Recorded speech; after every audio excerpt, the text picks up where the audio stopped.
go, and then there we go. 分析員さんのためにオーダーメイドした。世界に一着だけの制服です。Very nice indeed. Also, hello everyone, welcome back.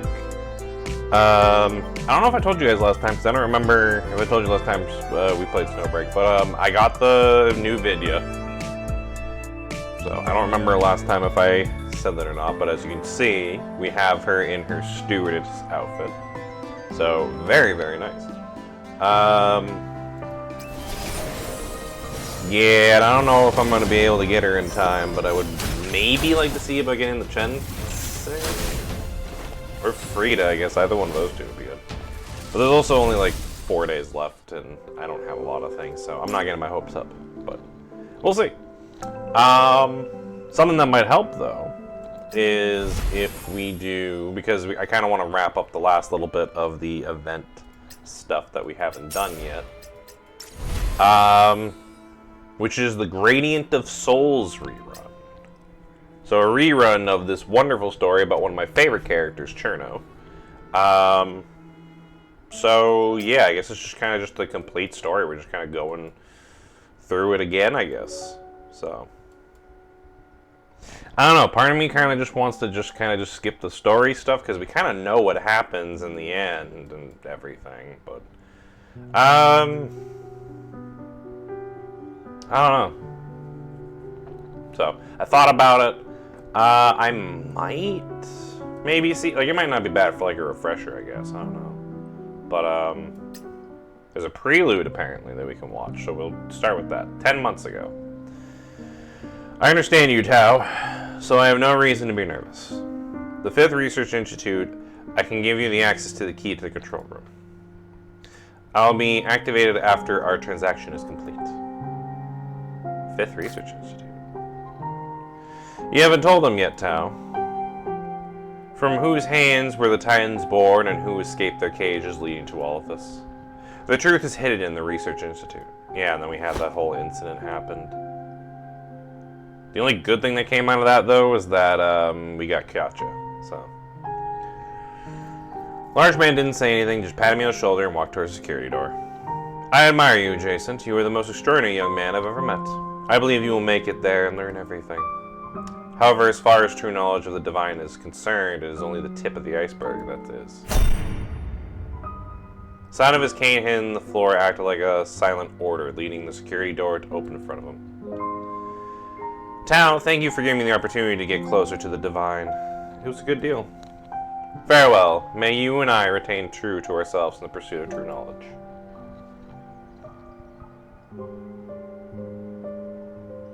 July 12th broadcast as Mad Karad, leader of the mysterious group known as the Aventus, as well as Sophie, a key member of the organization, have been confirmed missing.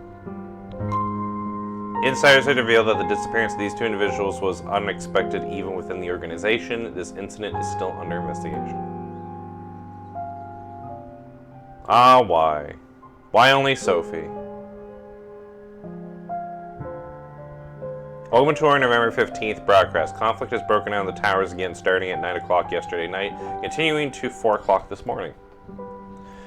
We currently have no casualty numbers, but judging by the drone footage, this is likely the deadliest conflict since the infamous tower incident. This event has once again triggered by the spread of Taijin contamination. What's more, insiders have escaped the contamination zone ALF. Reported not seeing the Arcus throughout the entire conflict. It is suspected that the Aventus organizational structure is beginning to collapse. Yeah, they kind of did a little bit, yeah. What did I do wrong to cause you to abandon me? Without your approval, what is the value of my own existence? So, February 6th broadcast. 3-month-long second tower incident is finally over. Judging by footage sent in by the field reporters, the towers were seriously damaged and any residents that have already fled on their own have been evacuated. Moving forward, refugee rescue and resettlement projects will be implemented, and in addition, changes will be made to various physical plans in the contamination zone now. Turn that crap off. There hasn't been any good news in months. Just hearing it irritates me. Honestly, that's just me with the news all the time. I don't watch the news. Mostly because, yeah, it's just always fucking depressing. Oh, hello. Do I need help with anything? I don't think so. I think I'm pretty good at the moment. Thank you, though. I appreciate the concern.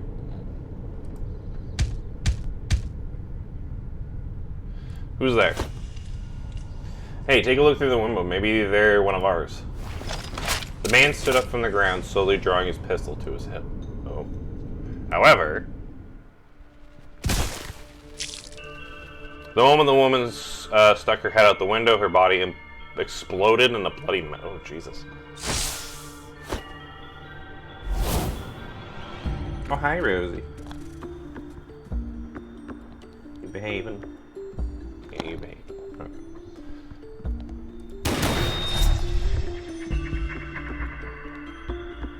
As for the man, a laser pierced his chest the same second he shot the intruder in the shoulder.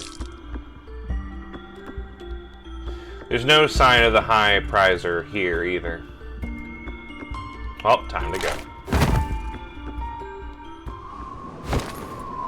My body is... Oh. The man had already fallen to the ground, finally realizing that his right leg was missing and his body was covered in wounds. He'd lost his mind ever since Mad Krieger left. He has traversed Contamination Zone Alpha in search of the high prizer, experimenting countless conflicts. Now his already dimming light has begun to extinguish for good. He didn't struggle. It was as if he accepted the fact that he had been abandoned. The sound of light footsteps reached his ears. Pathetic scum, open your eyes. If you have any reveres for the gods, you should recognize me and remember my name.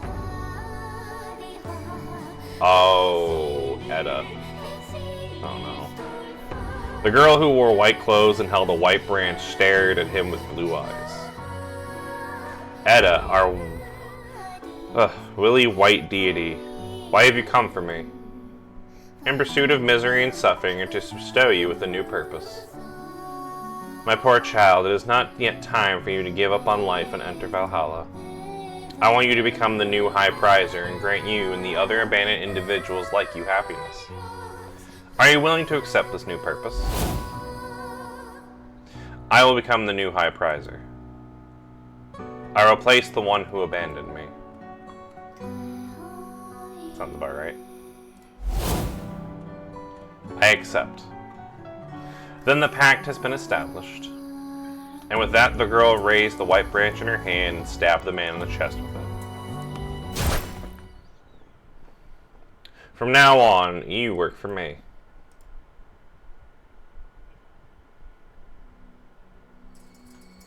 Oh, now we cut back to Enya. Ah, it's snowing outside. Coming down pretty hard, too. Oh, there's Cherno. She's one of my favorites. But it's spring. It shouldn't be this cold. By the way, Jason, it's getting back from Yethris this afternoon. He'll probably be surprised. Who knew it would snow here, too? Then we should make some hot soup to warm up when he gets here. Sure, that'll be great. And that's where we start off our story. The balance is about to be broken. Oh, I forgot about that picture of Vidya. Don't run, great emissary. Please guide them to the other side. Please grant us your blessing, O great emissary.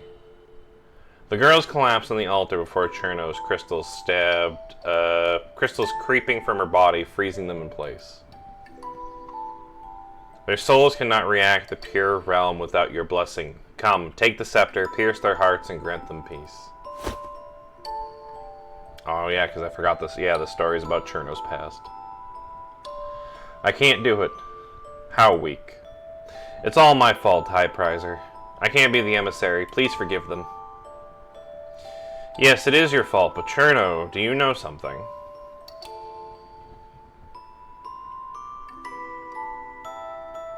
Robed and silent, the High Prizer stepped back past the crowd, stopped before the panicked Cherno, and bowed under their astonished gaze. From the moment of birth, your existence intertwined with ours, creating connections that grow deeper with time. Remember, every decision you make ripples through those connected to you. Otherwise, even death will not free their souls. They will be destined to wander this earth because you failed to guide them to the other side. I know, High Prizer, I know, but please spare them this time, please. Sweet child, this is no longer in my hands. They have sinned, and it is the divine who shall judge. But if you grant the sinners your blessing, the divine forgiveness will be bestowed upon them.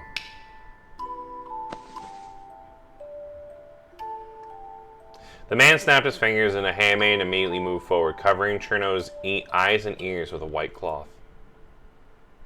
Do not see, do not hear, let your heart be your guide, and grant them your blessing. With that, the girl raised the scepter in hand, trembling. But the strength to plunge it was nowhere to be found.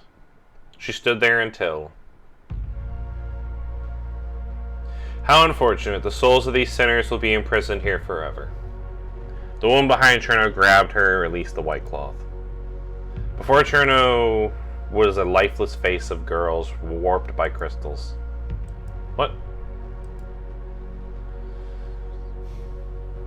High Prizer, the great emissary, she is much too weak.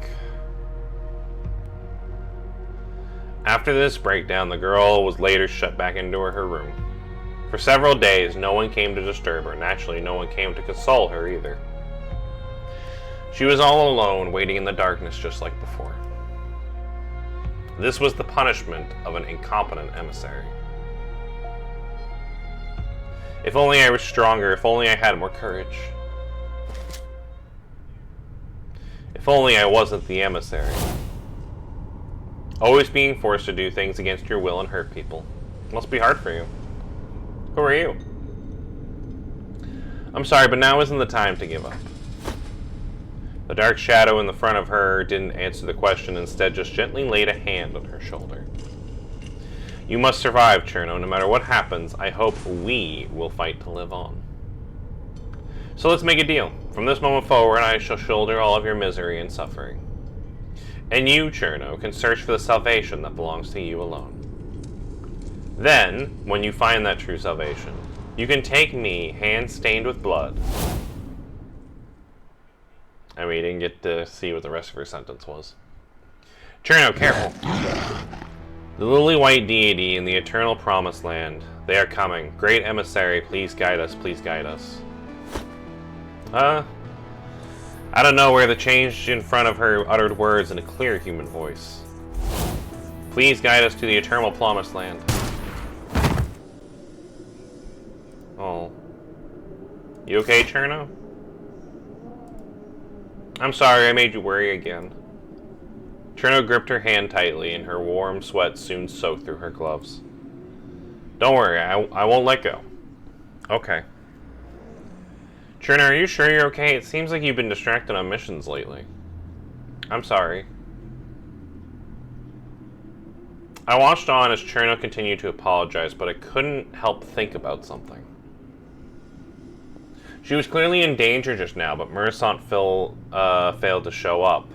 This has never happened before. Also, I just realized my camera, and that's kind of covering the text box so you guys can't read it. Let me just move this real quick. There you go. I'll just do that. Hello, Mr. Hero. Is your cleanup mission going well? Oh, everything's fine. We're almost done. Forget it. It wasn't time to think about that. Cleanup mission complete. Time to withdraw. Enya, could you recover the change that attacked Cherno? There was something strange about it. Roger. It seems as if something major had happened while I was away from the contamination zone. Krieger's whereabouts has suddenly became unknown, and his group of adventurers had begun to collapse from the inside out. This resulted in a chain reaction. First the towers, then the contamination zone, and had fallen into chaos. And as the world tree grew, so did the Taijin contamination. The change in Titans wreaked more havoc, and humanity fought amongst themselves as it was struggling to survive. Even though this seemed like minor compared to the existential crisis in Yethris, it still placed a hefty amount of pressure on the operatives who stayed behind. Now we had to deal with the ramifications.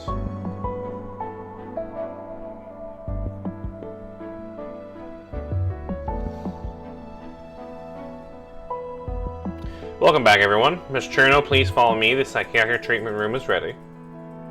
Okay, I know. See you soon, adjacent. Just as before, Cherno required psychiatric treatment whenever she returned from combat. Following the medical staff member, she walked away from us. Welcome back, adjacent. The change you recovered has already begun to taking to a holding room. Great, there's something weird about it, and I uploaded our combat errors and told Meowxer to check it out. Understood. Oh, and Miss Caroline also asked me to have you go to the command room in about half an hour. Alright, I'll head there after I wash up then. You just got back from Yethris, and you're already dealing with the mess in the contamination zone. Your hard work must be appreciated. I can just tease her back, yeah. You should make it up to me then, Miss Intelligence Officer. Oh, where did that come from? You want me to... No, I don't owe you anything, actually. You almost roped me into that, though. It looks like it's pretty easy to rope you into these kind of things, then. Anyways, let's get to official business.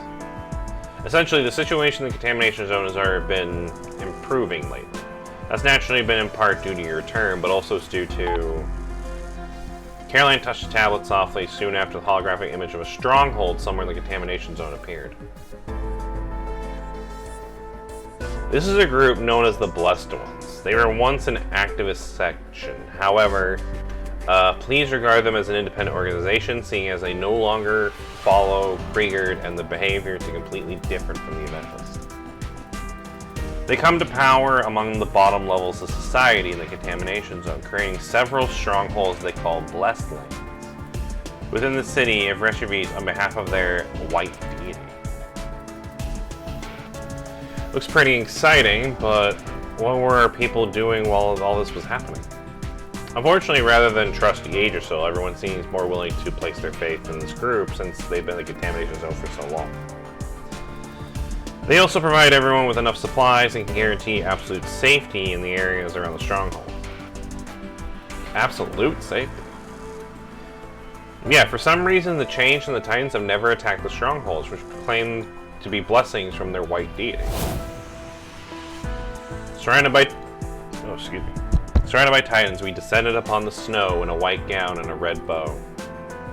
The Divine pronounced her true name as Edda, which we know is, the evil AI. The ability to control Titans and the Change, so this is all Edda's doing. We can't rule it out, so you'll need to handle this mission.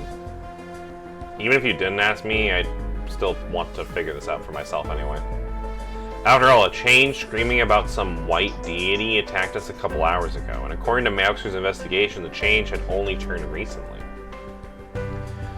In that case, please be careful.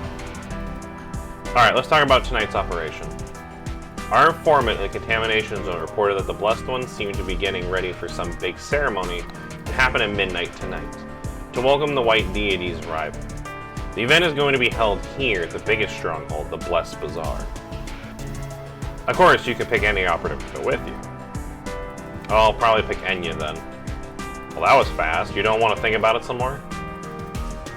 Let's answer jokingly. We need someone who can fit seamlessly into a G, and she's a natural choice. That's a hell of a statement. G, what are you talking about? You know, a gray zone. The target location is a civilian market, a non-military area filled with all kinds of people. An infiltration mission like this is safer with few people, and Enya is familiar with both the Eventist and working undercover, so no doubt she's perfect for the operation. Yeah, that's what I was thinking exactly. Totally not the fact that she has huge titties, anyway. Well then, this pre-mission brief can end here then. Please give me a more detailed operation plan late.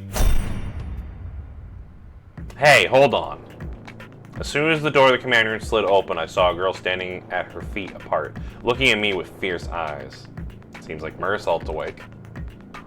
Did you forget someone? Cherno, your treatment isn't finished yet, please. Shut up, don't interrupt me when I'm talking to Cobalt. Wow, how assertive.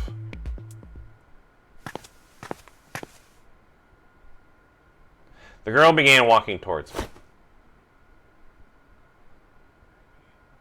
She attempted to slide her arm around my shoulder, but failed somewhat awkwardly due to her lack of height. Because I'm taller. Count me in for this mission. Even if I don't, I know you're just going to follow me anyways. True, but your Cherno's adjacent after all. She asked me to at least let you know. She wanted to come? Yeah, it's probably because of her past with the Aventus, so she feels like she could help. I mean, that's true, but what about you, Merasult? Me, I'm fine either way. I just do the dirty work after all. Don't get in my way when I'm fighting and we won't have any problems. If that's all, then we will see you downstairs tonight. As if she was avoiding something, Merasult turned around to leave. Wait, I have another question. What is it?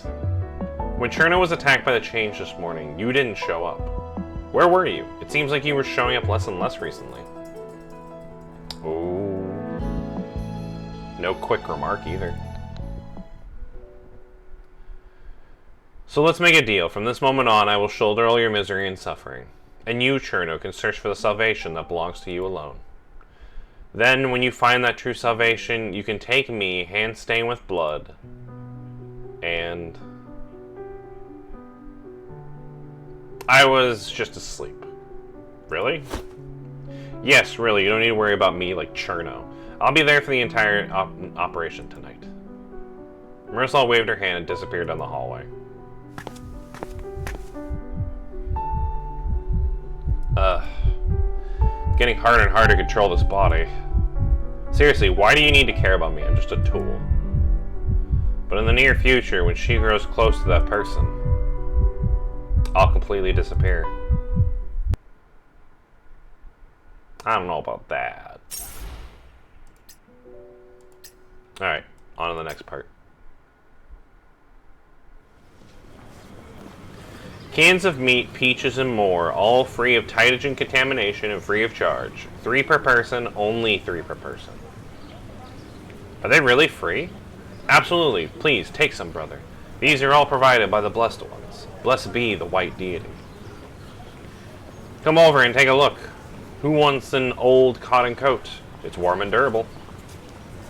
At midnight we arrived at the Blessed Bazaar, disguised as mercenaries, just as Caroline had specified.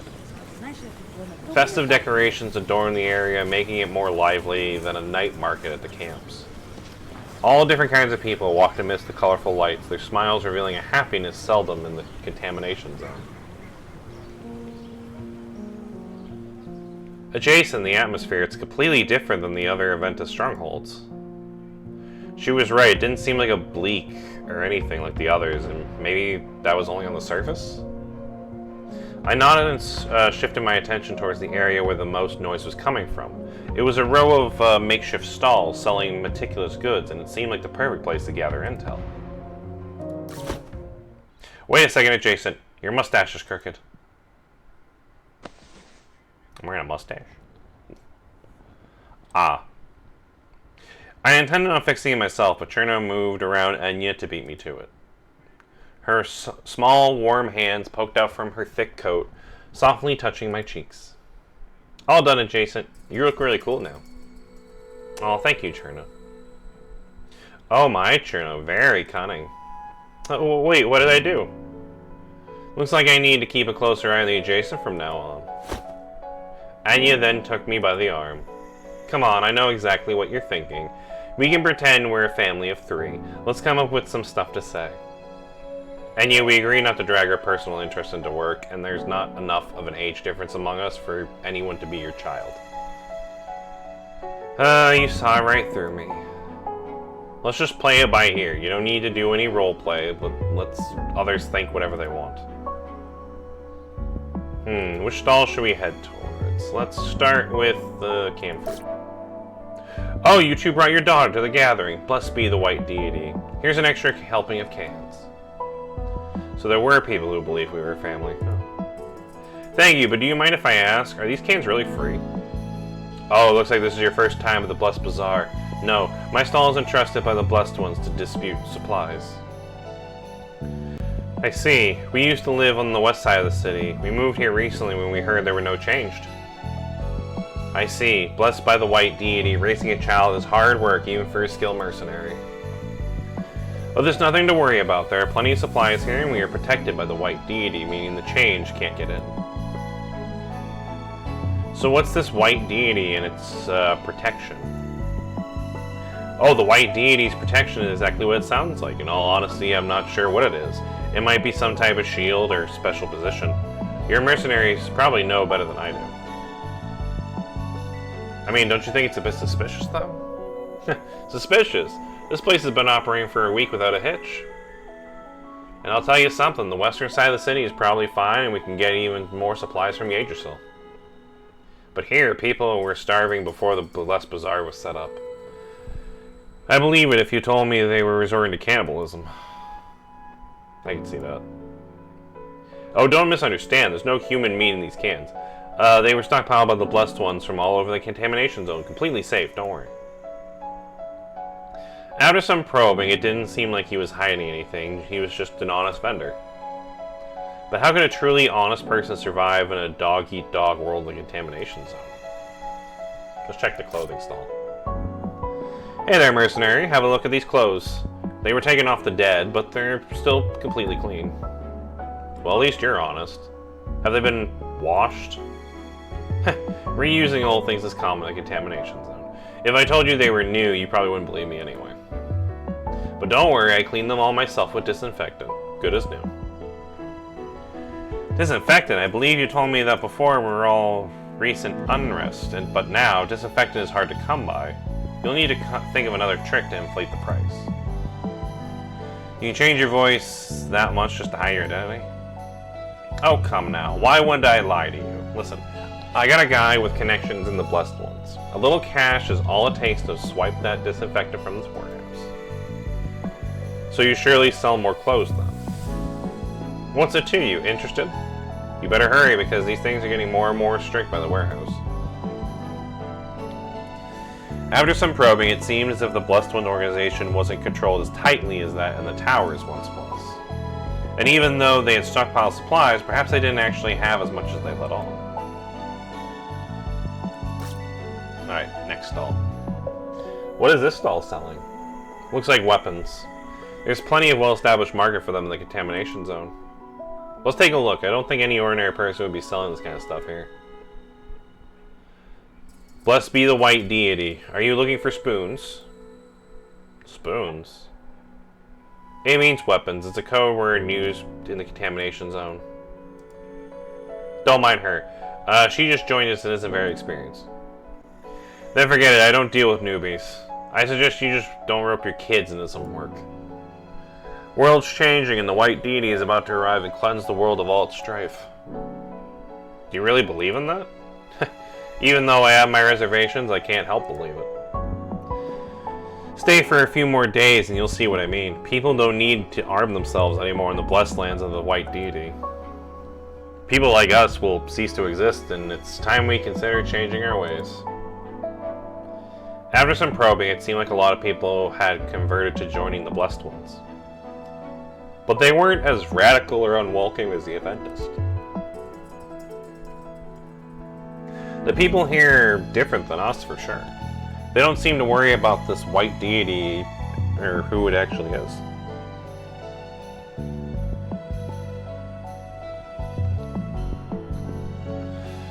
Right, they were living in conditions that we couldn't even imagine before. The white deity, or rather the blessed ones, completely solved that problem for them. But there are enough supplies in the contamination zone, if they get used up this fast. It's another problem caused by humanity. The flaws in their lack of organization will slowly be exposed, or maybe it's already even started. Looking down at the clean clothes in my hand, I couldn't help but shake my head. Hey, Mr. Mustache over there, how about some dessert for you and your girls? Our conversation was interrupted by a high-pitched voice. We turned around to see a stall selling cotton candy and the owner having a familiar face. It was Jing Long, a Yagersil logistics officer. You look familiar, mister. Wait, are you guys... Before she could finish her sentence, I've already covered her mouth with my hand. Are you trying to blow her cover, Jing Lang? And aren't you always holed up in the logistics department office? What are you doing in this dangerous place? Sorry, I'm totally oblivious. I'm basically blind. I didn't recognize you at first since you're dressed like such a handsome, well, you get it. Anyways, Jason, please let me off the hook. Just pull yourself together. Anyways, I snuck out because I heard it was super exciting here and I wanted to see if I could make some quick money. Oh, so they let you in, no trouble at all. To be honest, I was a bit surprised, but I heard that the admission conditions were more relaxed since they're holding some kind of event. Our informant and the contaminations are reported they've been getting ready for some big ceremony at midnight tonight to welcome the white deity's arrival. The event is going to be here at the biggest stronghold the Blessed possess. Yeah, according to the intel we gather, the white deity is supposed to arrive tonight. They're probably hoping more people can witness the miracle so they can expand their influence. Wow, that sounds super important. The logistics department sure is lucky to have an officer like you. Oh, don't be mean, adjacent. By the way, who were you guys? Yeah, we also snuck out after seeing the flyers. But it's okay if we get found out. The adjacent here is here after all. Hey. Who would fall for a lame excuse like that? Oh, that's awesome. And you and Cherno, I'm so jealous of you guys. It must be nice to have the adjacent backing you up. I wonder if I could also... Wow, she actually believed it. No. The adjacent agreed to accompany us tonight, and that means only us. Cherno stood between us, waving her arms like a bird learning to fly, waving them violently. Man, what kind of weird date is this? Like a love triangle or something? Maybe not. Sensing her suspicious gaze, I quickly cleared my throat. Oh well, since you guys don't want me to join... Sorry. Since you guys don't want me to join, I won't bother you. I'll give you guys 3 sticks of cotton candy and hope you have a good time tonight. What flavors do you want? I'll just have a plain cotton candy. I'll take plain too. If you eat the same food as the person you like, your relationship will only grow stronger. Then I want the same as the adjacent too. There's no rush, take your time and think about before you decide. I looked into Cherno's eyes, waiting for a response from their depths. Oh, I still want the same flavor as the adjacent. Too late to back out now, Jinling. We'll take 3 orders of plain cotton candy. Alright, then it's settled. Let's meet downstairs tonight. Oh, and give me a chocolate one too. Oh yeah, because we know that Merasult likes chocolate. Huh? Even though Merasult still hadn't shown herself, I thought it would be best to save one for her. From what I remembered, she likes chocolate. Yep. What a wise guy. It's not like I can eat it right now anyway. But I guess I should be thanking him. Oh, is there a 4th person in this triangle? Just 1 second. I'll be ready in just... Uh-oh. How did that get here? Oh, the changed. Just as Jingling began to pour sugar in the machine, we heard a commotion in the distance. Adjacent, the changed. Oh, I'm finally back. Showed up just in time. I mean, you ordered cotton candy just for me. If I didn't show up, I'd be wasting your kindness. Even though I didn't have time to enjoy it now.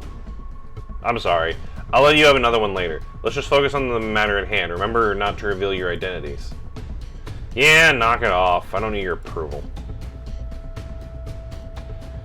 Satir, sir, the change have already been released as you ordered. The high prizer is also on its way.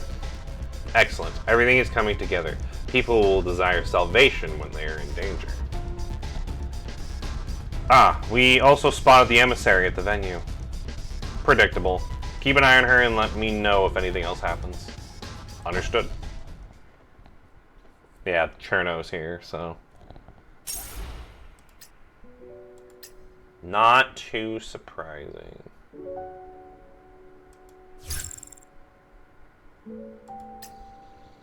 Oh, I can switch out the characters? Cool. I was gonna say, I'd rather do my version of Cherno and them.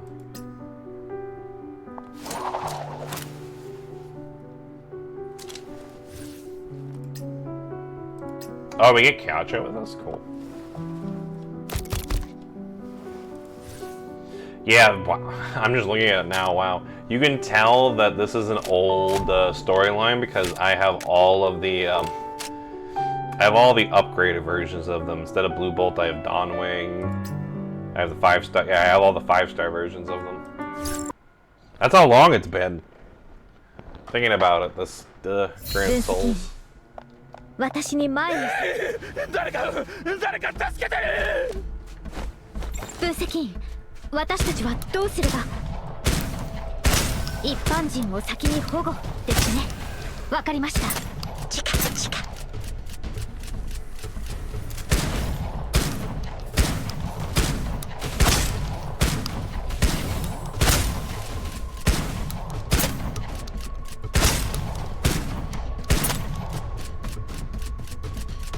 Break everyone. There you go. You all good? Oh yeah, he's still 落ち着い panicking. てください。私たちは助けに来たんですよ。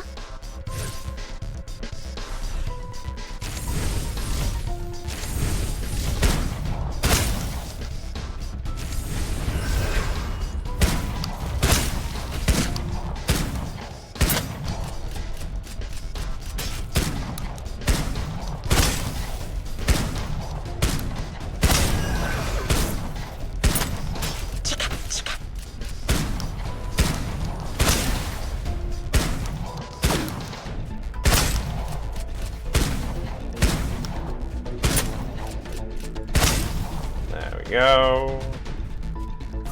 これはきっと罰だ。降臨団を裏切った罰だ。狂ってやがれ。Be brave.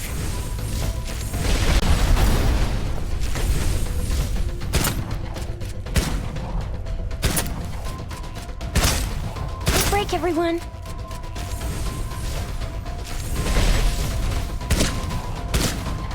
Hoping we'd avoid this.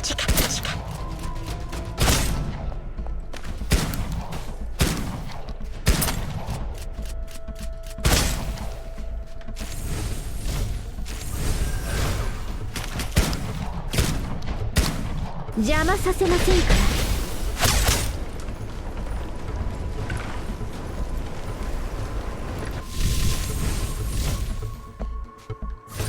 ああ、神よ。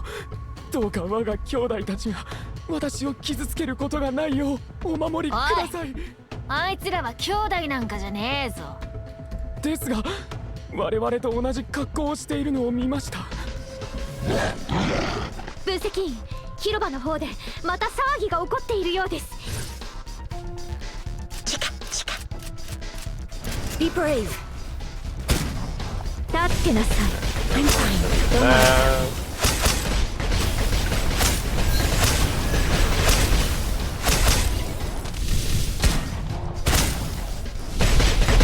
Hoping we'd avoid this.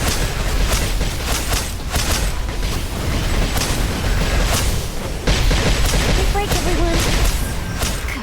次やつはめんどくせえったね。待ってください、ムルソー。広場の向こう側でみんなが何かを取り囲んでいるようですよ。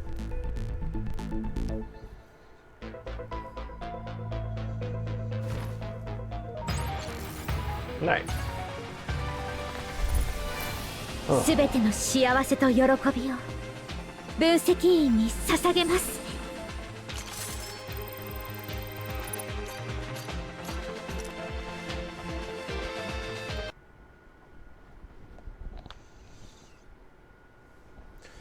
Alright, on to the next part of our little story. It's the blessed ones. The blessed ones are here to save us. Oh, they took all the credit from us. Now isn't the time to fight over the spotlight. I pulled my two operatives back into the shadows while everyone else was still focused on the other side of the square. Soon, a sea of people began pouring into the square, and they were all surrounding a tall figure walking slowly. As the figure gradually approached, he finally got a clear look at his face under the pale moonlight. It was a face as lifeless as a statue, a face that had died long ago as far as I knew. What is he doing here? Anya put her hand on her gun and stood in front of me, ready to draw and shoot at a moment's notice. However, the man didn't even head towards us, and instead he walked toward a woman weeping hysterically in the middle of the square. Her child's arm had been ripped off by one of the changed. My baby, my poor baby. Didn't you people say that the white deities protecting this place? Didn't you say that they would never be changed here? Where's the white deity now? Do not disrespect the white deity or high prizer Gavin. Oh, hi, Rosie. I'm incredibly sorry your child is suffering due to my mistake. Gavin stopped the priestess who had stepped before to scold the woman. He supported himself on his staff and slowly kneeled down on one knee. High Prizer! The High Prizer of the Blessed Ones took a white branch from his arm and handed it to the woman in front of him. Please accept this white deity blessing. I hope this will heal your child's pain. The branch instantly vaporized as soon as it came into contact with the child's severed arm. Countless specks of dust gradually concealed to the shape of an arm as the crowd watched on all in shock. The child's flesh regenerated, and as the mother witnessed this miracle, she was so shocked that she couldn't speak. What kind of trick is this? Judging from the mother's expression, it didn't look like she was faking it either. Oh, bye, Rosie. Didn't necessarily create human tissue, though. The branch there is part of the tree. If the white deity actually was something to do with Edda, it probably wouldn't be hard to create something that looks similar to an arm using Titagen. But that, as it may, it was a miracle for the people in the contamination zone. The white deity shall appear tonight. Grant us everlasting forgiveness and bring upon the eternal promised land. The perfect voice rang through the air like a bell, making the scene in front of him appear all the more solemn and holy. It was a blessed land that shall never decay, a land where the wrath of the Titan shall not teach. There we shall establish a new order, a totally new order, one that is separate from this world and belong to us alone. After speaking, the cloaked purificant nodded and slowly moved back behind Gavin. As the High Prizer, he didn't even need to lift a finger. Just by standing there, he naturally invoked the worship and prayer of every devotee. Even though we were far away, I could see Gavin's entire face clearly. I could spot every subtle movement in the muscles of his face and the faith and generosity in his gaze. Soon after, he suddenly moved as I watched on. Turning sideways, he waved an arm, and the handmaids began to brought over a large box. As the box opened, a commotion once again broke out amongst the people in the crowd. Ball inhibitors. Are those all ball inhibitors? They're for us? Please remain calm. There's enough inhibitors for everyone. They're meant to be shared. Please calm down. The boisterous crowd calmed in an instant. The entire area was deadly silent, almost quiet enough to hear a pin drop. Everyone, ever since I woke up from my coma, I have only heard bad news. We have lost the Titan's protection, lost the High Prizer, lost our order. We have lost so much faith that is extremely important to us. But you all have not lost your precious hearts, hearts that dare to pursue happiness. The Blessed Bazaar's prosperity is simply a true reflection of our heart. With the white deity's blessing, former victims, have the ability to re-establish order amongst ourselves. But we have our hands and reshape the past. We must ask ourselves a question. Now upon this land we stand upon, this land has long been abandoned by the so-called protectors. Is there still a happiness we desire? Those fierce amber eyes suddenly shifted towards me. Sensing this hostility, Enya moved to jump into action, but I put an arm around her shoulder to stop her. The crowd in front of us fell silent with tense expressions, each fist clenched with the knuckles turned white. Gavin got the exact response he was asking for. He couldn't do anything rash. Misery, betrayal, it's all here, and we were born to shoulder these burdens. You're right, and as we absolute were born to shoulder those burdens, my brothers and sisters, my flesh and blood, who are suffering among me, At this very moment, what choice should we make? This was followed by a resonant applause. Soon cheers echoed throughout the air. To the eternal promised land, to the eternal promised land. Blessed be the white deity. Blessed be the white deity. Go, my compatriots in suffering. Go make the necessary preparations. We will leave this place soon and make our way to our shared promised land together. These people are getting all worked up. They might become the new Adventists. Might as well kill them now. People only complain when they're hungry. When they're full, they're much better behaved. Don't rush. Let's see what happens. What's that supposed to mean? Excuse me, are you the adjacent from Yggdrasil? While we were distracted, Gavin's handmaid had already made her way through the crowd, greeting us in a low voice. High Pricer Gavin was hoping to have a private conversation with you.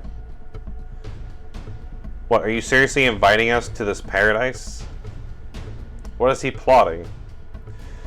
What are we afraid of? Let's rip him to shreds right away. Don't worry, I don't trust him, and I'm obviously not planning to do anything to him either. Let's just follow him for now and play along. Why not get the best of both worlds? Please show me the way. Yes, sir. Please follow me.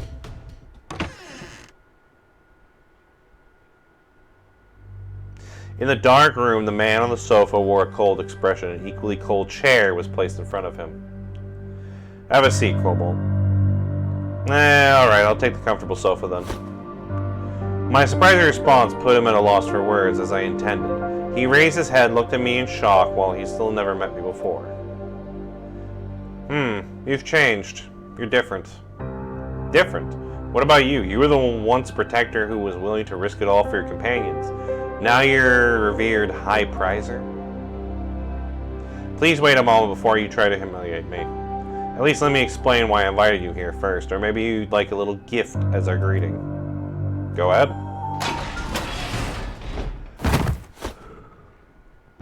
The door behind him opened and a purific kicked a man who had tied through the doorway. Even though his face was sewn up like a balloon, I recognized him right away. It was the man hawking cans from before. This guy was once part of the board cleanup team. If memory serves, he hurt your operatives at the 5th Research Institute. I know that you and the board still have some small conflicts. Like a whale suddenly leaping out of the water, Gavin's tall frame instantly assaulted me as he stood up. We walked over to the man giving away cans before, who was lying on the ground. Gavin turned to me as he stuffed a tiny remote-controlled bomb in the man's mouth. Here, think of this as the beginning of our peaceful discussions. He reached over and opened his hand, holding the detonator for the bomb in front of me. But I wasn't interested in his little game. I just gazed at the poor man lying on the ground. No longer enthusiastic vendor. Seeing him like this, though, it was hard to imagine he was once a member of the cleanup team. But I didn't care about that. The only way to reveal my opponent's weakness in a game like this was to remain calm. What other tricks you got to pull, Gavin? I see some things never change. Excuse me. Some things never change. You're all talk, just putting on an act. You still have a soft heart deep down. If you're scared to, don't want to, or can't make a move, then hurry up and talk to me. Sit down.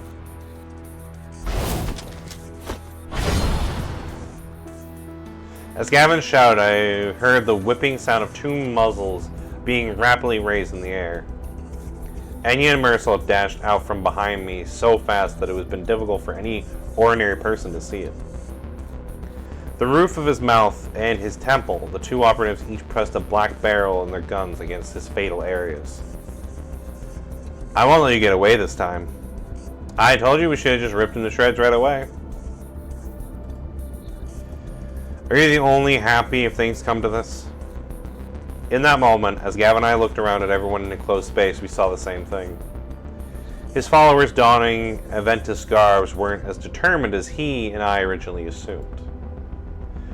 Let's make this quick.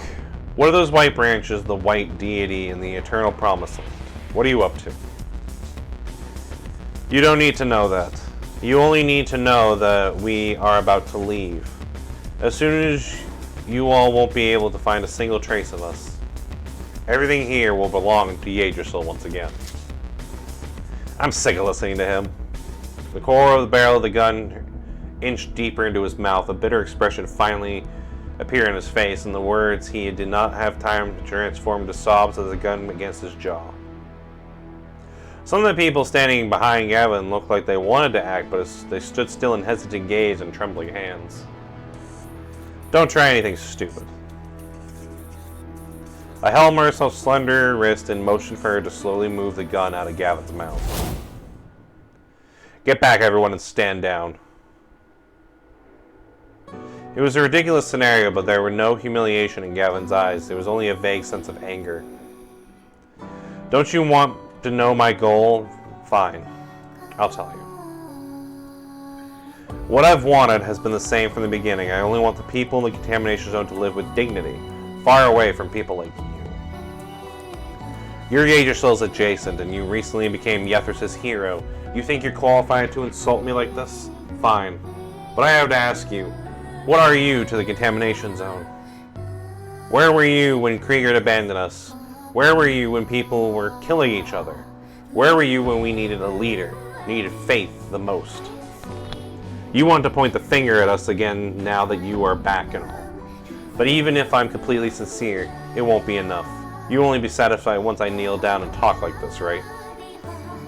Blood froze from the corner of his mouth, falling to the dark floor in a pool without a ripple. So you think you're their leader? No, you're not. The miracles you showed them were all lies. You're just making a mess of things in the name of a white deity. A true leader would never blindly lead their loyal followers. You've been so deeply deceived by your own lies that you're essentially leading everyone to their deaths.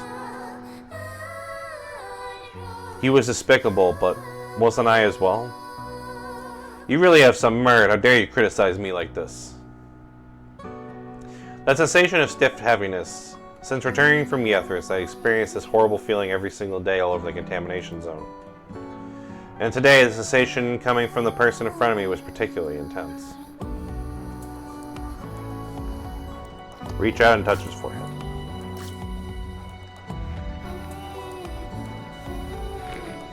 Why are you staring at me like that? What are you planning? Jason, didn't you say you wouldn't absorb any more until you completely healed? Don't worry, there isn't much Tyrogen in his body. Tell the truth. Seriously. I'm just going to absorb his Tyrogen. Just as I expected, I saw Ida in Gavin's memories stabbing a white branch into his chest. Then I saw him walking through a bleak underground tunnel and taking the elevator at the center of the altar. He arrived at a space with a star-adorned dome above, where a twisted white root grew in the center. And there was a face, blurry but evil. As this was happening, I also passed by memories of confronting those terrible visions to Yethris to him. He had a responsibility to see it all clearly. The white deity, the eternal promised land. Do you get it now? All the stuff you believe and the things you think you can save, do you know what they actually are? What did you show me? He kneeled down completely dazed as if his soul has left his body. High Prizer. Let's go, Enya, Merasult. This is enough for him today. Halt. Move aside. Let them go. Gavin slowly stood up from the ground as he shifted his gaze towards me. His eyes were filled with reluctance, as if I'd snatched away something he required to survive. High Prizer? I told you to let them go. Yes, sir. We exited the room to find that the crowd in the bazaar had already disappeared. So where to next, Adjacent? Looks like you've got all the info you wanted. Yeah, I saw the Eternal Promised Land in his memory. It's underground in the contamination zone. I also saw the hazy figure of another man, probably his accomplice. Accomplice? Right now we need someone to catch up with the crowd of believers, follow them, and figure out where this promised land is. But we can't just ignore this bazaar. The man in Gavin's memories could have been in the crowd earlier. We need to be nearby right now. Merasult, you come with me. Enya, I'm leaving the bazaar to you. Understood. Contact me at any time with Jason. You guys be careful. Merasult, you good? Yeah? Sorry if I frightened you just now. You're joking, right? You can count on me to keep you safe, adjacent. I don't know why, but when he told me to go with him, I wanted to respond like that.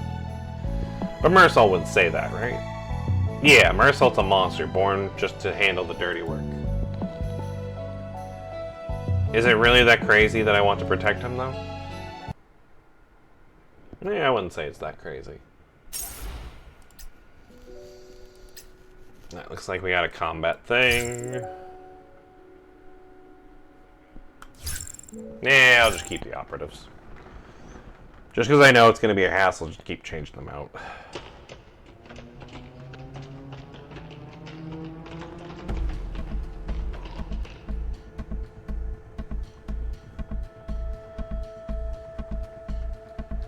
降臨弾でしょうか。分析員、数人がそちらに。覚醒者、どうしてここに。何をそんなに慌てているんですか。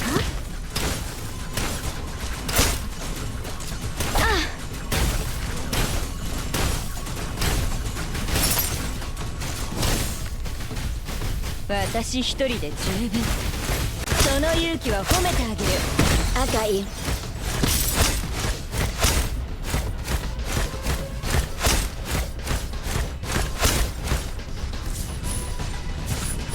ウォーミングアップの時間だ。さあ、お逃げなさい。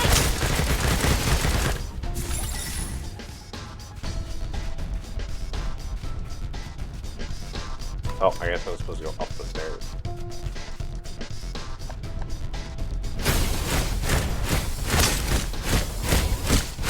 よし行こう。すべて嵐が連れ去った。面倒ね。他の子に回収。花の形をしたデミアニムス。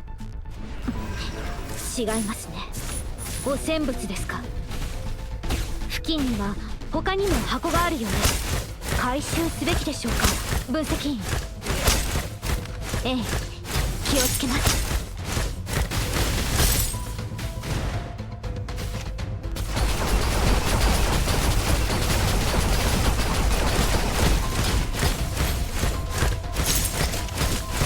そんな程度じゃ吹き飛ばしちゃうわよ。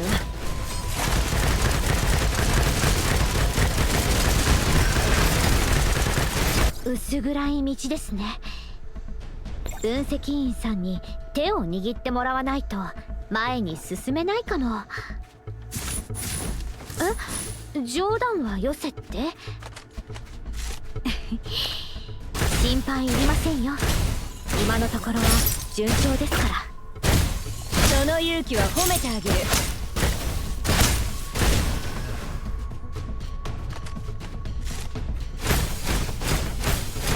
し行こう。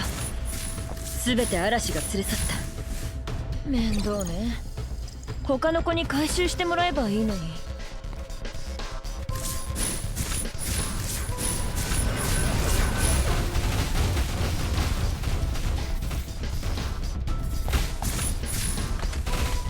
さあ、お逃げなさい。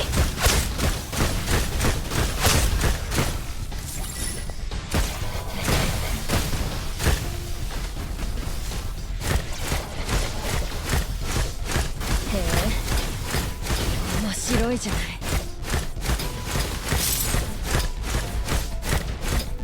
これで終わり？焦らないで。すぐに終わる。敵の敗者と汚染物の回収に成功しましたよ。分析。通信が。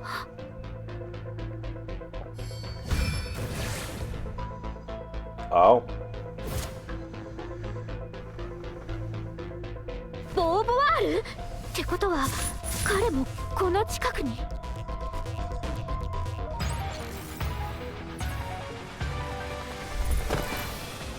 簡単すぎよ。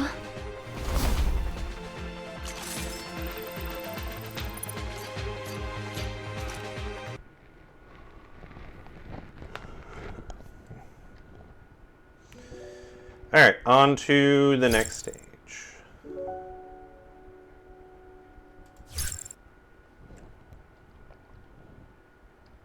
Looks like the same team, but this time Cherno instead of Anya.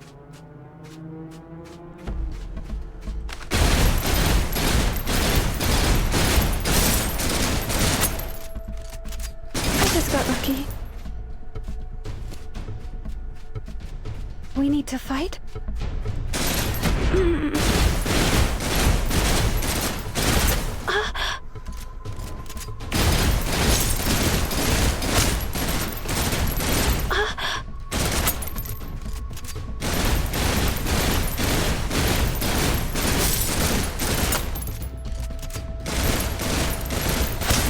I'm so used to 5-star Cherno with the poison damage. I'm not used to the old just normal chaos damage giving. It's scary Cherno. being trapped.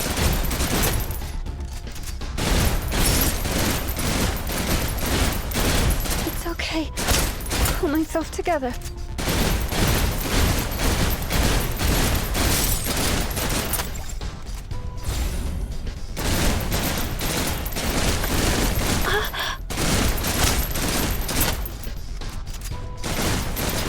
I got you.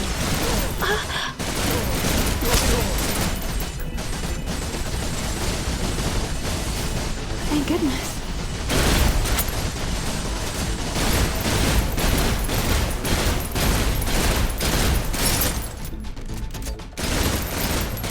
I just got lucky.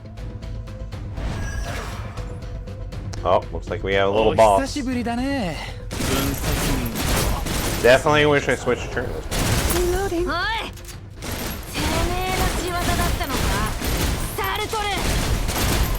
どうやらガビンとの約束を守る気はないようだね。Una niña nueva porque se te bandiera.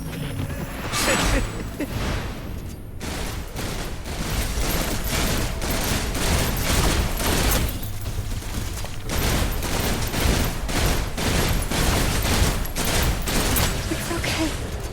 Pull myself together.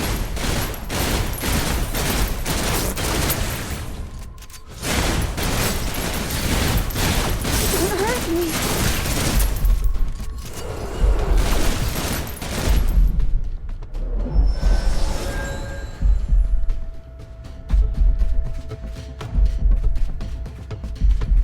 We need to fight?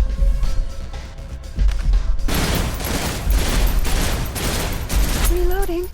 Right away.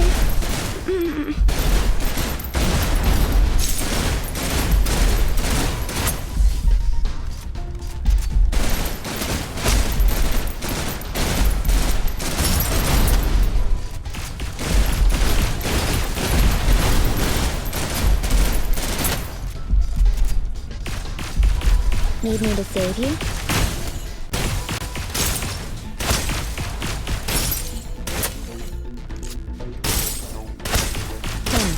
On to the next.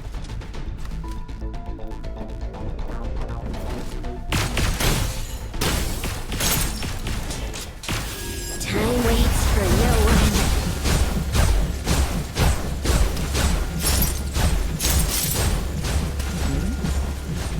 会場に現れたあの変異者たちはどういうことだって？ああ、あの愚かな子羊たちか。神への捧げ物だよ。すべては無事にエターナルパラダイスの降臨を迎えるための下準備だよ。ふざけんじゃね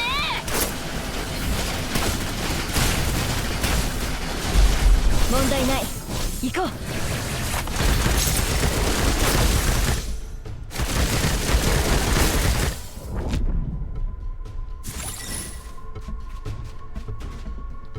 よし行こう。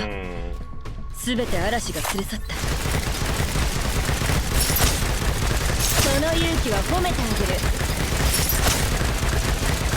まずは武器を下ろして僕の言葉を最後まで聞いてくれる？うるせえ。まずはてめえの首をひねるのが先だ。なんて乱暴な。どうやらまずは聖女さんを落ち着かせないといけないようだね。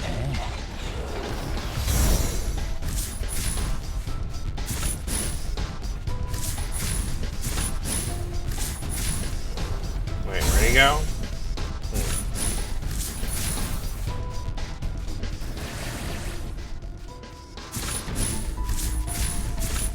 Don't be scared.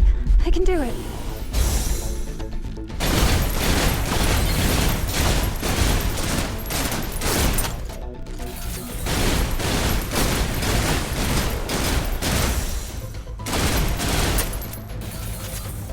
It's okay.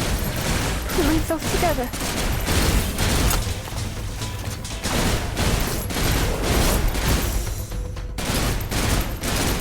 Reloading. Right away.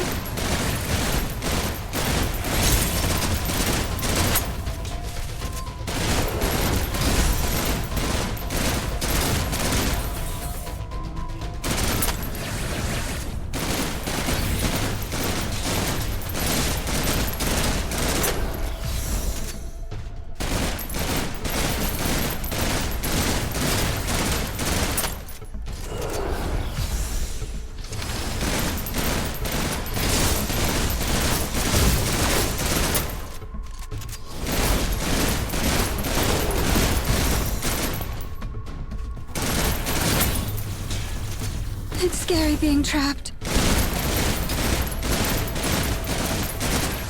I've got you.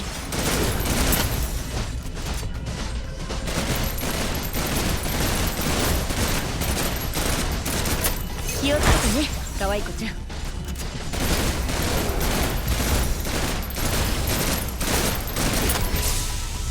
Una niña nueva porque es esta manera.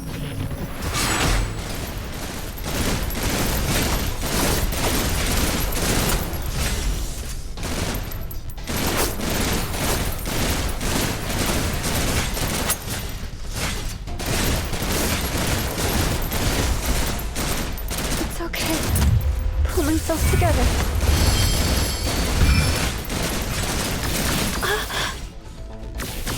Reloading. Right away.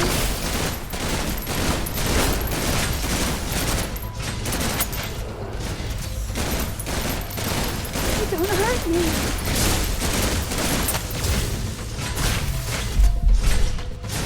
Too much for you? Whose house?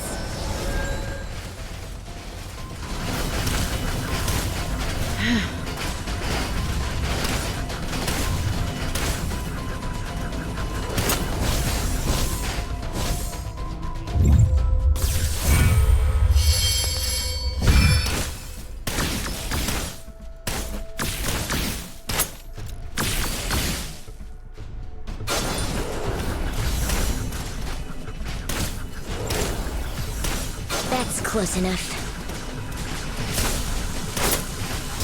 What a pain.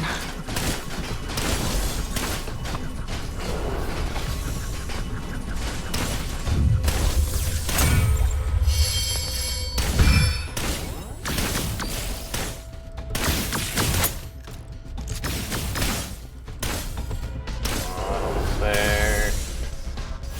Time waits for no one. Done. On to the next.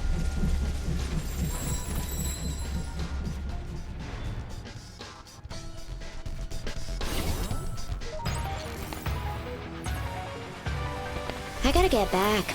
That new DLC is launching tonight. Wait, new DLC for what?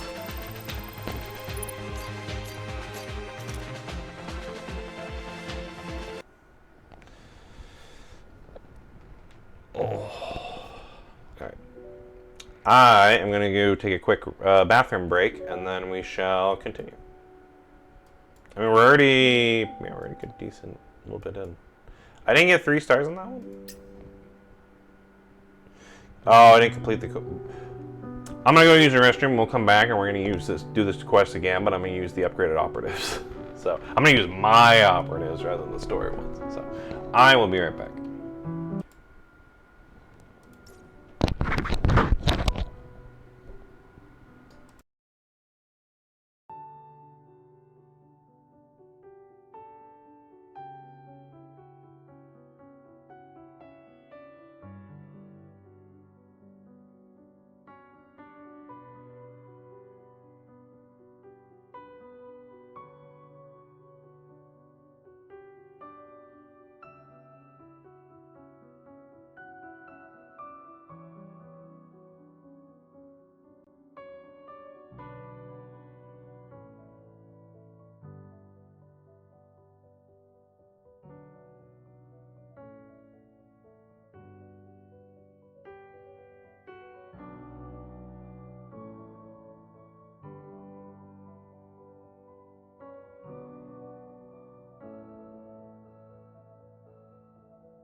Alright, I'm back.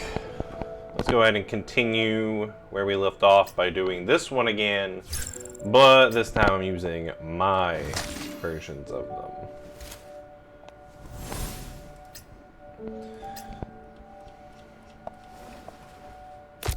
Gotcha.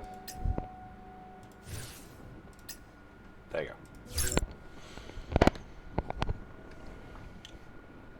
I mean, Cherno alone can definitely take them down.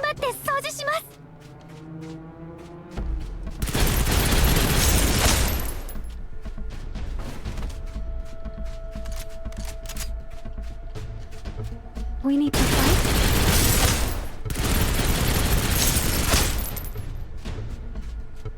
So many people.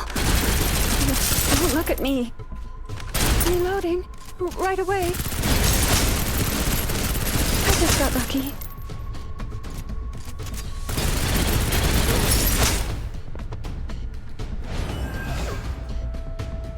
お久しぶりだね。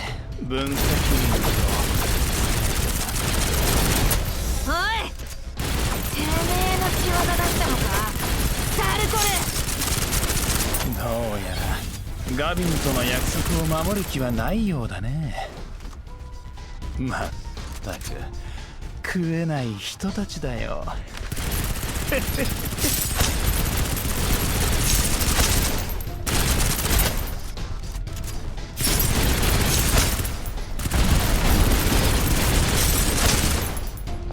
Reloading. Right away. So many people. Don't look at me. I just got lucky.「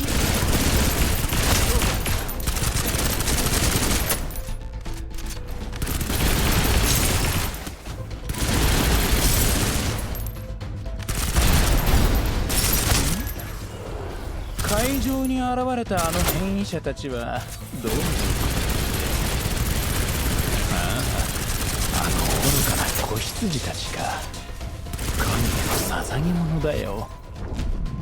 すべては無事にエターナルパラダイスの降臨を迎えるための下準備だよ。ふざけんじゃね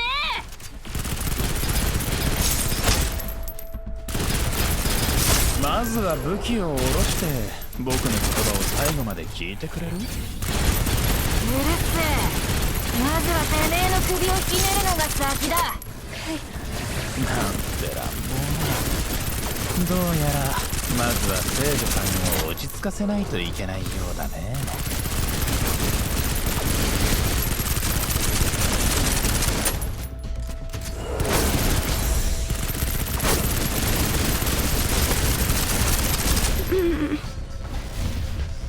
Reloading. Right away. Huh? I did it?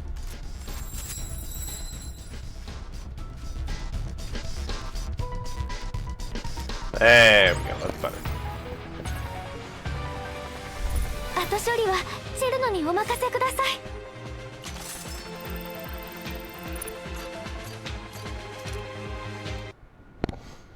That's better.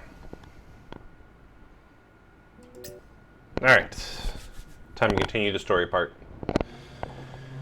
Hey Jason, there's something weird about this android. Looks like there's something in its stomach.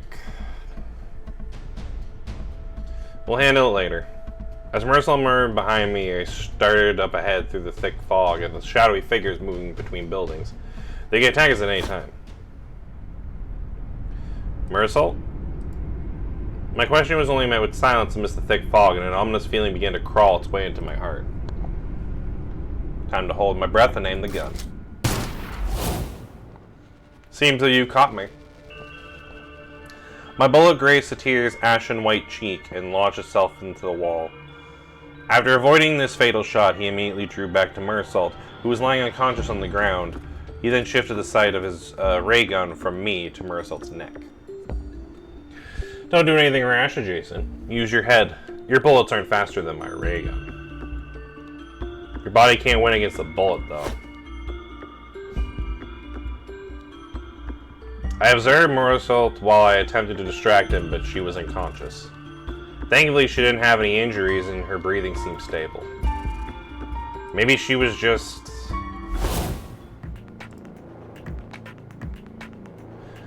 That soft grow not only confirmed my suspicion, but also gave me a chance to end our standoff. Faced with the unconscious girl turning over and a bullet being fired into his chest, Satir didn't hesitate in his decision to deal with the latter first. As he dodged out of the way, I seized my opportunity. I grabbed her wrist and pulled her behind me. Cherno's personality, which had come to the surface, quickly understood what was happening, and the second she touched her gun, she immediately cocked it. Raise your gun with me. Adjacent. A blue light flashed in my eyes, immediately followed by the popping noise and a shooting pain in my right hand. Unexpectedly, Satir had reached much quicker than usual. Don't get too cocky. For some reason, Satir chose not to continue his pursuit after gaining the upper hand. There was a hint of reluctance in his cold snort. Cherno, keep an eye on him. Okay. At my orders, she aimed the gun at Satir once again. What a rare sight, the first time I've seen the emissary act so tough. Cherno has always been stronger than you thought. Doing my best to suppress the emotions in my heart, I lowered my voice, remaining calm, and waited for an opportunity. Sounds like you two are pretty close, then. Cherno, do you still remember what High Prizer Krieger taught us? Huh? You need to remember that every choice that you make affects those connected to you. This memory was the past ripped open her old wound. The gun in Cherno's hand instantly transformed to a scepter stained with blood. Ah, come on then. Shoot right here. Satir enviously pointed at his forehead. But after you shoot, who's going to shoulder the consequences for you, Cobalt? Cherno couldn't stop trembling, and Satir's hair-raising grin seemed to encompass the entire night sky.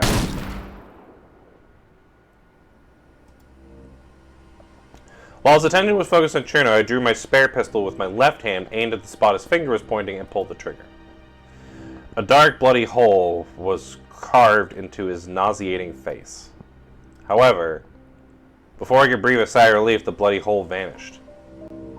Huh, you missed at such a close range. What was going on? Satir didn't seem to feel the shot at all. It was absolutely bizarre. From the moment he reappeared, countless questions began to pile in my head. Where was the puzzling feeling coming from?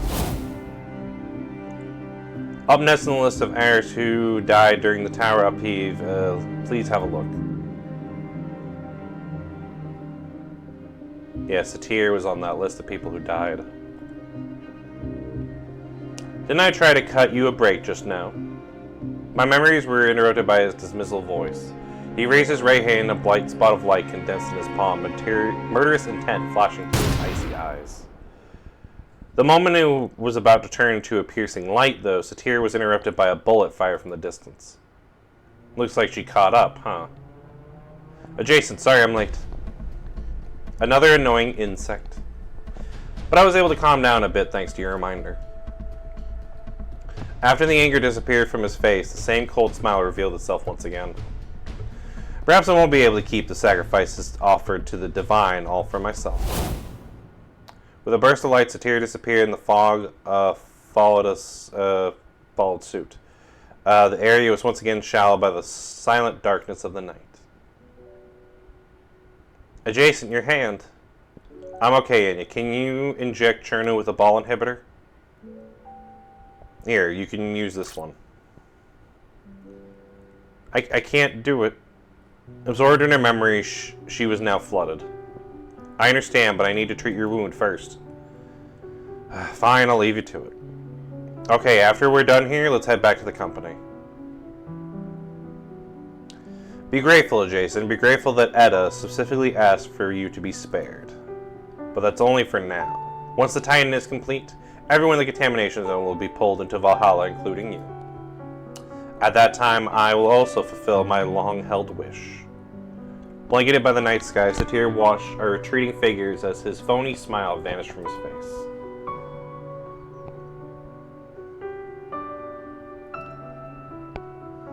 Adjacent, Miss Cherno's psychiatric treatment room is ready. Please take it from here. Interesting that it's changed to... Okay, I understand. As usual, a medical staff member was waiting for us in the fork in the hallway, and as usual, Cherno was taken into the opposite direction from us. Anya, can you give her a report first of the combat summary, meaning let's postpone mine for now? Huh? I need to go see Cherno. I understand, but please try to make it quick. This time I decided to head in the opposite direction as well. After getting permission from the medical staff member, I pushed open the treatment room door. Cherno, you okay? Sorry, it's Merasult, not Cherno. Her consciousness still hasn't woken up. Looks like Enya had already bandaged up your hand. That's good. Yeah, it's alright.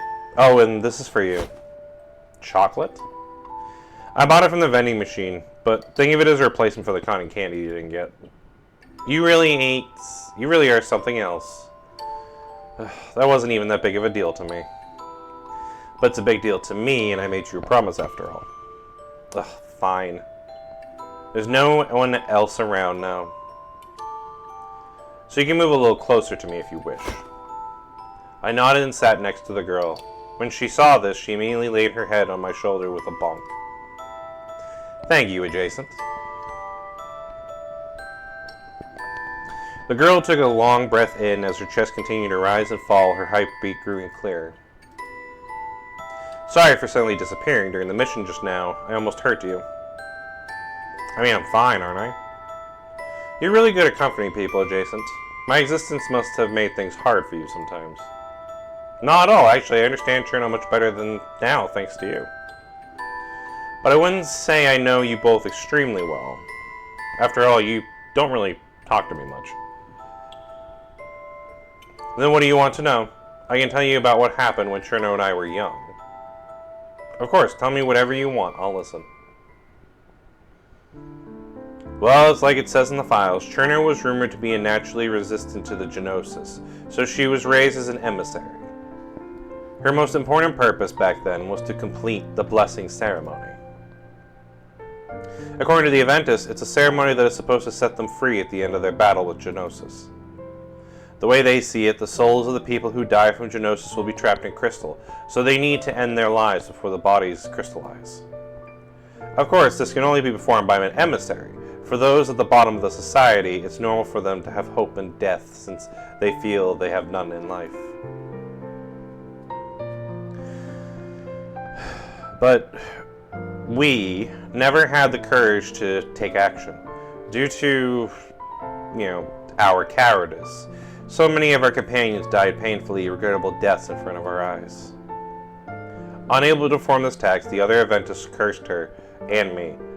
Rigurd rejected us, and that was the horrible idea they gave to our lives came out. That's when Merasult was born. I acted as executioner for her until she was taken from the Aventus.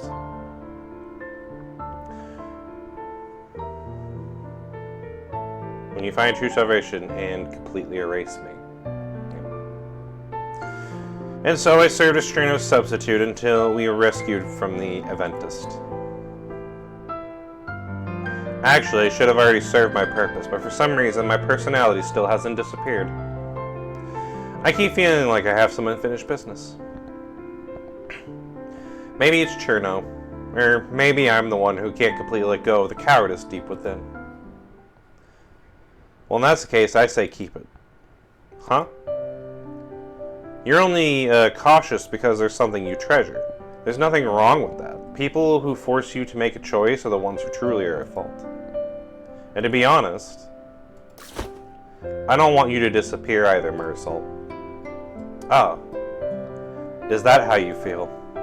Of course. Then, can you hug me? The girl softly bit her lip, curled into a ball, and peeked at me curiously out of the corner of her eye. Just then, the image of Merasult seemed to overlap with Cherno. Even though I didn't really understand why, I responded and hugged. Ah, so this is what it feels like.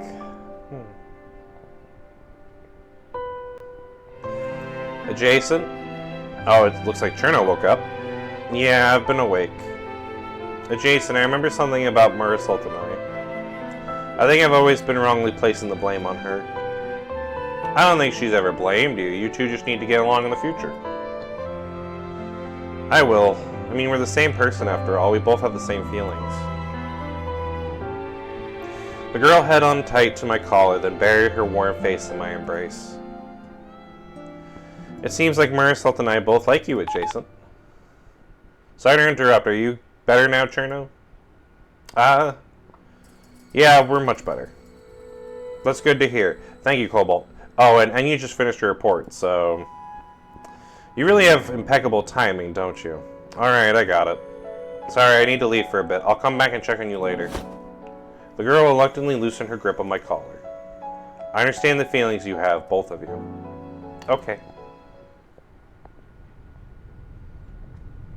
Merasult, are you still there? I want to talk to you about the Adjacent and that.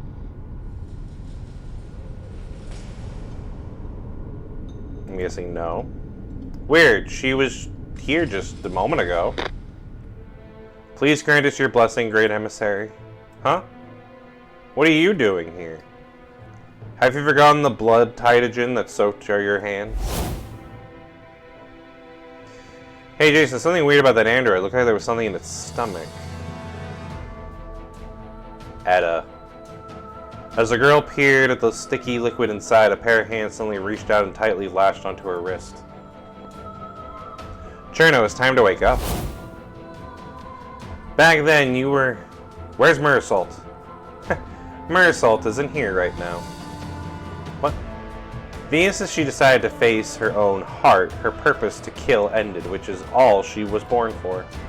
Now it's your turn to take that purpose. Come, use your own power, the power of the Dark Divine. The girl in front of her gradually transformed into a black shadow that engulfed Cherno. With a silent exclamation, she had sucked into the bomb's abyss. Be my emissary and help me grant salvation. There's no hope for this world. God damn it, Etta.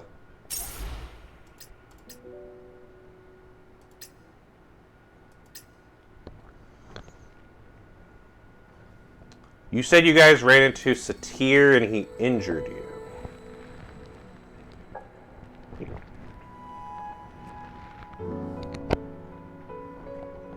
But the security department already identified his body killed in the tower upheaval by a couple of mercenaries for hire. That means we encountered tonight was actually a phantom. No, I'm sorry, that's not what I mean. Let me look for the original records. She continued swiping on the tablet in her hand. She began speaking faster and faster, her voice trembling, and the first time I saw her so panicked. Don't worry too much. No one could have predicted that guy would come back from the dead. But, actually, I already have some thoughts about Satir. I'll check it out later for myself. I moved my left hand onto the tablet screen, covering the information. But she still didn't dare to look up. It was as if she had a heavy burden weighing down her shoulder and she couldn't conceal the remorse in her gaze. I could only smile and pat her shoulder in response. Let's talk about the next piece of information. Alright, the next one is called the Eternal Promised Land. The girl took a deep breath. I checked the files and realized there really is a similar place underground in the contamination zone. It was originally an Aventus stronghold, but the military condoned it off long before the Descendant happened. But it seems like the Quiet renovated in it and connected it to the current altar after the Descent. Are they using it to care for the White Root? If it grew after the Descent, it must be part of the World Tree. Wait, so did its power create those miracles that happened at the altar? That's a good analysis. Cheer up, Caroline. Why, thank you, adjacent. What happened? I apologize for the interruption, but there was an explosion in the psychiatric treatment room. There's a large amount of ritual Titagen. Cherno. Our meeting had been unexpectedly interrupted. Following the security officer, we rushed to the location where the incident occurred. Sir, there's no casualties at the site of the explosion, but we couldn't find Cherno. Yes, my deepest apologies. We pulled surveillance footage from all jurisdictions, both internal and external, and we haven't located Cherno's whereabouts. So did she just vanish? I observed my surroundings as I entered the dark psychiatric treatment room. A silent explosion, disrupting screams, and a body that disappeared. Highly concentrated Titagen. It seems like there was only the one possibility. 3-phase transformation. Meanwhile, underground in the contamination zone, the altar that once acted as an important Aventus stronghold was unusually deserted on this place. The sound of prayers had long since dissipated, now replaced by the sound of waves orienting from the massive cocoon in the middle of the altar. Who are you really? A deity who will grant us blessing, or a devil who will drag us to hell? High Prizer. The man had looked up in the cocoon in front of him, surrounded by his followers. His eyes were filled with conflicting emotions, both faith and fear, causing his hands to tremble as he reached out. What are you saying, High Prizer Gavin? That this cocoon that contains the body of the white deity, of course. A sullen voice sounded as Satyr naturally landed behind Gavin like an eagle. The emissary has accepted the white deity's invitation, transforming into a fragmented phantom and merging with the cocoon. Are you here to witness her birth? Gavin didn't speak, but he gestured for his followers to disperse, then drew his sword. Perhaps you aren't. Satyr, brother, I was hoping you could be honestly tell me what exactly our eternal promised land is. What is growing within the cocoon you created? It is truly the deity you claim to bring protection and happiness to all the brothers and sisters? I see. It looks like the Ageless Adjacent must have shown you a lot of terrible things. Satyr revealed an icy smile. Step by step, he walked towards the sword pointed at him. Those are all facts. Facts. The true eternal promised land is Valhalla, a pure land without strife. Through the chains of suffering, we will all merge with it. Our duty is to take over the Aventus, a group that betrayed Edda, and free our brothers and sisters in the contaminated zone of suffering. Their flesh and misery will be transformed into nutrients, merged with this cocoon and giving birth to something that will help us achieve the goal. It will create a Titan. A new Titan created from a manifestation with 2 duos. Yeah, that'd be a terrifying Titan. Facing Satyr as he walked closer, Gavin tightened his grip on his hilt and his surrounding followers who also drew their weapons. After noticing Gavin's hostility, Satyr deliberately moved outside of his attack range. You know something, Gavin? There were other experimental cases in the past. First, you convert the duos into pure energy and bring 2 completely opposing properties into contact. An incredible amount of energy, hundreds of times greater than the sum of the 2 energies, will explode in an instant. After connecting it to the root of the world tree in the old altar, the energy will be absorbed by the tree, allowing it to grow to its full potential. Then the people in Contamination Zone Elf, or rather the people in all of Midgard, shall enjoy deliverance to Valhalla, and I, Satyr, shall.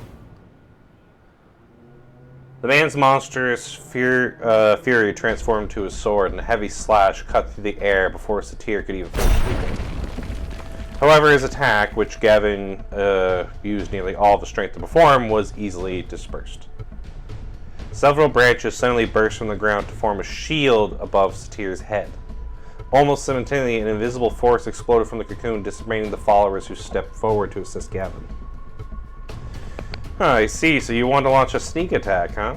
So this is the high prizer of the Blessed Ones. You lied to me and everyone who was following you. You and Edda both lied. Black blood spilled from his body of the man pierced by the branches. They crushed both his prosthetic body and consciousness, leaving only traces of disassociated anger directed at the demon in front of him. Oh no, not only don't only talk about me. Aren't you the one who gave these ignorant people false hope, High Prizer Gavin? And you're wrong, Gavin. I'm not following Edda's orders. I can clearly see who controls the Blessed Ones, who controls the cocoon, and everything. They were all implanted in the behavioral system, becoming my android puppets. Satyr lifted Gavin's head, laughing smugly, then pointing at his destroyed chest. Of course, the same is true for you. I can't let you die in vain like this. Those suffering brothers and sisters are still waiting for their high prizer. The roots began to spread and the body of Gavin's followed, transforming into crystals. Crystalline white flowers bloomed in the white, bloom into the water, integrated with bright red blood. In the dark corner of the opposite side of the room, the sound of a crystal forming could be heard. Oh, was there something in that corner before? The moment I began walking towards the crystal flower, I felt the same heavy sensation rise from my feet again. The entire room began to spin and distort, and the image consulting shifted from ripples in the ocean, assaulting my senses. I saw a child who looked like Cherno standing atop a black altar as her body melted into liquid. I saw countless civilians kneeling at the feet of an unknown titan, their bodies releasing fragments of light like stars in the night sky. I saw a contamination zone being completely fractured. The world tree in the middle of the city was covered with white flowers. Those images... adjacent? And yeah, I saw images of Cherno in the contamination zone. They were more hazy than my visions in Yethris, but I'm sure she's at the altar. Caroline? Here. Notify Director Tao of our operation tonight. I have a few operatives sneak into the underground area contamination zone. Inform Frida and have her head to the weapons workshop too. Well, what's this sudden... We need to act fast before the Blessed Ones attack Cherno and the civilians. Whoa, okay, understood. Grabbing my shoulder like that though, seriously, I didn't even know how to answer. Thank you, Miss Intelligence Officer. No need to be so polite. You can call me Miss Intelligence Officer. Anyways, don't worry. I'll help you deal with the trouble from Tao. Just be safe and don't get hurt again. You didn't even let me finish continuing my sentence. The Himmel infiltration force that I quickly put together arrived at the subway entrance at midnight. Just as we were about to head down the stairs, Katja suddenly poked me from behind. What's so funny? I suddenly remember what happened in Yethris. Diving headfirst into danger with Cobalt is super addicting. Please stop making weird comments. We need to try our best to keep him out of danger. That's kind of our job. Right, Enya? Oh, yes. Enya, who was at the rear, remained tense. She didn't react to Acacia's question right away. Yes, we need to avoid a situation like that. Then I'll have you handle backup tonight, Enya. Oh. When Ymir dragged himself into Valhalla, when he confronted Will of the 5th Research Institute, when that bullet pierced his heart, when Satyr cut his right hand, I couldn't do anything, but he still trusts me and he smiles, still encourages me. That must be it. I never wanted to show my weak side to anyone, but he must have already seen through me. Without even noticing, I must have already started indulging in it. Enya, you good? Sorry, I spaced out for a moment. Don't worry, I absolutely definitely won't let you get in any danger. That's good to hear. Alright.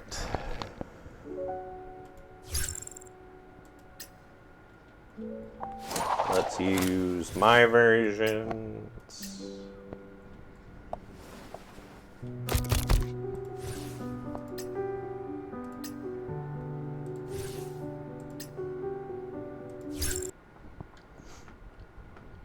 I need to see about maybe getting Acacia a 5-star weapon. 言葉が聞かないのなら力ずくでねじ伏せます。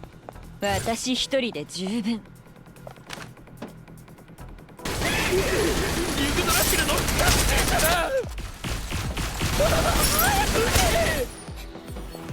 析この人たちはこんな程度じゃ戦闘経験ゼロだ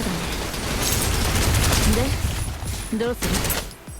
急所を避けて攻撃する。得意分野よ。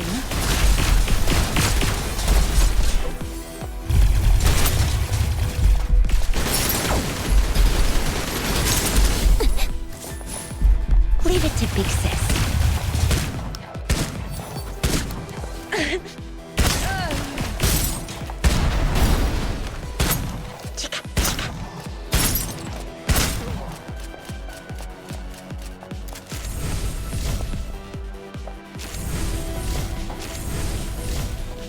またですね。しかも人数が増えたような。Alright, time to hit with a burst. 撃つのは気がしてるって？私はそんなに弱くないですよ。分析員を守る決心、誰にも負けません。へえ、面白いわね。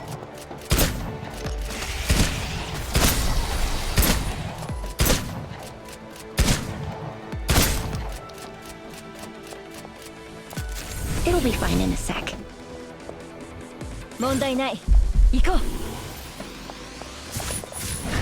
来るな。バーナキを下ろして。私たちの目的は仲間の救出なの。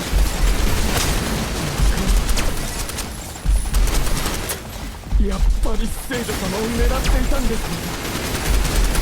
ね。でもごめんなさい、ごめんなさい。もうサルトル様に誓ったのです。私はもう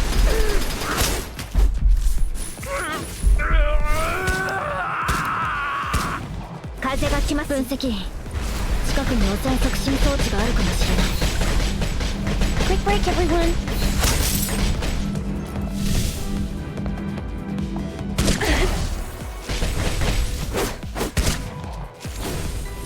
ねえ、降臨弾の倉庫ってあれのことよね。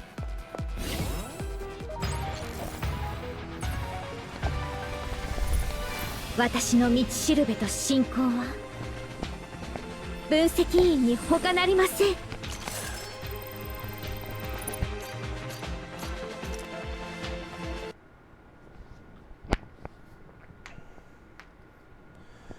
Alright, on to next one.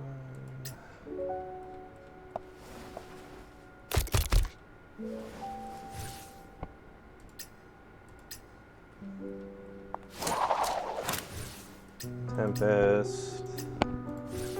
There you go.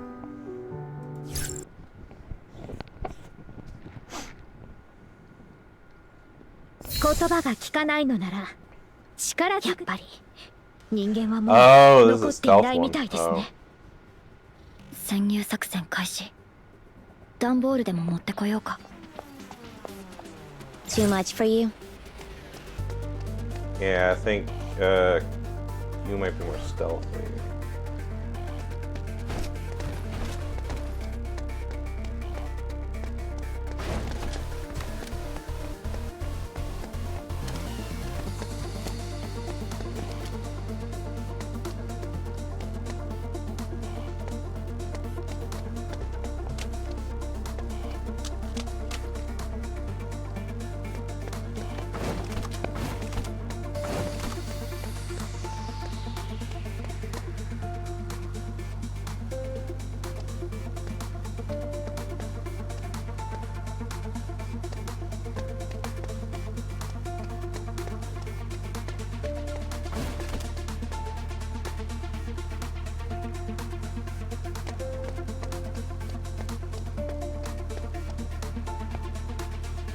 Okay.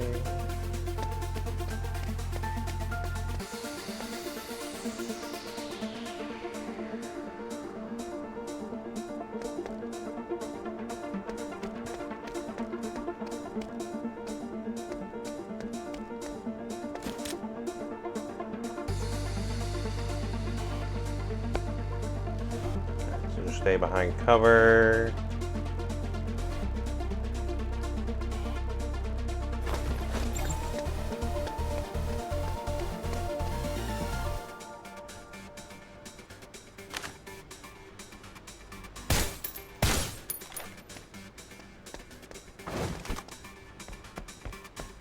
促進装置見当たらなかった。汚染源はもっと下のフロアにあるみたいね。チェルノも一緒かな。サルトルのやつ一体何を。さあね、チェルノを利用してタイタンをコントロールしたいんじゃない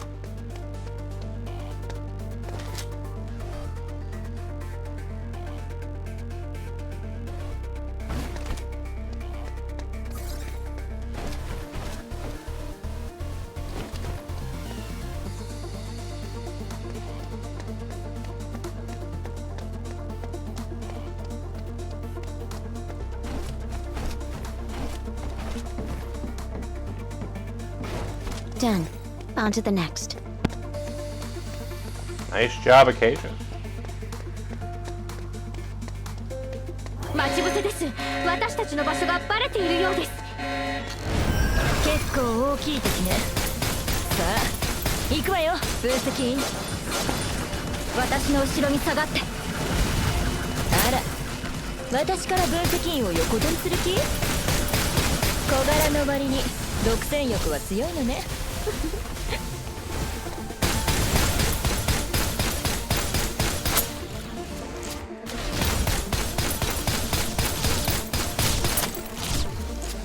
Nope.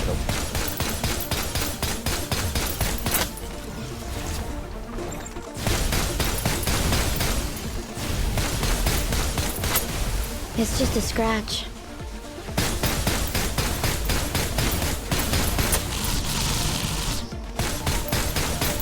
Decisions have consequences.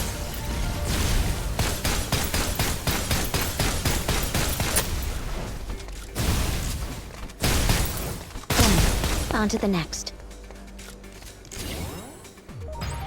Nice. That's that sorted.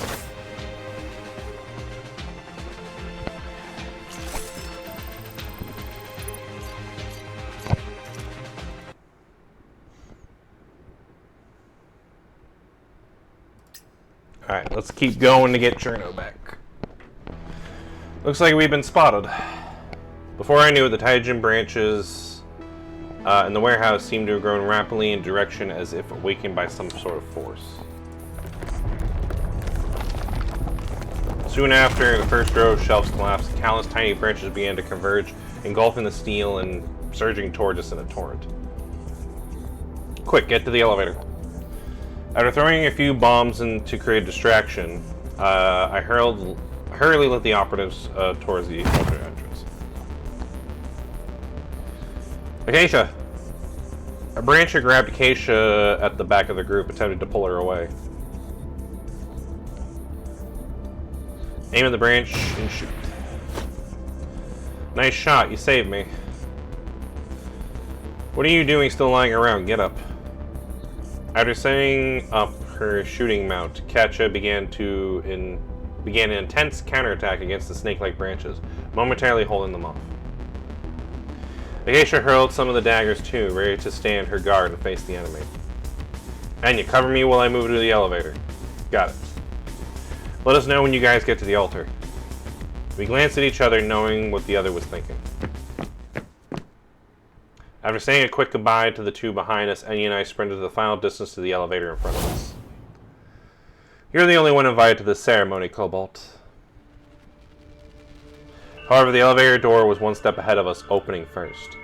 The spectral figure faded away, replaced by a cluster of Taijin branches emerging from the floor.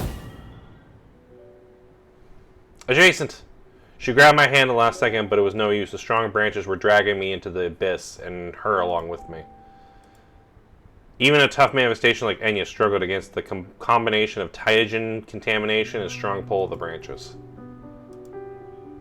Sorry to make you worry again, Enya, but looks like I still prefer putting my life in danger. Go help Katya and the others. I'll take care of everything down here. Wait for me. I'll be back. Developed in a sea of white branches, I was helplessly pulled down the pitch-black elevator shaft.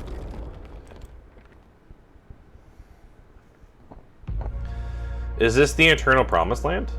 It's unbelievable. How could there space like this be underground? And with stars? Impressive, no. There's another miracle brought about by the white deity. Alright everyone, take your seats. The event ceremony is about to begin. A thick root of Tyrogen suddenly appeared in the center of the paradise, lifting up a pure white cocoon. The man, known as the High Prizer, appeared and kneeled before the white cocoon, his back facing the crowd as he spoke in a dignified and blooming voice. The root of the world tree. For a long time we have kept it secret from the outside world, looking after it with the utmost care. Tonight is the time we use it to show you all a miracle. A massive amount of energy is stored within it, which will be utilized by our white deity. Come, my brothers and sisters who have long suffered, let us pray together. Let us pray for an end to our suffering and pray for the smooth arrival of the white deity. After witnessing several miracles, those present were all drawn to the atmosphere. Longtime Adventists and newcomers alike bowed before and began to pray. Little did they know the fine roots, undetected by the naked eye, had already begun winding down their ankles, tragically reducing their life force to nourishment.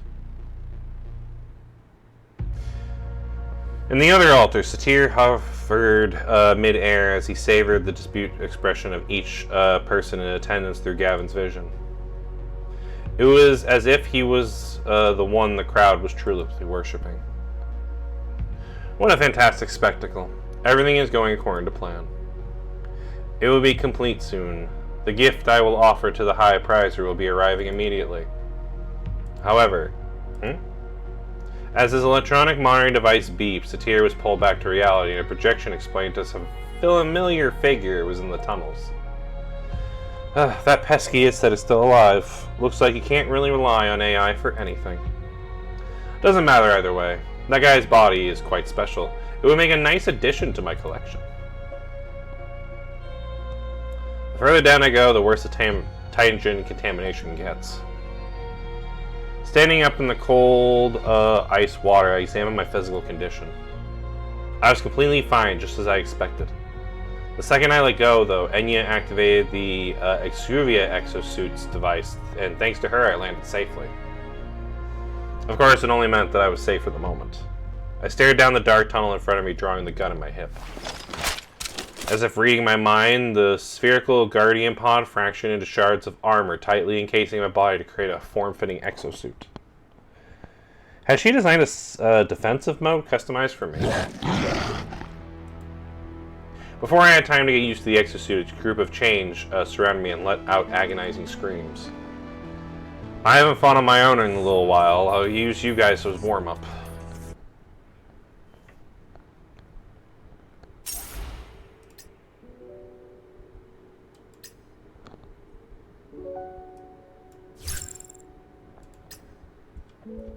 Alright, so we got Katya, we got Enya, and Acacia.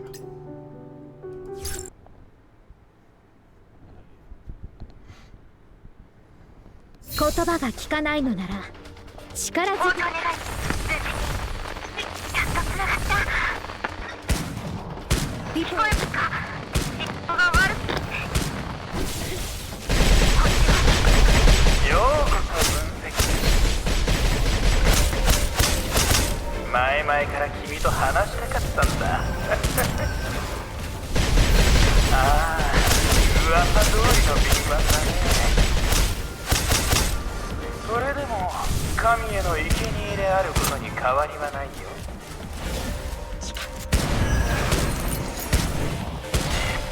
面白い。大胆の戦況を恐れず、でも情報戦に変換できるだなんて。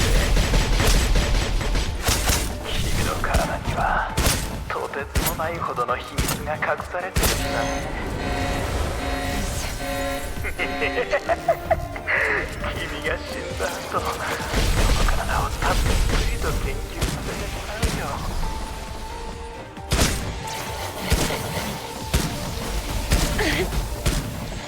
It'll be fine in a sec.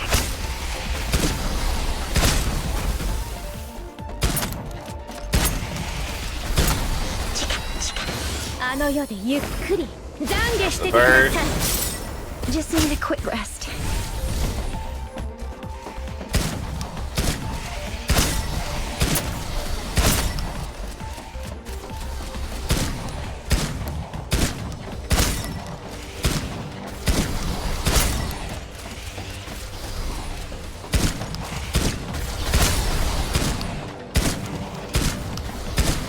I was hoping we'd avoid this. Pain, go away. Quick break, everyone.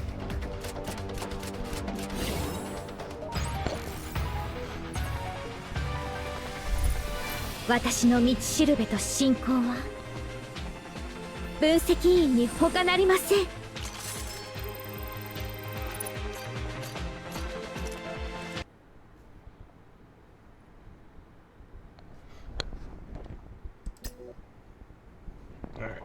Time to keep going to get Cherno. After destroying all the catalyst device, the final change was reduced to dust. The exosuit formed by the Guardian pod has seemingly used the ball of its energy as it transformed back into a small sphere. Looks like you're more stubborn than I thought, but it's still useless. Where's Cherno? Satir smiled and shook his head as he hovered in midair. With a snap of Satir's fingers, a hologram depicting the eternal promised land expanded before me. Did you see the cocoon? The emissary has already transformed into a fragmented phantom and merged with it. But soon her duos will be reborn as the White Deity, a titan that I, Satir, will control. The white cocoon in the hologram was growing at a speed visible to the human eye. Tiny cracks spread across its surface and an odd glowing liquid began seeping from it. Ah, see, with this I can prove that I have the same ability to control titans as Sophie. I will make sure the High Prizer who abandoned me knows how arrogant and cruel his decision was. Of course, if he has a change of heart and accepts me once again, I'd be willing to return to him. In fact, I have endured everything up till now just for that moment. Paired with the disordered speech and the sinister image in front of me sent a shiver down my spine. But I soon put an end to his blathering. You know, you were a good little lapdog for Kriegert. It's a shame he didn't even attend your funeral. What do you mean? Press the visual module scrambler. Ugh. Like a bird shot out of the air, the arrogant Satir fell to the ground and hit the floor hard in front of me. What's going on? What did you do to me? You really didn't notice, huh? What? The real Satir is dead. You're only just a puppet. I want to show you something interesting. Hand in the terminal with the recovery records from the Satir corpse. Hey, did you think that Satir you ran into tonight was a Beauvoir? Yeah. Judged by your combat records, I think it's a reasonable assumption. Actually, there's been similar cases before. If a consciousness is repeatedly uploaded and downloaded to an AI robot, it can lead to the emergence of a cloned personality. Do you want to hear about some experiments I conducted with the Academia? Sorry, I don't have much time to listen right now. Could you lend me the scrambler gizmo of yours? Oh, you mean the visual module scrambler? Even though it worked perfectly on the Eula Island, if you try using it against an android as strong as a Beauvoir, it might not do much.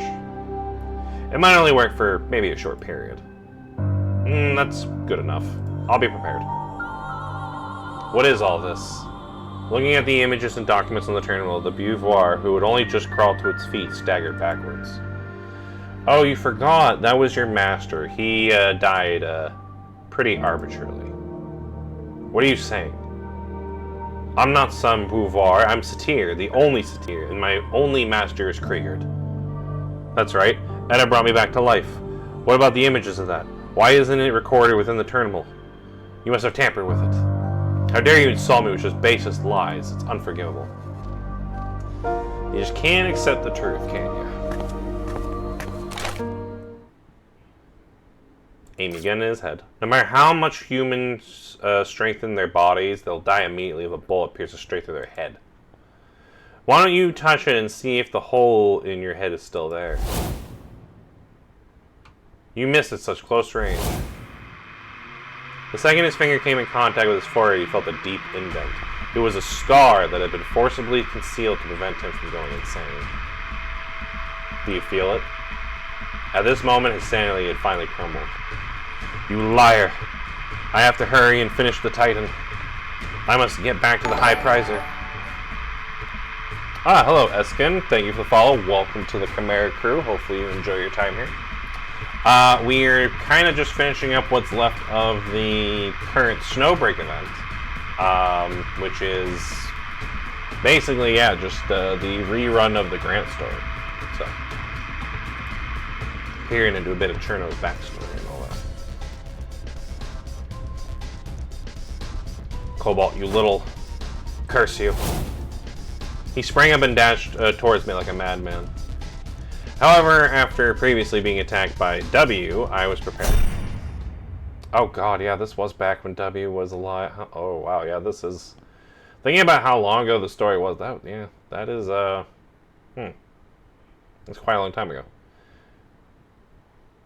I would recommend, honestly. So, I think it's... I would recommend it.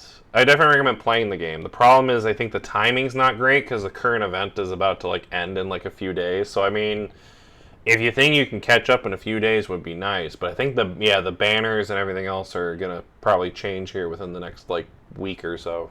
I actually don't remember how many more days is exactly left of the event. I'll have to look. But we're kind of like right near the end of an event in Snowbreak. But that means, you know, good time to start, I guess, because then you'll be right at the end of an event, and then you can, you know, be hopefully ready in time for when the next event comes out. So, but yeah, no, I definitely recommend playing this game. It's pretty good. Has a really nice story and everything, and also some very, very pretty ladies. So if you like pretty ladies, you came to the right place. So, I recommend it. Thanks for talking to me while that charged. It's a shame that I'll have to get Enya to replace this Guardian part when I get back. Oh, that doesn't seem good. As he cursed and thrashed, I activated the Guardian Power's self-destruct function. Anyways, farewell, Mr. Beauvoir. The explosion didn't even leave behind any remains of him. If Frida knew what happened, she'd definitely complain about me destroying materials with prime potential for experimentation. But that was a problem for later. I walked over to the hidden elevator in the middle of the altar, pulling out my universal key I borrowed from Frida. Nice work, Cobalt. Oh, it's that haunting voice. The ones you're looking for aren't down there, by the way. Their consciousnesses are in another dimension entirely right now. Want to see her? Though the altar was located hundreds of meters underground, it suddenly began to rain. I looked up at the sky made of steel panels, and the sound of rushing water grew from a massive gap in the center. Uh-oh. Pillars of water began spilling out from all directions, instantly immersing me. The liquid mixed with hydrogen and forcing its way into my mouth and nose. Yeah. Edda. What's that sound? Did you guys hear something up there? Why is the High Prizer Gavin unconscious? What's going on? Please stay calm. Chaos erupted in the Eternal Promised Land as people finally began to notice the dangers that they were in. However, they were already missed their opportunity to escape. I can't move. It hurts. It feels like something is burrowing into my brain. Save us, someone, please. As they screamed miserably, everyone present, both civilians and purifists, were transforming into the changed. Subsequently, white flowers sprouted from the water, and the white cocoon suspended by the roots was illuminating with a dazzling light. After devouring all the surrounding life force, something beyond imagination was about to be born. Submerged in a world of white light, the girl's consciousness constantly sank downward. Great emissary, please save us. I can't. Please grant us your blessing. I really can't. I already... Cherno? Oh, there's Cherno. We're trying to basically save her at the moment, so... Cherno, I'm here to take you back. The girl reached out, trying to grasp the figure that had appeared before her. However, his familiar face instantly became soaked in murky blood, and his chest pierced by a blue arm. Oh, so basically Edda's fucking with her, showing her illusions of us getting killed. In this realm of consciousness, she had overcome by pure fear. Adjacent! Just then, the once blank realm gradually began to take shape, morphing into the scene the girl wanted more than anything to avoid. Starting from birth, we connect with more and more people and things over time. You need to remember that every choice you make affects those connected to you. Who's going to shoulder the consequences for you this time, Cobalt? Satir slowly liquefied in front of her, changing into Edda. No, I don't want to. You don't want to do what, Cherno? I don't want to run away anymore. That's right, you can't keep running, otherwise everyone else will just shoulder your misery.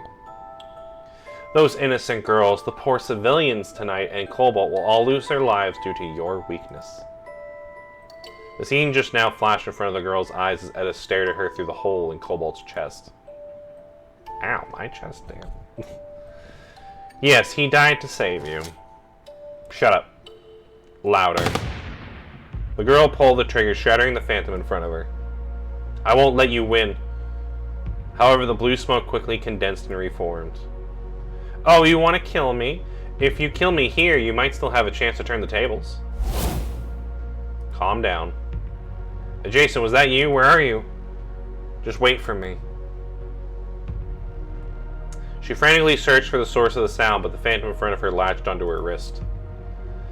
But that kind of weapon can't kill me, unfortunately. You'll need to use all your power. Where's your other personality? Come on, rip me to shreds and then absorb me. You'll reach completely new heights and even bring him back from Valhalla will be a piece of cake. She attempted to break free, but it was clear that she was no match for Edda. You don't want to run away again, do you? Cherno, give me your body, I'll kill her. Merasult? Ultimately, the one who responded to her innermost desires was the initial killer, an entity completely different than Merasult. With Edna's words, their personality that was born only to kill was resurrected, utilizing its own humanity as a sacrifice. Go on and spread misery, my little emissary. As Edda's body was ripped apart, the world built on illusions gradually began to collapse. There's no hope for this world. The root of the world tree and the cocoon burst into pieces, and the abnormal titan descended into shining white light. Oh, pretty. I mean, that is very pretty. Also, I like how you can still see, like, Cherno just in the chest right there. Allow me to bless you all. That definitely looks like a boss fight. Yeah, I think that's going to be a boss fight coming up here soon, looking at it. But first, we gotta kill some things as Cherno.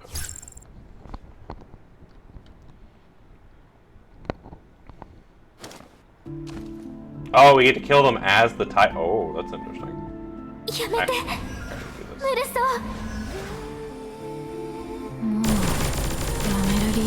So we're just killing all the people that just recently just turned into zombies. Got it.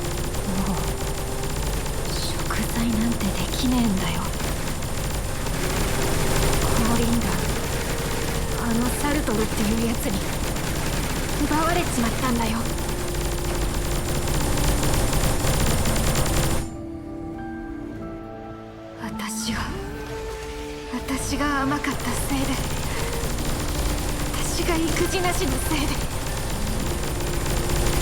何があっても守るって決めてたのに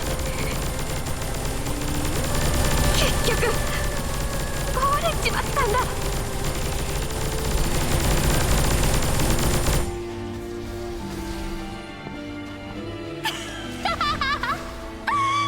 皮肉だよな。誰も守れねえってのは誰も幸せにできてねえんだよ。違うよ。ああ、もちろん違うさ。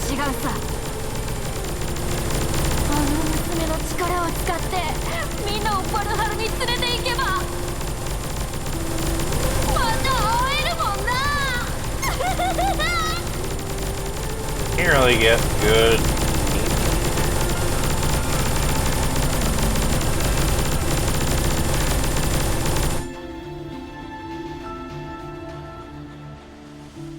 受け入れろ、チェルノ。これがうちらの宿命。贖罪なんだ。ダメ。何が？だって分析員さんが。黙れ！二度とあいつの名前を出すな。もう。ごめんね、ウルソー。でもあなたを止めないといけないの。なぜ抗う。Stop moving so much. お前だって彼に会いたいんだろ。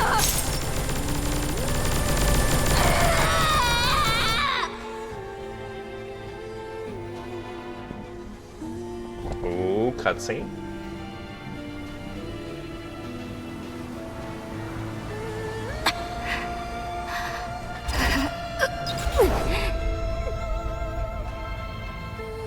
ごめんね、ウルソー。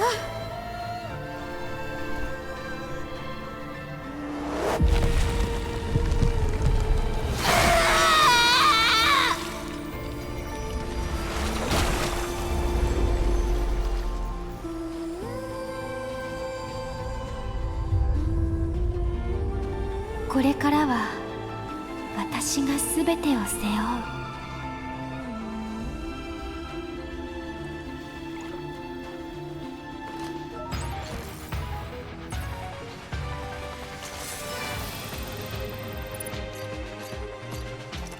Oh, I didn't get the 60 targets, but that's fine.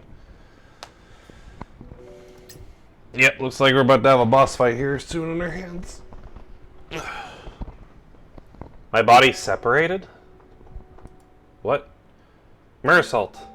So yeah, Merasult's been mutated into that. Do you see, Cherno? This is what someone with power looks like. Someone who shall offer salvation from all suffering and rid the world of misery. To correct every missed opportunity arise from the weakness in the past, I shall create a new order in Valhalla myself. No. Even now, you still hesitate? I'm only cautious because there's something I treasure. There's nothing wrong with that. The adjacent told us that before. And I'm not hesitating. I am sure I need to stop you. You're not the real Merasult, not by a long shot. The real Merasult? Yes, the real Merasult. The Merasult who would have experienced everything with me.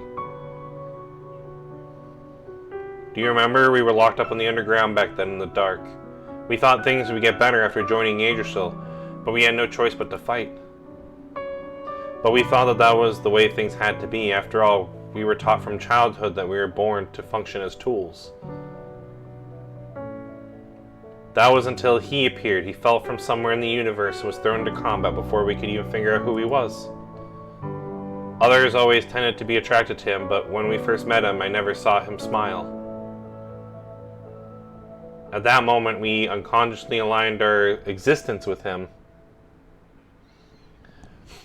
That was the only first time we ever felt like saving a specific person. How is this game so far? Do you recommend it? I do recommend it. So it honestly has a really good story, a lot of very pretty ladies, and surprisingly not as many like combat scenarios as you would think there would be. I mean, I guess it would depend on if you play like the other game modes, but In the story, you don't really do a lot of like actual fighting, but there's a lot of good like fighting stuff too when there is, and the events are pretty good too. Which again, we're kind of like right at the end of a current event. So after once this event's over, I'll have to wait like a little bit before we can do the next one. But no, this is a pretty good one. So I definitely recommend playing this to if you like good stories and you don't mind like gotcha games. I would say get it. So I'd say the best part is it's not pay to win either. Like it's they're pretty generous when it comes to like getting stuff to like pull for characters and that. The main thing is just if you want to get like outfits or something, or it's awesome. Okay, so but yeah, thankfully this isn't like a pay to win one. So yeah, no, it's mostly just outfits that you usually end up getting, because they're usually, as long as you go through like the story and everything else, you can build up stuff for like polls and that pretty quickly. So they're pretty generous with that stuff, which I like. So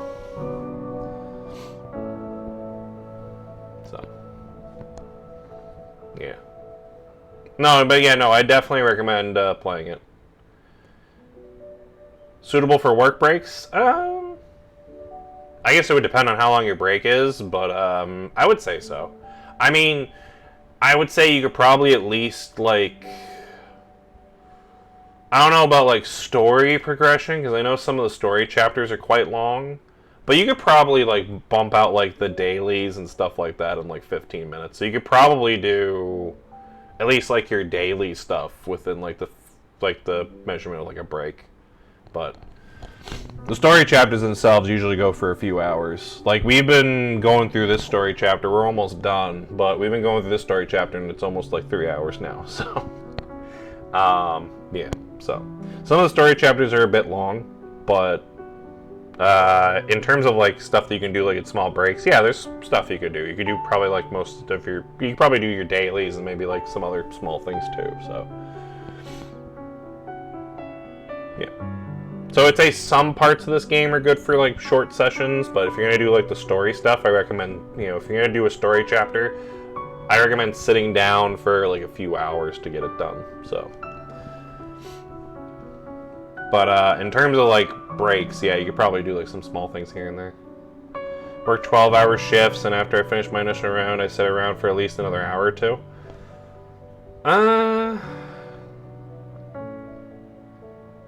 For an hour or two. I mean, you might be able to finish some of the story chapters in like maybe like 2 hours or so, because some of them are shorter than others, but some of them are going to be a little bit longer than that. So you might have to like either like sit down for those ones together, or probably just do like half a story chapter and then just do the other half it later or something like that. I don't know, but this one you probably won't get bored, because it's a really nice. Again, this game is a really nice story, so you can get pretty involved in the story pretty quickly going through the story chapters. So, and then the events usually keep you busy too when the events come out. So, how's the gameplay here? I thought Chicks was going to be fun. Gameplay is pretty good. When playing the story chapters, there's surprisingly not. There's like some fight like stuff, but there's not too many. There's like a boss fight at the end of every chapter, so I mean that's kind of fun. So I guess in terms of combat, there's that. And there's plenty of other game modes you can do to like fight things and that. And they have plenty of events that involve like mini games you can play with them, or other fighting things you can do either separate or with other people. So. Yeah, there's plenty to do in terms of like the combat. It's third-person shooter. Yeah, it's third-person shooting for the like actual like gameplay. So it's not bad. Just if you like third-person shooters, you'll like the combat here. So, and then the thing I do like about this though is that you can get like weapon parts to like kind of like upgrade your weapons, kind of similar to how like Yeah, I was just getting to that. Yeah, the customized guns. You can customize the guns, yes. You can unlock parts to upgrade and kind of like, you know, upgrade them both visually and like give them like, you know, stat increases and stuff. So you can change out parts of the guns too. I can show you after this part of the story chapter is done, because I can just, you know, go show like some of them. But yeah, you can basically switch out like small parts and that to kind of like just like tweak the, you know, how they do in that. So. But yeah, no, you can customize the guns in that, which is nice. So, and then like I said, the only thing that you really have to spend money on this game is like cosmetics. So if you want to buy like just a thing just to make your gun, like, you know, basically you can buy like gun cosmetics, outfits for the girls, stuff like that. So that's really the only thing that you would kind of spend money on this game, because again, they're really generous with the pull stuff as long as you like go through like the story and stuff and do the events. So thankfully I've never had to really put much money into this game in terms of like pulling for girls. I mean, I probably could if I wanted to, like if I really wanted to, like, you know, collect every single thing or whatever, but nah. As someone who's admittedly not that, you know, not having, I mean, I'll admit I'm not exactly that rich or anything, so sparing money is good. So I only use it for cosmetics. So don't spend money in content unless it's for DLC. Yeah, pretty much. So, which again, that's why I like this game, because it's like a gacha game. You don't have to like pay to win, like with like Genshin or something. Like, you don't have to pay to win like you would have to in those games. It's just if you want to just buy the cosmetics. That's really all it is. So.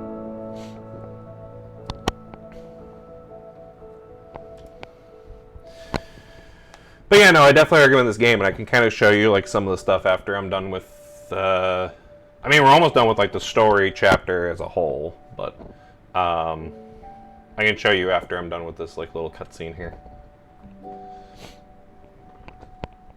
If it was to save him, it didn't matter if we had to abandon our emotions or our humanity. After all, saving him was like saving ourselves. But the fact of the matter is, he never needed that kind of saving. He pushed forward courageously, and even giving up hope, even when things seemed most desperate, he led the Himmel force out of peril, forming connections with more and more people. A smile slowly started to reveal itself on his face, and from then on, our mindset began to change too.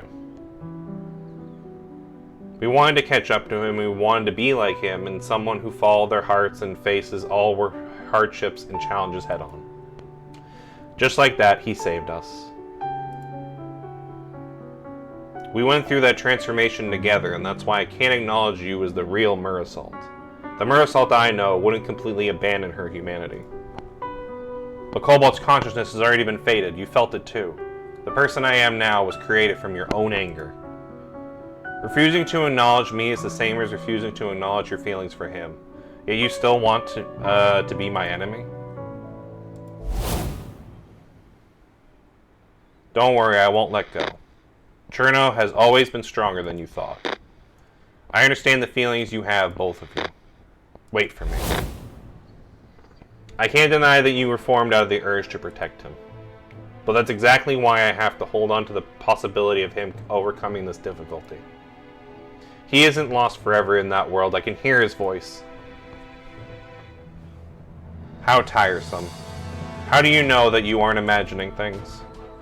But if you can't be persuaded, I won't waste my time. I'll use the power of this body to bring him absolute salvation.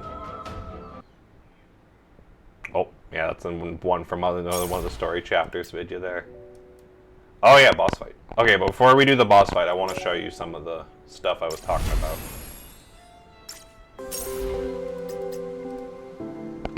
So this is Vidya. She's actually the newest character that's currently on the banner. I bought her the flight attendant outfit, as it's called. So, but yeah, that's the outfit that she has.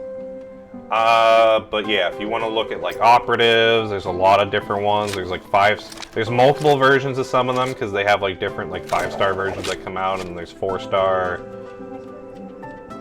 There's 4-star versions of them too, which aren't too bad. But yeah, the 5-star versions are kind of once you get the 5-star versions, you're probably going to use them more than the 4-star versions of characters. So, but yeah, we were just talking about Cherno, so let me pull up Cherno.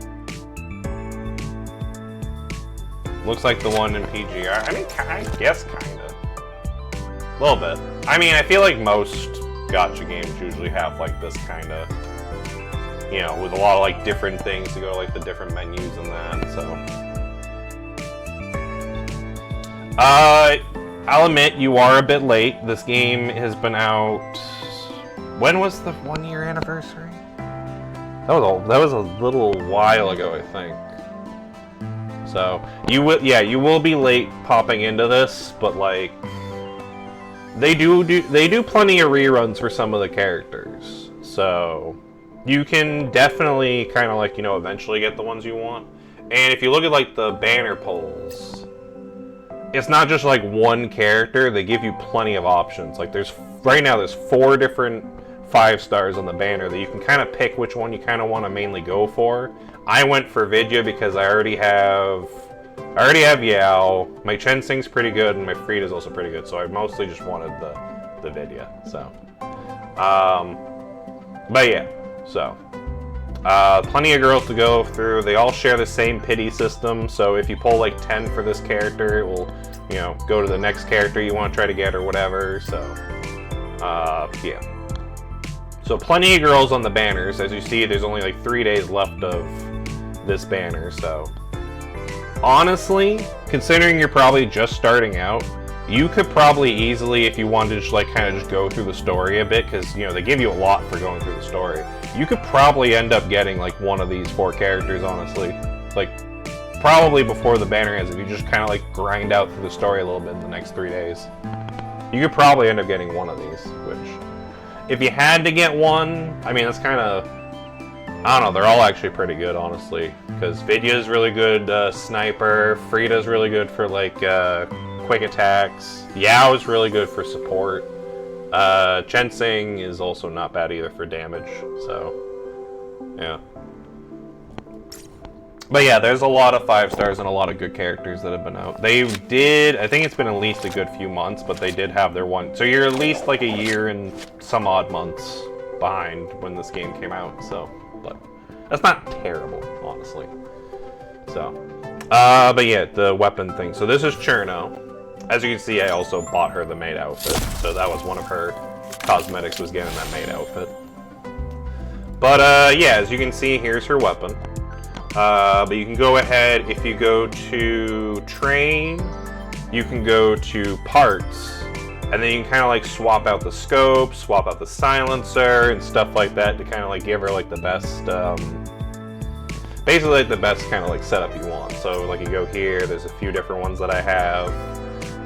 So I can switch to like this scope, that does 4, so it tells you like the stats of it. Oh, can't see them too much because of my face in the way, but like this one here does 12% accuracy with 14 attack. This one does stability 27 with 14 attack. This one increases ADS mode accuracy as well as also just base HP. So I'm sticking with this one because she uses it. It says Cherno uses an SMG, so they're usually like chaotic shots. So having more stability is pretty good on that one. But yeah, you can kind of like just change out some of these and that. This is kind of what I got going for Cherno. So, who's got a crazy looking gun? I think Dawnwing, yeah. So as you can see, I got this going on. You can see like all the sparks and everything. Those are from like some of the modules and that too. Does it have a good multiplayer system? It does, yeah, I'd say it does and doesn't. Because the thing is, the multiplayer system's not usually, I mean, I sometimes dwell in it like a little bit. Most of like the best stuff in terms of like multiplayer usually comes out with like the events. And those are usually like timed things. Like if we go back to like the event thing here, as you can see, some of these ended already, so I can't play these anymore because they only up for like a certain amount of time during the event. So unfortunately, those are kind of over. So I can't really show much in terms of multiplayer with the event right now. But there are some multiplayer stuff you can do. Like if you do, is it Gigalink? No, it's not Gigalink, is it? Yeah, I think it is actually Gigalink. Yeah, so you would go ahead, you can do like some of this stuff or whatever, or this stuff, and basically you can play with like 2 other people. So, and you can kind of just, yeah, and then it says like these characters here get a boost if you use these characters, but yeah. So there is some multiplayer stuff, but I'd say the best multiplayer stuff usually happens during the event. So. Yeah, that's the thing. That's why I kind of mentioned it a little bit earlier, but yeah, you're kind of like, if you were to join like right this second, you'd be, you know, right at the end of an event. So there's a lot of stuff here you can see you can't really do with the event, so you kind of pretty much missed the event. But yeah, it's true. You could always just join for the next event, since I actually don't know if they've announced yet when the next event's coming out, but it's usually not, there's usually like maybe like a week or 2 gap in between events sometimes, or sometimes I've even had them where an event ended and literally the next event started like the next day. So, trying to set up some space on my phone to download it will take at least 2 days to. Oh, you're gonna play it on your phone? Okay, that makes sense. So. That makes sense, yeah, if you're going to play on your phone, yeah, that might take like 2 days. So that actually might be perfect then, because then by the end of that being done, you'll be right at the end of this event, and then the next event will come out, which I don't know if they've announced it. I'll have to... Did they announce the next event yet? Oh, they did announce the next event. Okay, Conquered Ode. Oh, looks like Tess might be getting a rerun. I do need to get Tess. Okay, so they do... That's a web event. That's not what I'm...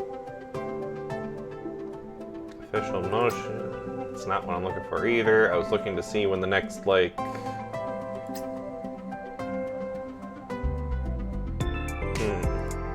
Doesn't really tell me much. Let me see if I can, like, look it up real quick. Hold on. Let me switch to this screen real quick and let me just see. Because usually you can look it up on their, like, actual, just, like, website. Snowbreak. Because I'm curious, actually, now myself, like, when the next event is coming out. Snowbreak events. Alright, let's see. When is the next event?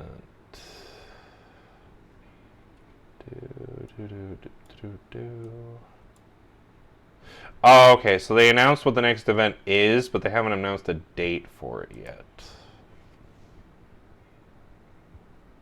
Oh, wait, no, here it is. Okay, so the next event... event runs from... Oh, okay, so the next event is July 10th. So that's... What's today? Oh, so that's like, yeah, like 5 days from now.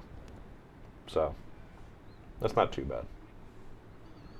Alright, so the next event's in like 5 days. Actually, let me read this. Who's getting, Oh, okay, so they're coming out with a new version of Katja 5-star, and they're coming out with a new version of Tess, which I do need to get the Tess one. Because I do not really have Tess, so. Oh, and it looks like you're getting, like, wedding outfit thing. Oh. Okay, there's a lot of good outfits that are going to be out for this. Okay. One of the new weapons is called the Cobalt... Hold on, wait a minute. I might need to get that Cobalt Cyclone. One of the weapons is literally called Cobalt Cyclone. That's basically right up my alley, considering, you know, CobaltChimaera. Cobalt. Makes sense. Oh, shit. I'm going to probably be spending money on that. I may spend... I know this is going to be contradictory to what I just said. I might spend just a little bit of money to try to see if I can get that weapon if I get Katja. So... Some of them are immediately right after. Some of them can be like up to like a week or two. I think there was one event where, yeah, it was like 2 weeks after. But I think that was mostly because they had like a delay, like they had some complications, so that doesn't happen often. But yeah, no, it's pretty close. It's only like, so this event ends in 3 days. That'll make it the 8th. Yeah, so there'd be like a 2, maybe 3 day kind of gap between this event and the next event. So that's not too bad. So. And I might have to go for the new Kyacha version just because that weapon alone looks cool. But, yeah. But yeah, no, it's not too bad. It's pretty close.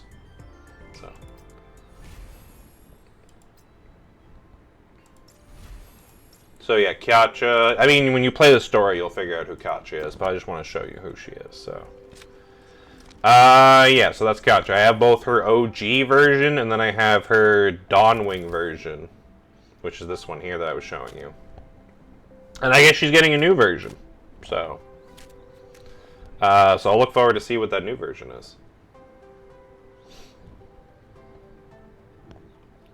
But yeah, you can usually like level them up. You can change out like their weapons and that. Like the logistics officers, basically kind of like just like artifacts or something, like just to kind of level them up. Manifest. So basically, like if you get like multiple versions of the same one, you can kind of like build up and then give them more boost, and then just the neurotics, just to kind of boost. Oh, actually, I didn't even fully get your neurotics. But you can essentially like buff them up this way just to give them like small incremental boost to their like damage and stuff. So there you go. So now you're fully upgraded. So oh yeah, it even tells you like a power level system. So I should probably actually switch back to the game. I just realized I didn't do that. So yeah, so you have Kyacha here. You have the weapon system where you can kind of like modify it and switch out weapons. Logistics officers, which basically can act like artifacts and give them like buffs if you give them like good like sets, like with this one here to increase skill damage. Manifestations, which are used for, again, if you have like multiples of the same ones. And then neurotics, which are used to like upgrade which are used to like upgrade like, you know, little tweaks in that to kind of get them to the best of their abilities. Oh, I didn't realize I didn't redeem that. And then if you look right here, you can see kind of like a power level. Like it says power 1268, so that just shows like how like strong they are basically. So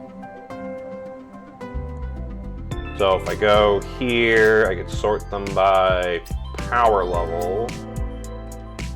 So as you see, 1268 isn't bad because my strongest character is in fact Cherno, who is at 1410. So, and then we have Fenny, 1355, 1318, 1289, and then yeah, 1268. So, but yeah, as you can see, there are a lot of characters. So. A lot of good characters too. Like honestly, I like, you know how in most gacha games there's usually like this one character that's like, they're kind of meh or whatever. Honestly, all the characters in this game are pretty good. They all come with their different play styles. They all come with their different roles. Most of them are just mostly attack. There's only a few that are like support or like heals, but most of them are just dealing damage in different ways.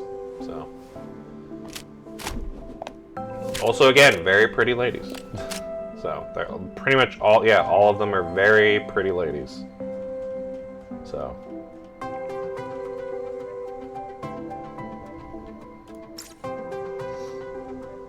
So yeah, no, I definitely recommend this game. But yeah, the event's gonna come out here. Yeah, so I guess the next event is the 10th. So we still got a good few days before that one. And usually events usually last like about a month, maybe a little bit more. So it's about a monthly event, you know. So it's pretty good. So yeah, definitely recommend playing Snowbreak if you're gonna get into it. So yeah, just right now is kind of an iffy time. Like if you could try to get into it enough to maybe try to get like some pulls before this banner ends, that'd be kind of nice. But if you don't, that's fine, because I guess according to the looks of it, the next banner is going to have some good characters on it. So You might be right in time to get some good characters with the next banner, at least if you don't get any of this one. So.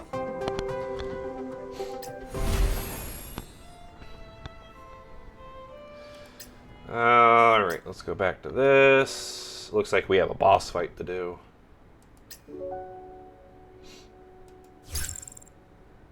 Choose 2 characters. The helper. I mean, my Cherno's not going to need much help, honestly. If I use... Oh, it doesn't even let me use my version of Cherno? Sad. Okay. Well. I'm not going to need much. Cherno's pretty strong, so I don't really need much support. I'll just use Achel, because she's really good support, and... I'll use Fenny. Yeah.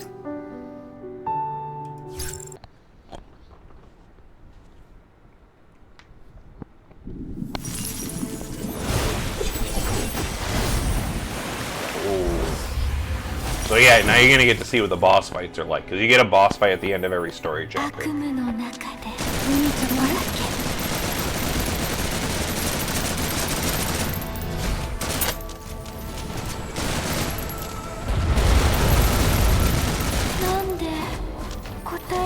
Oh, I didn't dodge that. Probably should have.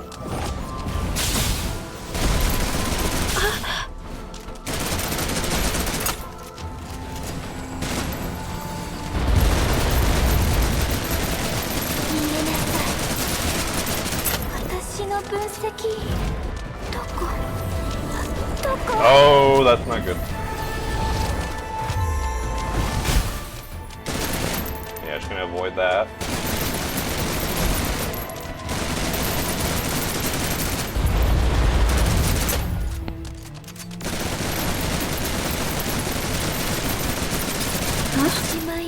I did it?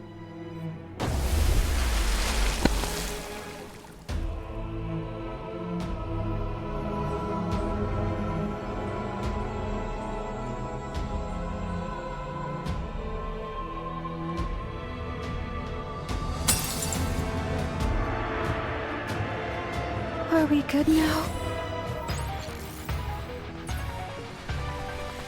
Okay, so that boss fight might have gone pretty quick because, yeah, I had these 2 support, which, Fenny gives a big attack buff, and Achel gives HP regeneration, so... Went through that boss fight a little quicker than probably you normally would. But, yeah, that's essentially what the boss fights are like. So.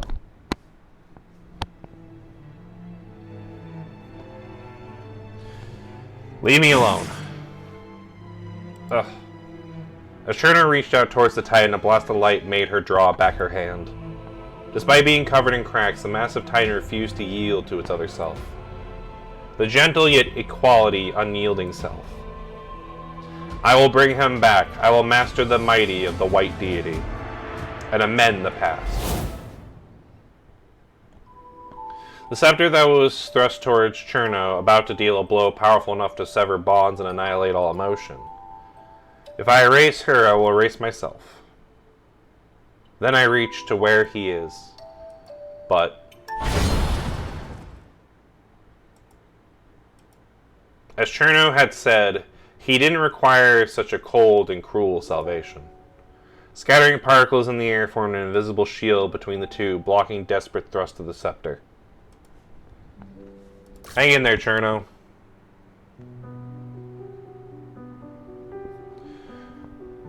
With an assuring smile, the phantom disappeared, taking with it the white husk that shackled Merasult.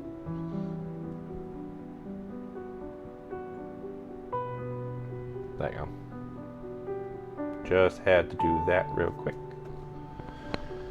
With an assuring smile, the phantom disappeared, taking with it the white husk that shackled Merasult. With unspoken understanding, Cherno nodded and moved towards the black-haired girl. This is the first time we faced each other like this. Yes, this is my first time seeing myself like this too. Merasult, you've calmed down now, right? Yes, you won, Cherno. Before I knew it, that little coward who cried all day long defeated me, a monster. Merasult, you're not a monster. You got loud as well as stronger, I see. Yep, so now there's two. So, you probably learn more about, because again, all the characters in this game are really good, and you get to learn a lot about like their backstories through like, either like through playing through the story, or there's things called personal stories. Which I'll probably show the personal stories after this, because I have like some personal stories I need to go through myself, actually. So I'll probably do some personal stories after this. But, yeah, so with Cherno's case, basically they deal with multiple personality syndrome. So this is basically the two personalities of Cherno here. One's Cherno, and the other one's Merasult. But you can kind of tell by the hair, you know, Cherno's is white and Merasult is black. Listen up, Cherno, this crisis still hasn't been handled. Even though I've been separated from the Titan, the activated Titan still hasn't dissipated. As the core, I could be merged with the cocoon again at any moment and release more Titagen. If that happens, it might even affect things on the surface. Oh. So let's stick to the final pact we made. From this moment forward, I shall bring you misery. Cherno, I will help you with re-salvation, then I will find true salvation, and when you do, completely erase me. But I don't want to erase you, Merasult. Don't misunderstand, I'm not asking you to kill me, I'm asking you to free me. Besides, I'm just one of your personalities. This whole time, I've been shouldering all kinds of pain for you, a little coward. I've had enough. Merasult. Every time we go out with everyone, you're always the one who gets all the compliments from the adjacent. Well, I just kill over and over again. After all that killing, I've become a monster in everyone's eyes. I'm begging you, this is my last wish. I don't want to hurt anyone anymore. Put an end to this, Cherno. It's time for you to be the strong one. I understand, Merasult. The white-haired girl raised her gun, trembling, and aimed it at her other self. Finally, it's almost over. I'll complete my mission and go to that world. I'm sorry, Cherno. As the embodiment of misery, this is all I can give. It's full of spite, but it's the only way. But how can I face him now? The sound of splashing water reverberated in her ears. The gun in the girl's hand had been tossed to the side. Yeah, Cherno couldn't do it. I can't do it. It's just like you said, Merasult, I'm a coward and I'm always running away. But if I have to point my gun at you just to be strong, I won't do it. I'm only cautious because it's something I care about. I'm more scared of losing an important companion than being called a coward, so no matter what happens, I won't abandon my weakness. And I definitely won't abandon you, Merasult. You've always shouldered everything for me. And I'm going to take you with me to bring the adjacent back from that horrible place.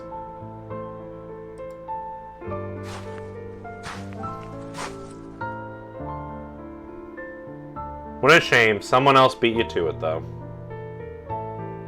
Adjacent.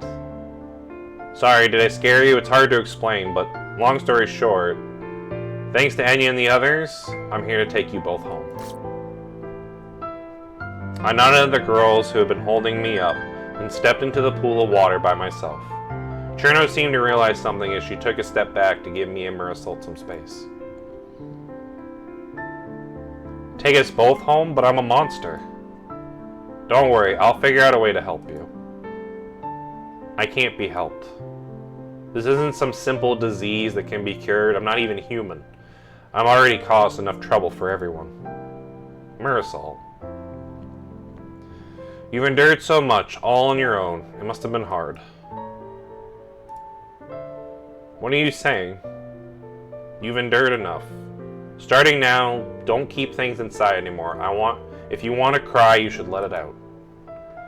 Crying because you're suffering isn't something to be ashamed about. Whether it's the past, present, or future, countless people cry because of all sorts of things. So you don't need to shoulder all this misery alone, and you won't. After all, we have many times where we cry, But we only will have one precious life. My life. Yes, Merasult, I don't care what anyone else says, whether you're the emissary or some white deity. In my eyes, Merasult, because you've always shouldered everything, you will always be. I'd say we give her the chocolate that we promised her. You'll always be the strongest, most gentle girl.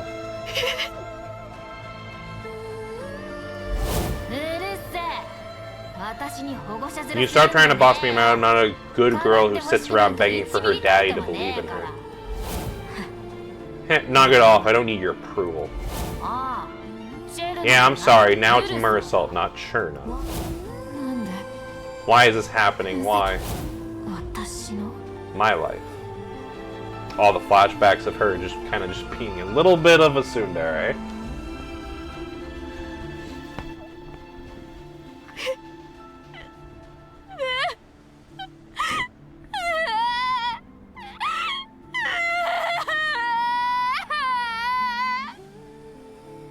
Aw, poor Merasult.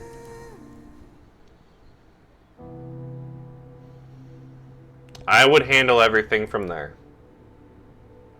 Walk towards the remains. It was just like when I absorbed the tree. I just needed to do it again. Oh. The energy rushing towards me nearly tearing me apart, though. Wait, stop. Thankfully, I was able to handle it, though, just barely. Oh. Not good. Why isn't this over yet? Just give up. This cocoon is connected to the world tree. You won't be able to transform it with your current power. She hesitated for a moment before she took a step forward, perhaps realizing that her action would mean, but still she took that step. It was a step that would cause her to fall into the abyss after she had finally just experienced a moment of happiness.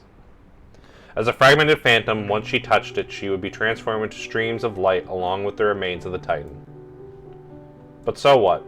Life goes by in the blink of an eye. If you don't pursue anything with passion, you won't leave anything behind. In that case, she would use the most passionate approach she could to send her love to the future.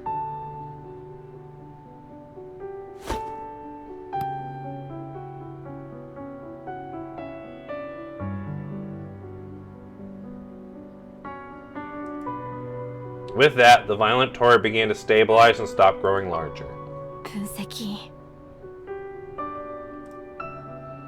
Just like fireflies, her body slowly morphed into particles of light. Whether it was her flesh or consciousness, they both quickly disintegrated. Her fire of life drifting through the air would soon vanish in a vast sea, never to be seen again. And her irises, dark as the night sky, overflowed with tears of parting. But before the end of her life, it was as if she wanted to take the person in front of her and carve him deep into her disappearing soul.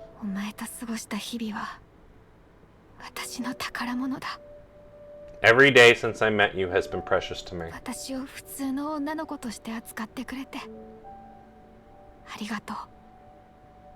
Thank you for acknowledging my existence and for treating me like a normal girl.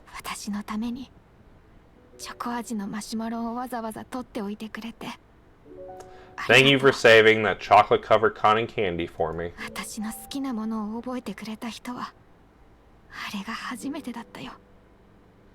That was the first time I noticed that someone actually remembered what I liked.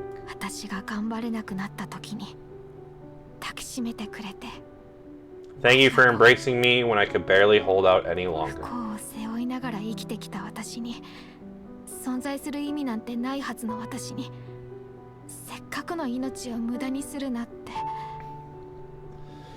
For telling me that I shouldn't give up on my hard-won life, even when I shouldered so much misery and felt devoid of meaning.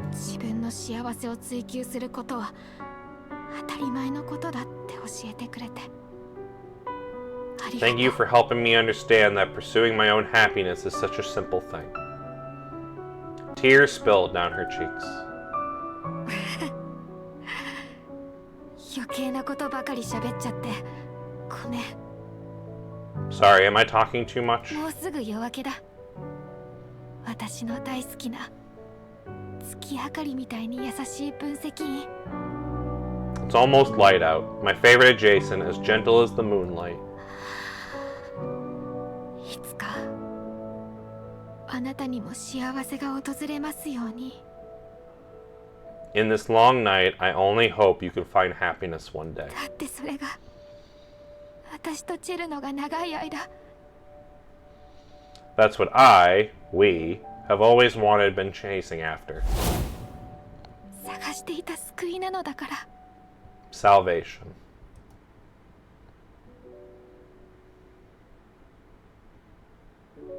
Then everything was swallowed up by the light. By the time I came to, all the fragmented information of consciousness had flooded my mind. However, Merasult, the one to whom this information belonged to, had vanished forever. Her chocolate was sitting in the pool of water and tears, the crumpled wrapper unopened. The lingering warmth of my cheek had also cooled.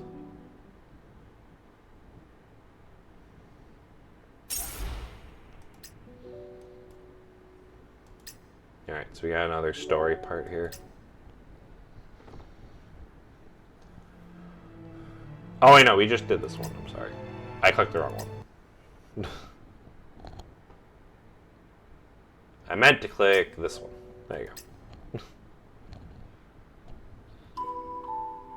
I sunk down further, engulfed it in the waste water. There was nothing I could do. When I found myself able to think clearly again, I wondered how long it had been, and my eyes were flooded by a white light above me. Even though I had regained consciousness, I still couldn't control my body, and it felt like a massive rock was weighing down on my chest. Oh, Cobalt, you're awake. I lowered my head to see a girl hugging me tight. Branches sprouting from her body had pierced deep into my chest. I won't let you win. It was Cherno's voice. She was close by. Reach out towards her. Calm down. Geez, you can still talk? Then I'll switch up the position and turn it up a notch. The girl's icy, slender fingers tightened around my neck. Oh. Wait for me. The light gradually began to fade. Both my vision and consciousness were once again swallowed up by the darkness. But... I'm sorry, Cobalt. Please wake up. As my chest constantly rose and fell, I gradually caught my breath. But before that, someone had pulled me out of the water. Ugh. I felt something press up hard against my lips, and I was completely awoken from the cold darkness by the sudden warmth. Oh, it's Enya. Oh, thank goodness you're awake. Are you crying, Enya? Tongue twisted. Yeah, I thought I'd never see you again. I'm sorry I let go of you. I'm sorry. I'm never gonna let go of this hand as long as I live. Hey, you should save this kind of stuff for that important day, you know. But until that day comes, don't leave me again.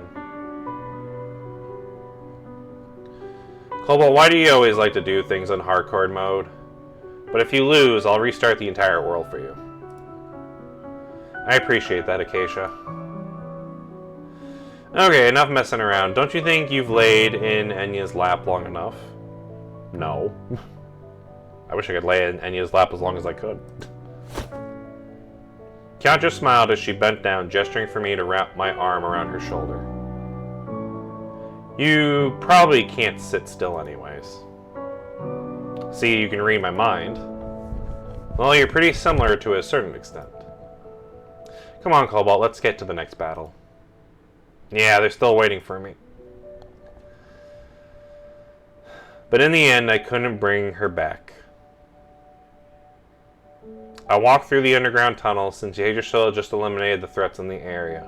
There were no changed or Adventists, only enough it felt kind of lonely. 2 weeks have already passed since the Eternal Promised Land incident.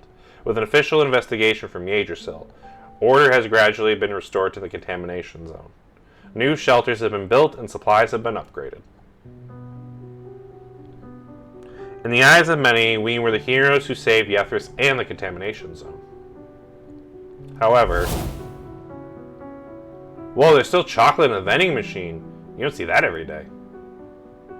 Yeah, Cherno is usually the one that buys it all.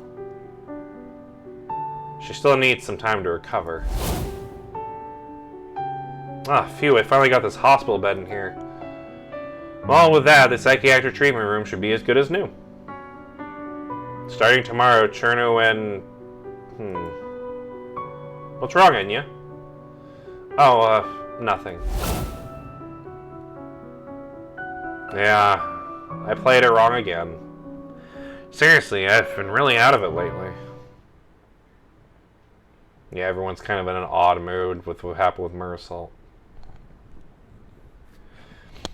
After that mission, there was a flame burning in my heart that I just couldn't put out. With that, I went back with them by my side. The hologram projection of the stars and skies was still on, but the company had already cleaned up all the crystalline flowers on the pool's surface. I could only hear the sound of water lapping against the steps. I sat down, staring at the stars reflected on the water's surface in a daze. Suddenly, a tiny anomaly appeared in front of my eyes. Another crystal flower. A bunch of small white flowers had bloomed in the middle of the pool. Walked towards the lilies. I had no way of knowing that this small action would put the wheels in motion for a miracle to occur.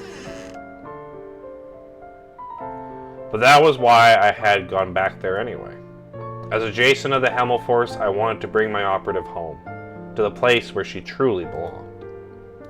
Those flowers would mark the spot where one day not long after, I would meet her again.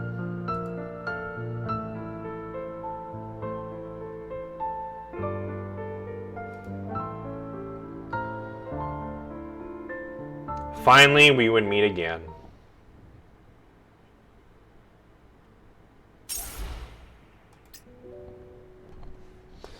Alright, and with that, that is the end of the Grant of Souls.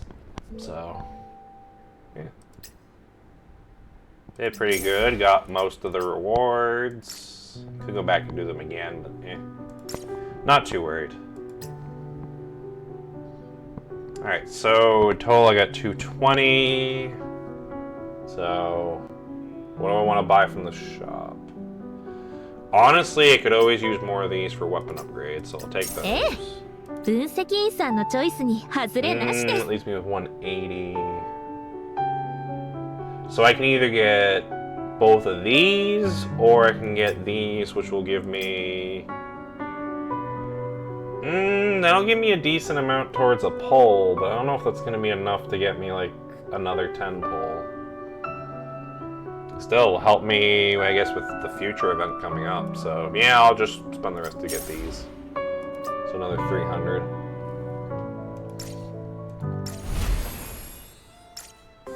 So that puts me at 900. Trying to think if I have enough to maybe do a 10 pull.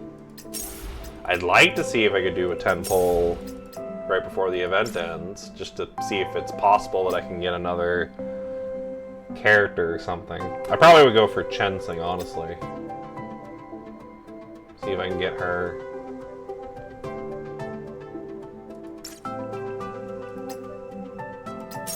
Yeah, it's just all daily stuff. Alright. So, oh yeah, I was gonna do the...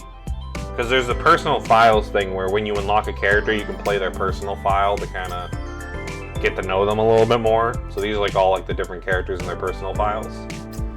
I have not done 2 of them yet, which are Vidya and Nerida's. So, yeah. So I say we probably start with how long is Nerida? 1, 2, 3, 4, 5, 6. 1, 2, 3, 4, 5. Okay, so Vidya's is shorter. I guess we get the longer one out of the way. Alright, yeah, we'll do that. I'm gonna go ahead and do Nerida's and Vidya's personal stories to kind of get to know them a little bit more, because I have not done that yet. So, I've done all the other ones that I have for characters so far, but I recently got these two, so I haven't done theirs yet. So yeah, let's go ahead and go through Nerida's story first.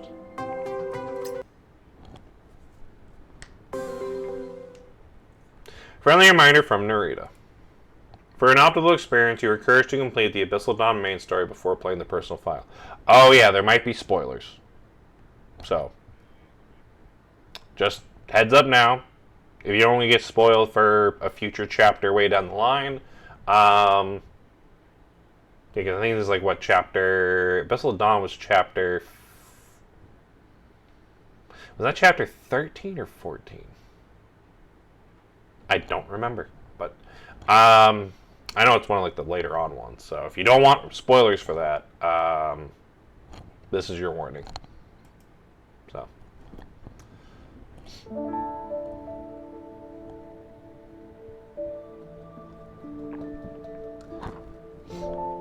Her eyes gleamed like red gemstones, like the lights glimmering on the silver snow of Yethris night. As the red Avation morning light on the building blinked, she emerged from the darkness and nodded towards me. I had imagined this reunion. She probably wouldn't smile or exchange pleasantries, yet her mere presence was worth more than any words. It was unfortunate that the sun shone so brightly. Disappointed to see me. I mean, I was kind of hoping you'd arrive at night, but why? I smiled, seeing that I offered no answer. She cast a glance at me before walking through the main door of the base. We didn't expect you to arrive so soon. Your room won't be available. Oh, so this must be like right as she joined Himmelforce. Okay. Would you mind staying in my room for now? Hey, oh. I mean, she gladly could. Nerida? That's fine with me. She stared at my bed, chest rising and falling slightly. The sheets are clean, I just changed them today. Wait, why is she I'm pretty sure you can guess why she's blushing. Oh, don't get the wrong idea, I won't be sleeping here. Why, afraid I might bite? She snapped back, looking directly into my eyes, and for some reason, I sensed she was putting up a front. I'd be too uncomfortable with being cramped together right after landing. Every operative needs their own personal space, you know. So how are you adjusting physically, I mean, after everything? Before our last parting, I had absorbed all the Taijin that was in her body. Though she lost her incredible powers, her physical condition should be much better. Not entirely used to it yet. Mortals have limitations, no matter how hard we push ourselves. But it's not too bad. I think I'm unqualified to be... What, you think I'm unqualified to be your operative? Oh, don't be ridiculous. I couldn't be happier. Welcome to Himmelforce. While introducing the company, I gave her a tour of the base. She appeared to be listening attentively, but was actually deeply lost in thought.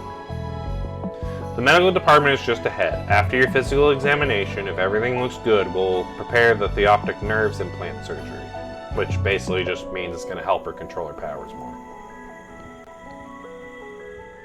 By the way, I haven't asked yet, but do you truly want to undergo the surgery to become a manifestation?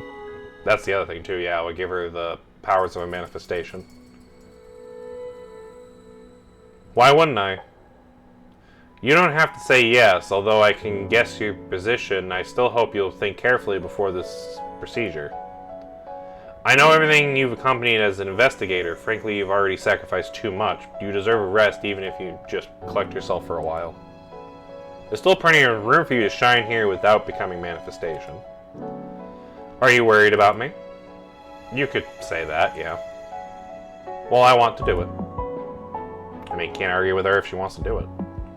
I was stunned as Nerida looked into my eyes and continued. I want to become a manifestation. You need me, don't you? Her fingers caressed my cheek, her thumb brushing the corner of my eye. Think about it this way, I'm worried about you too. Besides, the Age of Show's adjacent Cobalt couldn't bring Academia Acropolis investigator Nerida up from the ocean floor just to be, ordinary, did he? The woman you knew died at the bottom of the sea. Standing before you now is Hemel Operative Manifestation candidate, Nerida. It was the answer that I expected, yet her words still stirred a warm feeling inside me. Soon she was connected to monitors and IV lines. Wearing a hospital gown, she no longer appeared distant but delicate and vulnerable, like she deserved all the care in the world. She lay on the operating table, lips pale, but her expression remarkably calm. Are you scared? It's just a little chilly. I reached for her hand. It wasn't cold, but she did grip my hand tightly.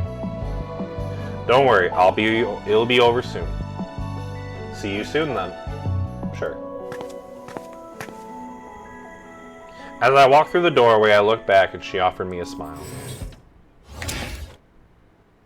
The slow closing door cut off my view and the indicator light switched from red to surgery in progress.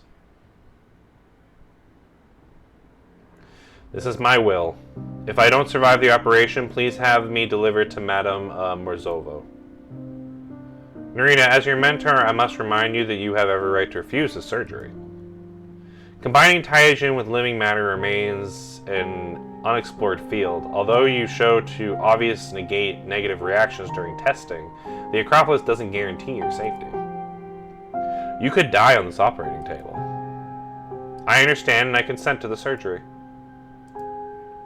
I'm the only qualified investigator. Whether the surgery succeeds, others will stand on my shoulders to see further. It's my duty, my right, and my honor. Even if my Nana were here, my answer would still remain the same. Very well, you're a good kid. The Academic Acropolis is proud to have you. She wasn't merely putting on a brave face when she said those words, but lying on the operating table was an entirely different experience. It wasn't like any pain she'd ever felt before. The contaminated cells kept going through 3-phase transformations, infecting other nearby cells. When the contamination spread internally, she felt as if her insides were exposed, sometimes empty, sometimes growing or transforming into non-existent or non-material states. She tried to concentrate, but her willpower had disintegrated faster than she would have gathered. States of fragmented information and energy took turns disrupting her thoughts, and this wasn't the inner battle she imagined, but a ritual of torture the moment it began. All she could do was hold on. If her willpower collapsed before the ritual achieved a relative stable balance between the Tyrogen and her body, there would be no chance for recovery. If she could choose, even believing herself strong enough, she wouldn't want to go through this again. Sounds like a certain someone that I know. But this nightmare had returned.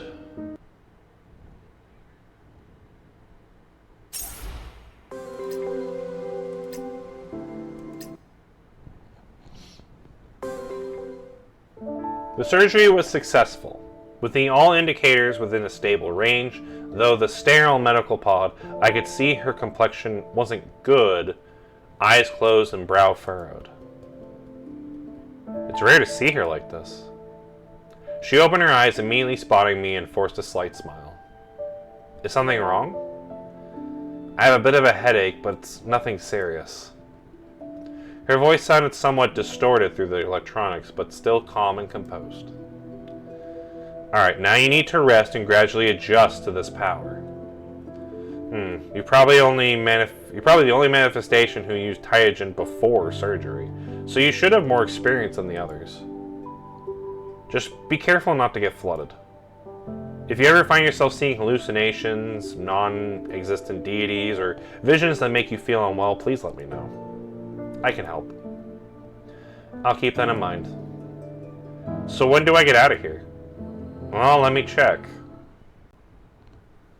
After consulting with the medical department, I opened the medical pod. Oh.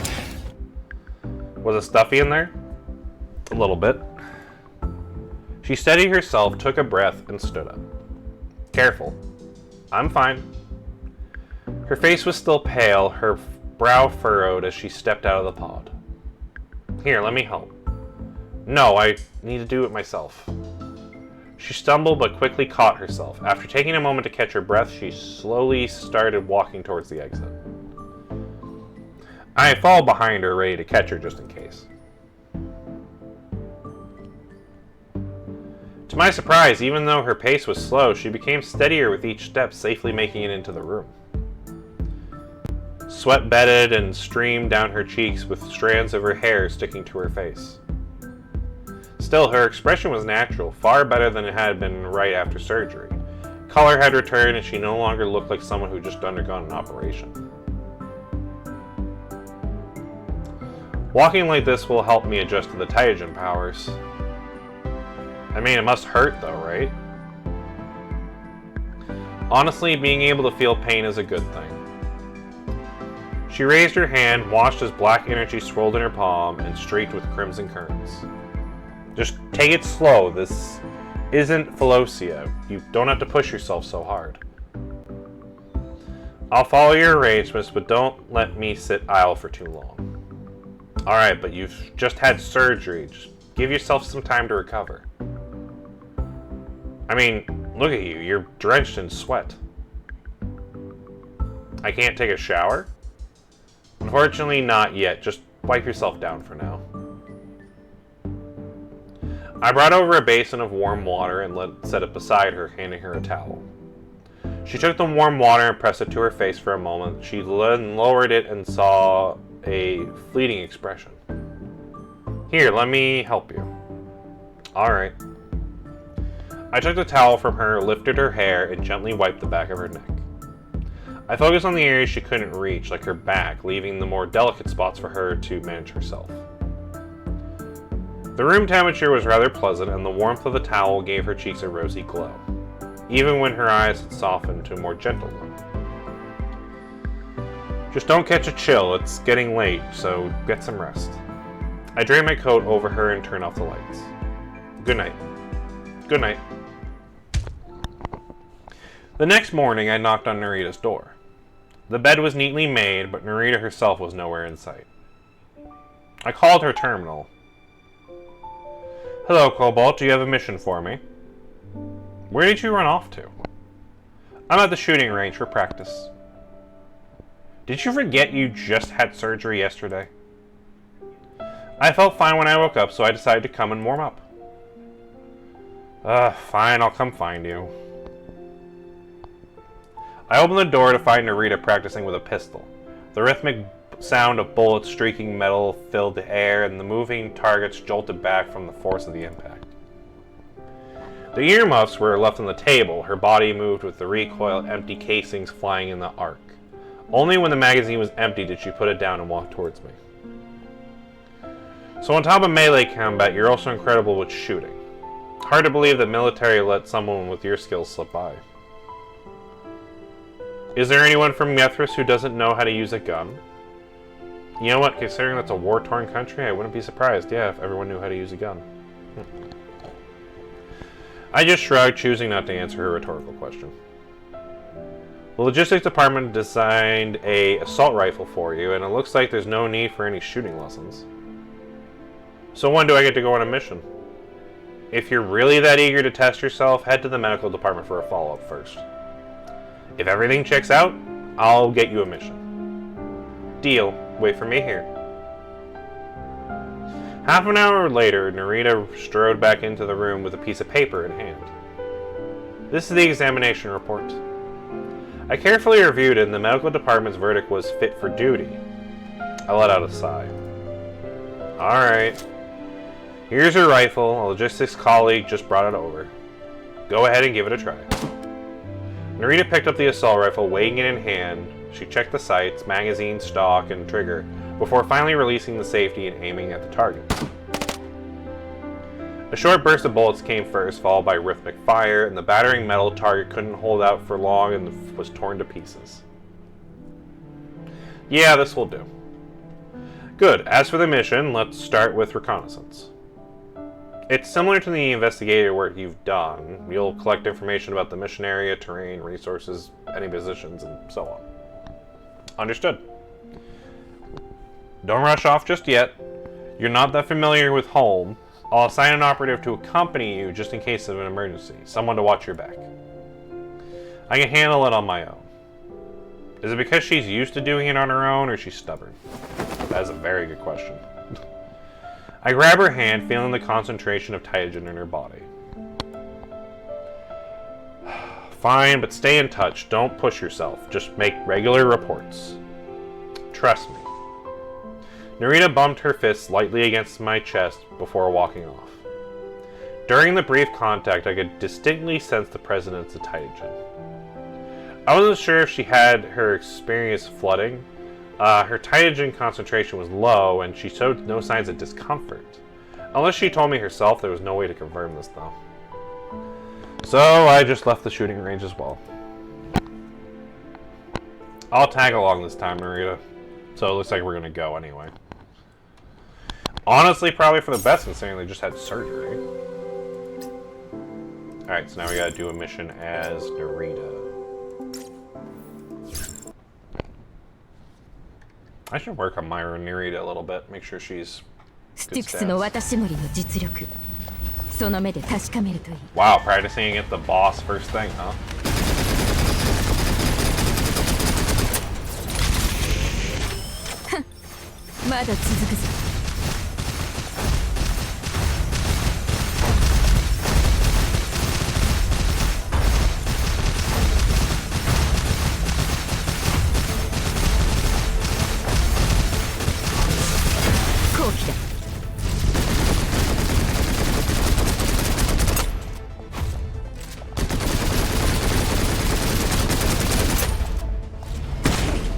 Oh, okay, that hurt a little bit.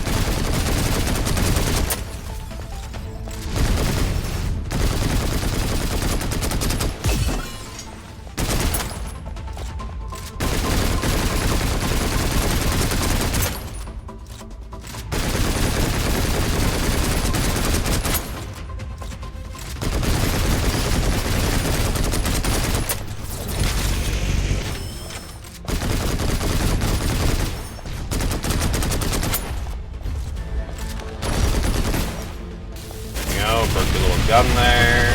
There goes the other one.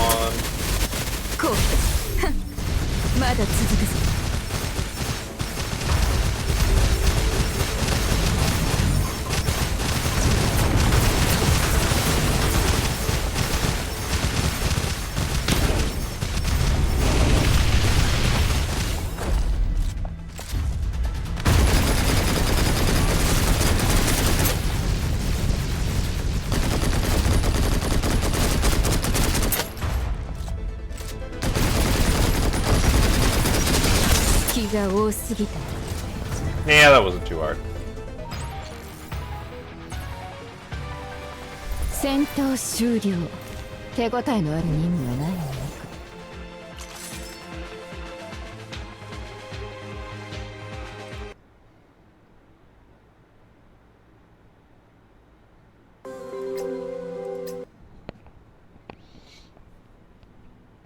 Nerida often makes me question my understanding of the investigator profession. She hasn't received formal military training, yet many of her methods are strikingly soldier-like. It's a sensitivity to danger. She can access threats with precision and respond to them most effective way. While facing isolated changes, she cautiously experimented with her newfound power, reacquainting herself with the changes in her body and mastering them. Cobalt, this is Nerida. Go ahead. Contamination levels are gradually rising. I suspect I'll encounter a Titan soon. Requesting permission to engage. Permission granted for anything below Ymir class. If it's a Ymir, avoid confrontation. Understood. Yeah, so Ymir would be like skyscraper, almost sized Titan, so yeah, that's understandable. Hanging up, I continued to keep some distance from Nerida. When the fight began, there was a little chance she'd maintain full awareness of her surroundings. This was precisely why I allowed her to engage the Titan on her own. With me shadowing her, she wouldn't be in real danger. As I followed Nerida, the concentration of Taijin surged and more change appeared. She peeled away the layers of enemies until she cleared an opening. Having eliminated every immediate threat, she began moving deeper into the zone. The environment around us distorted unnaturally. Even the wind carried a chaotic, almost psychedelic sensation that never seemed to really subside. Nerida stowed her rifle and allowed black energy to flow in her palm. It spread around her, gradually covering the entire street. At the far end of the fog, the dormant titan raised its head. The fight was about to begin. Nerida now resembled a patient hunter, steadily awakening her prey, amassing the advantage of converting into a full control over the situation. Her current approach was a stark contrast to how she usually fights, like a mad woman toying with life. Her own survival and her opponents had meant little. She would push her enemies to the brink of fear and death, striking at the moment when their willpower collapsed to secure her victory. But watching the unfolding battle, I furrowed my brow. Her drawn-out strategy would force the Titan to become more aggressive. I had no doubt Nerida could handle whatever was that threw at her, but would she take down the Titan first, or would flooding take over her? Desperate, the Titan lunged at Nerida, manipulating the flow of energy. She moved behind it with incredible speed and delivered the final blow. The Titan's massive form began to disintegrate, and Nerida stood in the ruins, the black energy around her gradually fading. Her stance faltered, and she slid down a wall to sit. As I feared, the flooding was starting to begin. So basically, like if they overheat, essentially. I signed and quietly walked to her side, taking her hand in mine.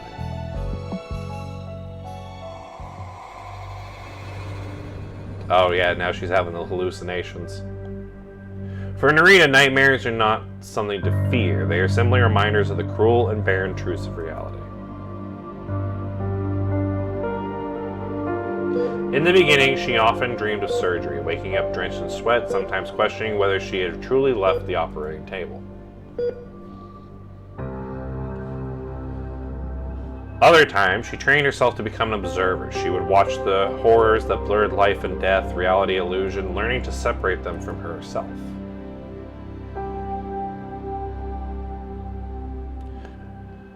So she no longer cared about the Titan that was in her body. In perilous fights, she wielded her power with ever-glowing recklessness. She cast aside most fear and the possibility of failure. Her reasoning became self-consistent. All the remaining was waiting for the inevitable. But not every time was so fortunate. This time was a particular nightmare. When the Titan struck back, she rushed forward, reaching its body faster than its crushing arms could. To her surprise, she pierced straight through the Titan's body, and the giant fell, collapsing in an abandoned building. That was the second time she had felt death so close. Still, she remembered it vividly. Blood ran down her temples, singed her eyes, and her left hand felt numb, while her entire back burned with unbearable heat.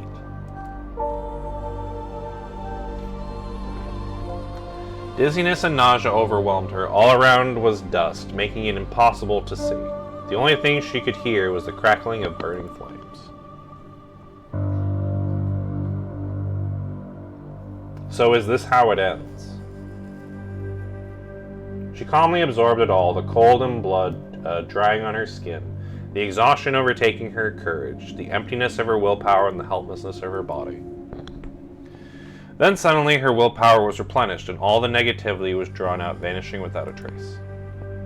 Yet the sudden calmness in her body and the new force replacing her despair felt alien. Only the extraction itself carried a faint familiarness.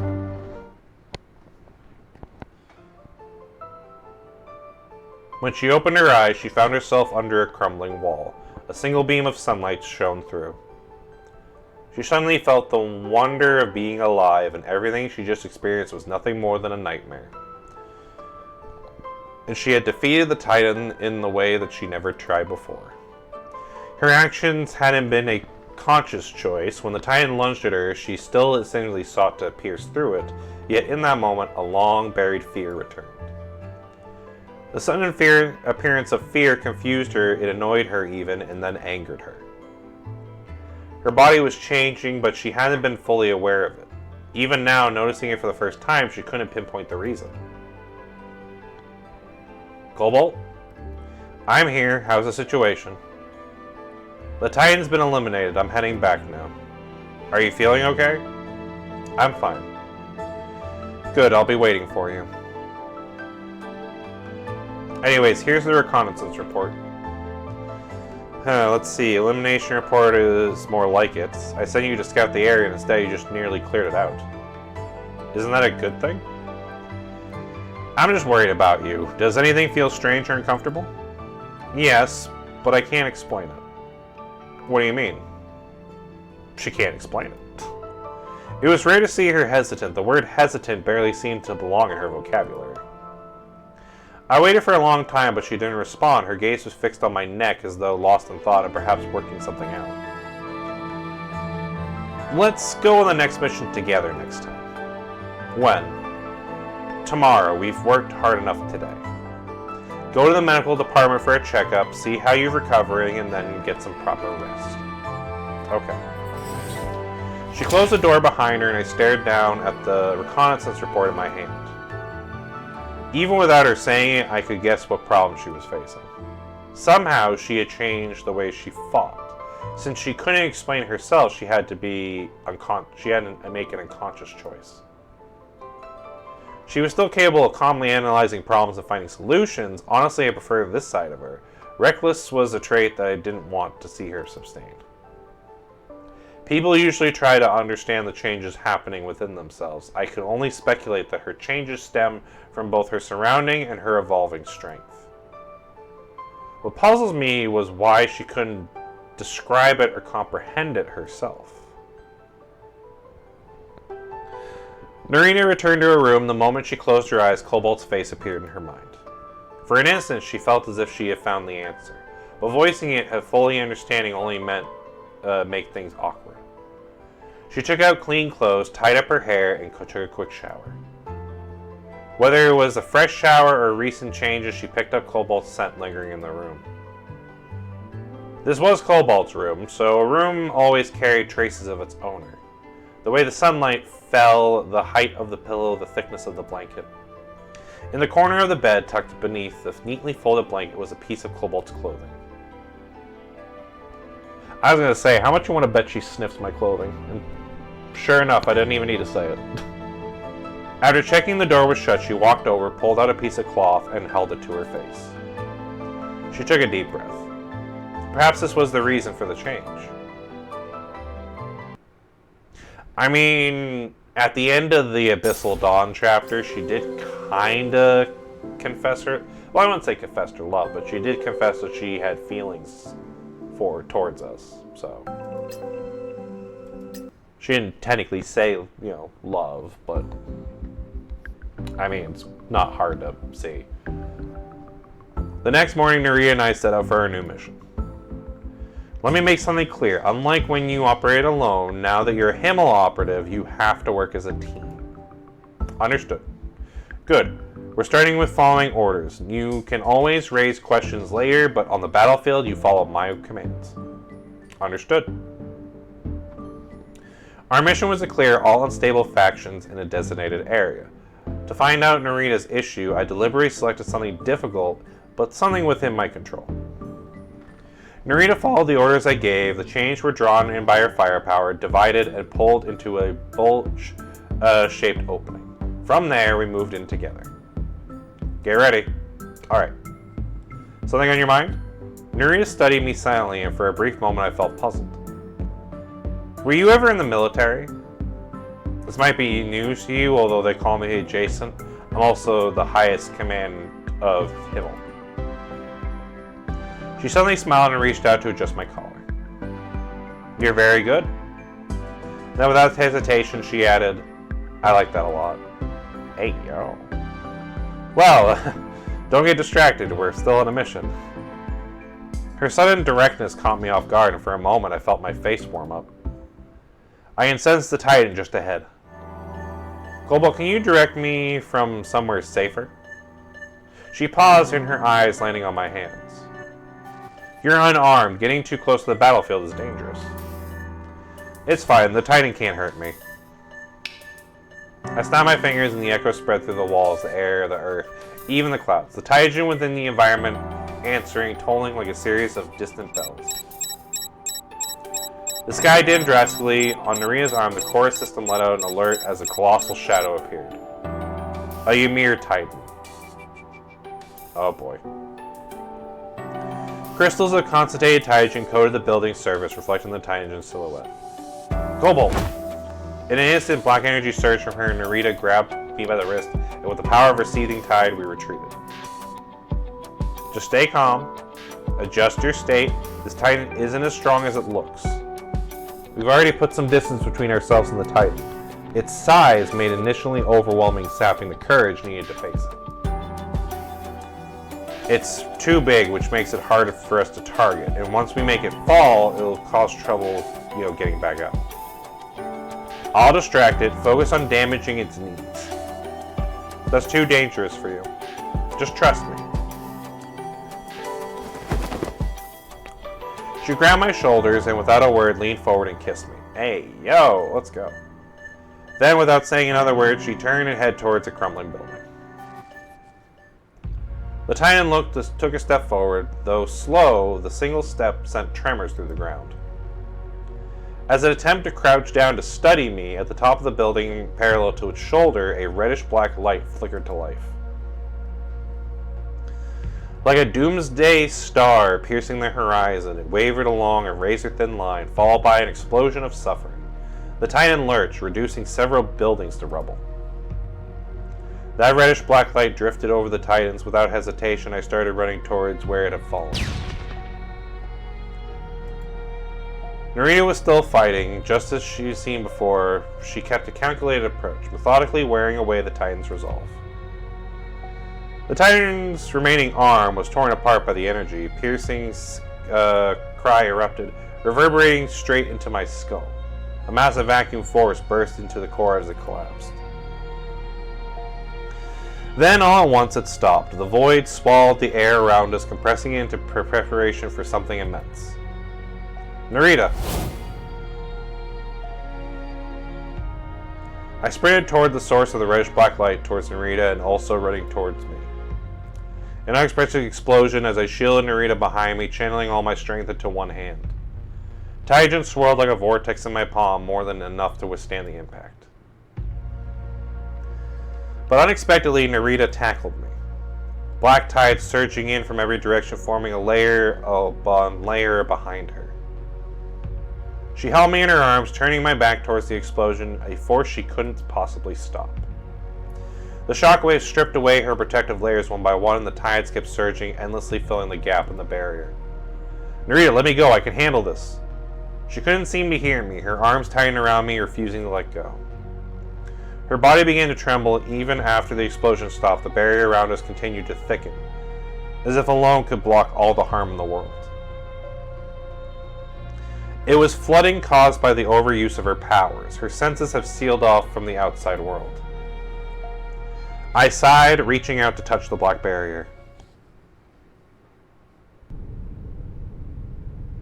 In a true nightmare, you can't wake up. You can't even exist for yourself.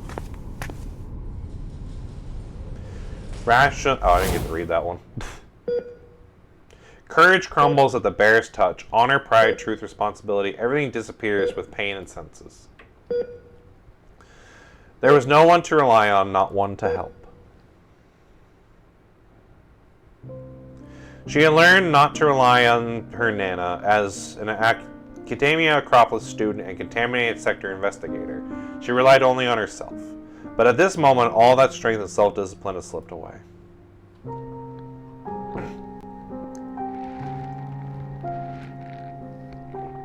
The things she locked away to avoid being hurt were grinning maliciously. They taunted her, spoke cruel truths, begging, sobbing, and chattering, each wearing a face to identical hers. And instinctively she called out, just like when she was little. Nana. The scent shifted. The blinding surgical light became the fierce midday sun. Madame Morozov's 1971 to 2055. The marble tombstone was hot to the touch, a long-buried feeling leaped from the deeps of her heart alongside the memory. She no longer needed to rely on her Nana, but the realization she could never rely on her again seared through her. No heat from the sun could travel through the gravestone. Despite the warmth, she was utterly alone. Like her Nana, separating by thin soil, there was no one she could lean on. The wind blew through fallen leaves. How was she any different from them? She soared, the blazing sun turned amber, her soul froze midair. Through smoke, she saw an investigator fleeing and collapsing, a titan rising its massive fist, and a flying girl. Is that me? Am I dying? The sensation of falling dragged her back into her body. Even when she summoned everything she had, she couldn't reproduce the doom-like power again. A voice echoed through her heart. It pierced the thick barriers of time and emotion, whispering close to her ear. End it here. You've done enough. Yes, why not end it here? Then she wouldn't be alone anymore. Maybe there was an afterlife, a reincarnation. Maybe she could remember, or maybe she wouldn't. She raised her head. The fear held back for so long had broken free of all its chains. The girl that's sad, silent, timid, dying, breaking down, a version of herself bit from overlapping shadows, smiled at her, tall and unyielding, and asked, "Why not end it?" Oh, this was back when she was in the underwater part. Still very pretty. Her enormous hand pressed down, submerging all the under the water. Beyond the phantom of herself, she gazed at the sun of Pholosia. Then let it end. She wished for it to end. She wanted the sun to evaporate all the water so she could finally feel its warmth again. But the phantom kept watch, cutting her off, controlling her, refusing to let even a shred of light or hope reach her. Remember that we are you. Remember, where did you abandon us? Can't remember? Let us remind you. I am the death of a family member. She is in solitude, and she. Listen to us. Listen for once. We are you too. You can't resist. You can only find trust in us. Even lifting a finger is impossible. Give in, end it, and set us free. The specters surrounding her chattered. It was suffocating upon layer. I still want to wait. No, you don't. You don't want anything. If he comes... No, he won't. He never will. It's never going to happen. Before despair could consume her, she reached out with open fingers, trying to catch a glimpse of the sunlight on one last night. I seized that moment. Pushing away the layer upon layer of phantoms, I grabbed her hand. Found you, Nerida. It felt as though someone was carrying her in their arms, an unfamiliar feeling no one had ever carried her before. It was like laying in a hammock, strong arms supporting her back and knees, while a steady heartbeat against her ears quickened her own. She had no idea how to deal with this. What should she say? What should she do? What expression could she wear? Should she stay still or leap away? But the wariness reminded her of her limits. Her head felt heavy, spinning as though she had endured a long nightmare. She didn't even want to lift a finger. Are you awake? It came from the person holding her. She instinctively avoided the answer. By the time she hesitated long enough to speak, the chance had already slipped away. Her alignment index is quite impressive. All indicators are within manageable levels. She just needs proper rest. Alright, I'll take her back to her room. She kept her eyes touched shyly, waiting for an awkward moment to end. Her body rose and fell in rhythm. Slowly, she started remembering the events leading up to her collapse. For a brief moment, her mind went blank. She couldn't lose him no matter what. She had to protect him no matter the cost. The feeling of narrowly escaping death hit her with greater intensity than the day at the bottom of the sea. Breathing heavily, she greedily took in the scent. It grounded her, sweeping away every bit of the nightmare weighing in an instant. She instinctively clutched at the fabric in front of her, and warm hand covered hers in response. Are you feeling okay? Yes. Are you hurt? No, I'm well protected. Thank you. She didn't seem to know how to respond and simply lowered her gaze, avoiding eye contact. Being flooded, it wasn't your first time, was it? I thought it was just a nightmare. It happens during our last mission, too. Cobalt. Was it you who helped me that beam of sunlight? Yeah, I stayed close the entire time watching over you. Did you really think I'd send you to fight a Titan all by yourself right after surgery? She blinked at that, but didn't respond. Besides, those two instances, if there's any other time I don't know about. During surgery, probably there too. And you took all that on yourself?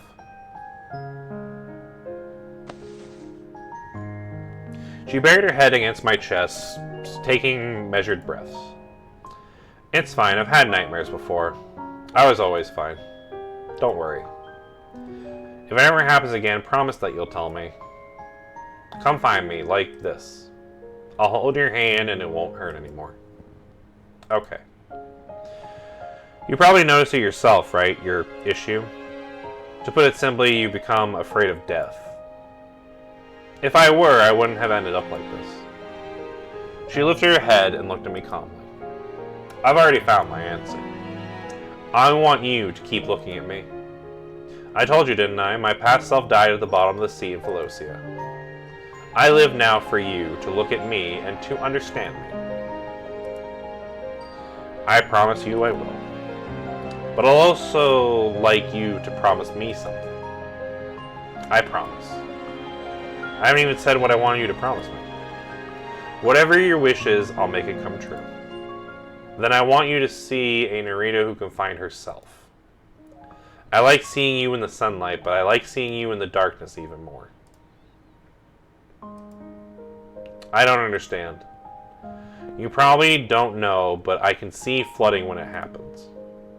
I can enter your nightmares and I can feel what you feel. Maybe you've been alone for too long, locking away all your fears might have been the only way to stop yourself from breaking. But you're not alone anymore. You said you wanted me to look at you, to understand you. Beyond the sunlight that shines on you, I want to see the shadows beneath you too. Together, that's the whole you. It's true. I waved my hand and the glass window darkened, blocking out the sunlight. The room was bathed in a night sky. Just like the night, you can embrace all the vulnerabilities and the flaws. Understand them, accept them, and don't let them control you. You can feel sad, you can feel wrong, you can feel upset to the point of tears. Of course, you don't have to do this, I'm just saying you have the right to. More than that, my wish is for you to have choices. You don't always have to be strong. She didn't reply as her arms wrapped tightly around me and her chin came to the rest of my shoulder. You don't always have to face the sunlight. You don't have to be illuminated. You don't have to be seen. You can be afraid, you can cry and be sad, and anything else is okay. Soon enough, I felt something warm and soaking wet into my shoulder. See what I tell you. No one can keep up a strong front forever. Her hair reminded me of the snow in Yethris. Untouched, always present, mixing with mud, melting away in the sun. I stroked her hair gently and patted her back. First came the whimpers, then the sobs, then the uncontrollable wails. All these years of weakness, pain, fear, pain, and loneliness. All the things she had ignored, buried, and numbed, everything unbearable. Awakened through flooding, forgotten but now remembered again, piling upon to her and peeling away. Let it all out and cry as much as you want. Just let it all go. From now on, you'll never have to face any of this alone again.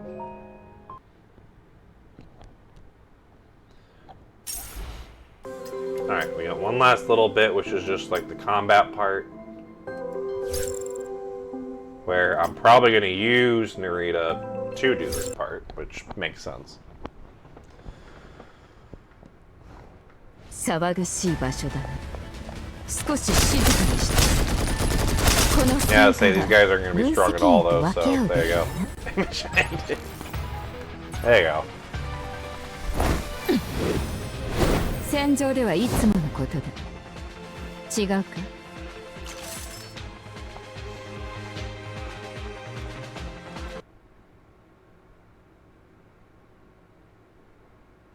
Alright, so that was Nerida's story. So we just got one more to do here for today. And then, yeah, we're probably gonna end it there. So we have Vidya's Celestial Swan story. So, let's see what this one's gonna be about. This one looks like it's gonna be mostly just action and then movies, so let's go. Yeah, and I have to use the trial version.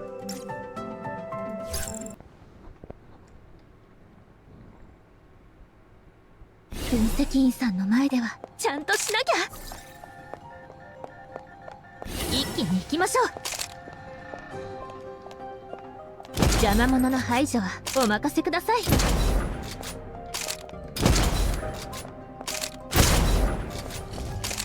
ぬるぬるです。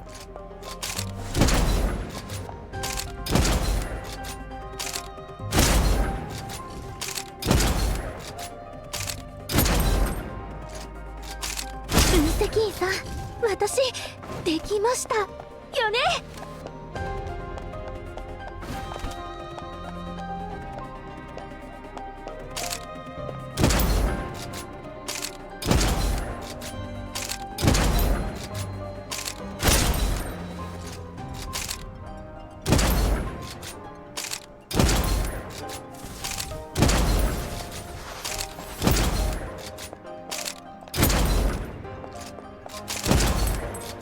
受けてみなさい。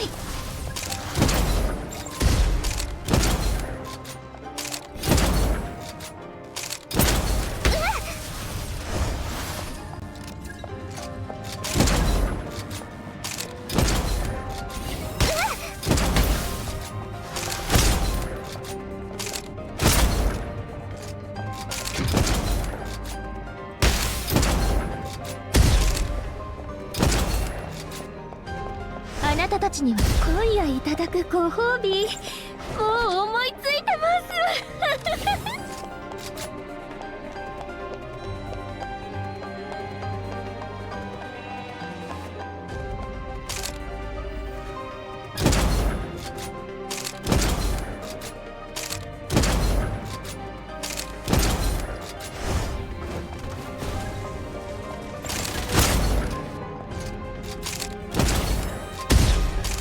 あなたたちにはこれくらいで十分かと。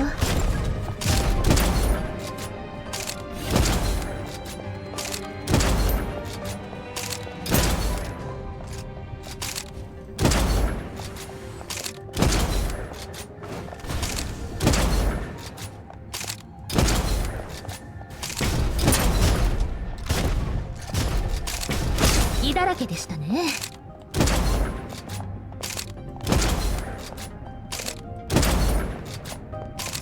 分析員さん、私できましたよね。名探偵たるもの見落としは禁物です。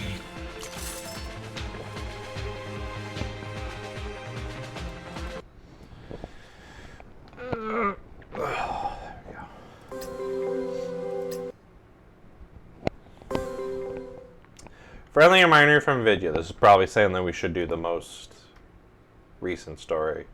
Yeah, Fragments of Truth. For optimal experience to avoid spoilers, you encourage to complete Fragments of Truth main story before playing this personal file. So, yeah, so some stuff might not make sense if you haven't done the story for this yet. So, yeah. Keep that in mind, which good thing we did in a previous stream. So to sum up, you're the real culprit. Oh, is this more on the trial again? It's all her fault. If she hadn't, I never would have. I didn't know what I did wrong, but please give me another chance. That doesn't seem like the Simone that we interacted with before. You don't really mean that. You're just saying it because you know you're going to jail. Then unless there are any objections, I hereby declare the hearing adjourned. The suspect is found guilty. Miss Vidya, Sharon, you and the courageous adjacent made outstanding contributions to this case. As a gesture of gratitude, the Academy of Progress will be hosting what? Gimme bubbles, gimme bubbles. Bubble tea. What? What's this supposed to mean? The story continues with a paid subscription. Since Miss Vidya Sharon doesn't have one, an ad will be first play. For real? What the heck? Oh, she's filming one of her movies, isn't she? With a whine, Vidya suddenly sat up. Her long hair spilled along as she blinked away oh, so she was dreaming, okay. So, blinked away in sleeplessness and adjusted to the sunlight streaming in from the window. Rubbing her eyes, she picked up her glasses from the bedside and tied her hair into a double ponytail. Ugh, morning already? A dream, huh? Seriously, cut right off of the best part. What exactly is Acropolis hosting for us? Muttering to herself, she remembered what happened at the Acadia Acropolis. Under her glasses, her violet eyes suddenly looked somewhat vacant. But soon she pushed down the hint of disappointment, beginning to bubble up and forced a smile, trying to cheer herself up. Come on, Vidya, haven't you already earned a place in the adjacent's heart? With that, she took a deep breath and patted herself on the cheeks. This won't do, Felicia's way too strong. I need something else as a dream fodder. Mumbling quietly, Vidya reached under her pillow. And her eyes suddenly widened. It's not here. My notebook. No, did I drop it somewhere while tailing the adjacent yesterday? Clutching her hair, wails once again echoed through her room. Though she's missing her notebook. Feeling like I heard something, I lazily opened my eyes. Morning, huh? The recent fierce battles have really worn me out. But at least after Felicia, I can take a good short rest. I quickly reined in my thoughts. My brain deserves some relaxation from months of thought too. Oh, I guess I'm getting up. I'm changing clothes. As I put on my jacket, I suddenly realized that there's something in my pocket. Oh, we have the notebook. I tapped my forehead, suddenly remembering how I found it by the door last night. Right after I picked it up, Katja showed me, so I never got a chance to really check the contents. Thinking of Katja, who only left satisfied late into the night, hey, yo, shook my head helplessly and opened the notebook. Dream Notes. I immediately recognized the handwriting through the title. I quickly flipped through and found over 100 pages packed with notes. On the last page, there was a doodle. It instantly jogged my memory of yesterday. Oh, there's Tess. Which apparently she's getting a new 5-star variant in the next banner. Isn't this me and Tess at the bubble tea shop yesterday? I stifled a laugh as I read the long string of notes and comments under the sketch.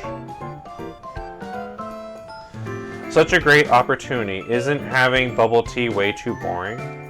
If it were me, I'd accidentally spill it all over myself when I take the cup. Then all flustered, asked the adjacent to help me clean up and dry his saliva. And then there's a saliva stain. Then inevitably physical contact, skin on... Oh god, she's coming up with scenarios. And if there's a chance, I would wear the adjacent's jacket, reasonably taking it home. Right, with one cup gone, I would also naturally wind up sharing the one that's left. Oh god. Yeah, that's definitely Vidya. I pressed a hand to my forehead, both amused and resigned by the notes. And that was just a small part of the last page. With mixed emotions, I looked through the sketches, reveling almost on every day. Gradually, my smile started to fade. So these are her notes for dreams? I thought about how she kept trying, hoping to become my heroine. In my dreams, I've done so many things with the adjacent. I've rehearsed countless farewells, experiencing wrenching pains and despairs. Every bitter ending leaves me angry, burning with my memory. But all the bitterness and anger serves one purpose, so that in real life, I can embrace a happy life with him. So she's going through like all like the different scenarios that this could end badly. Interesting. Carefully putting away the notebook Vidya had filled with her precious ideas, I quickly decided on today's plans. With that,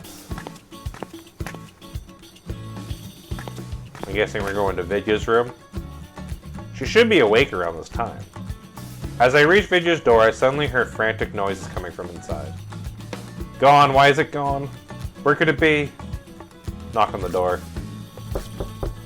Huh? Hi, Vidya.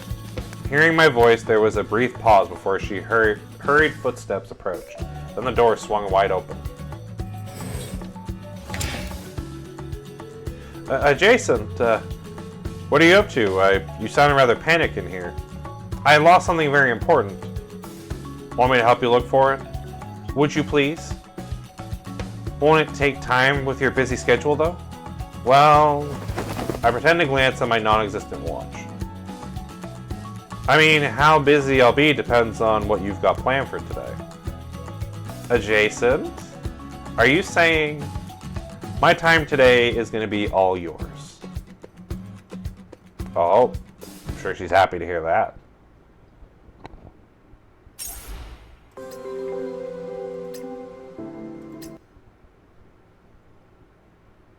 The struggle of love came out of nowhere. Even after getting changed and heading out with the adjacent, Vidya just felt very lightheaded. So what did you do yesterday? Huh? The question snapped Vidya back to reality.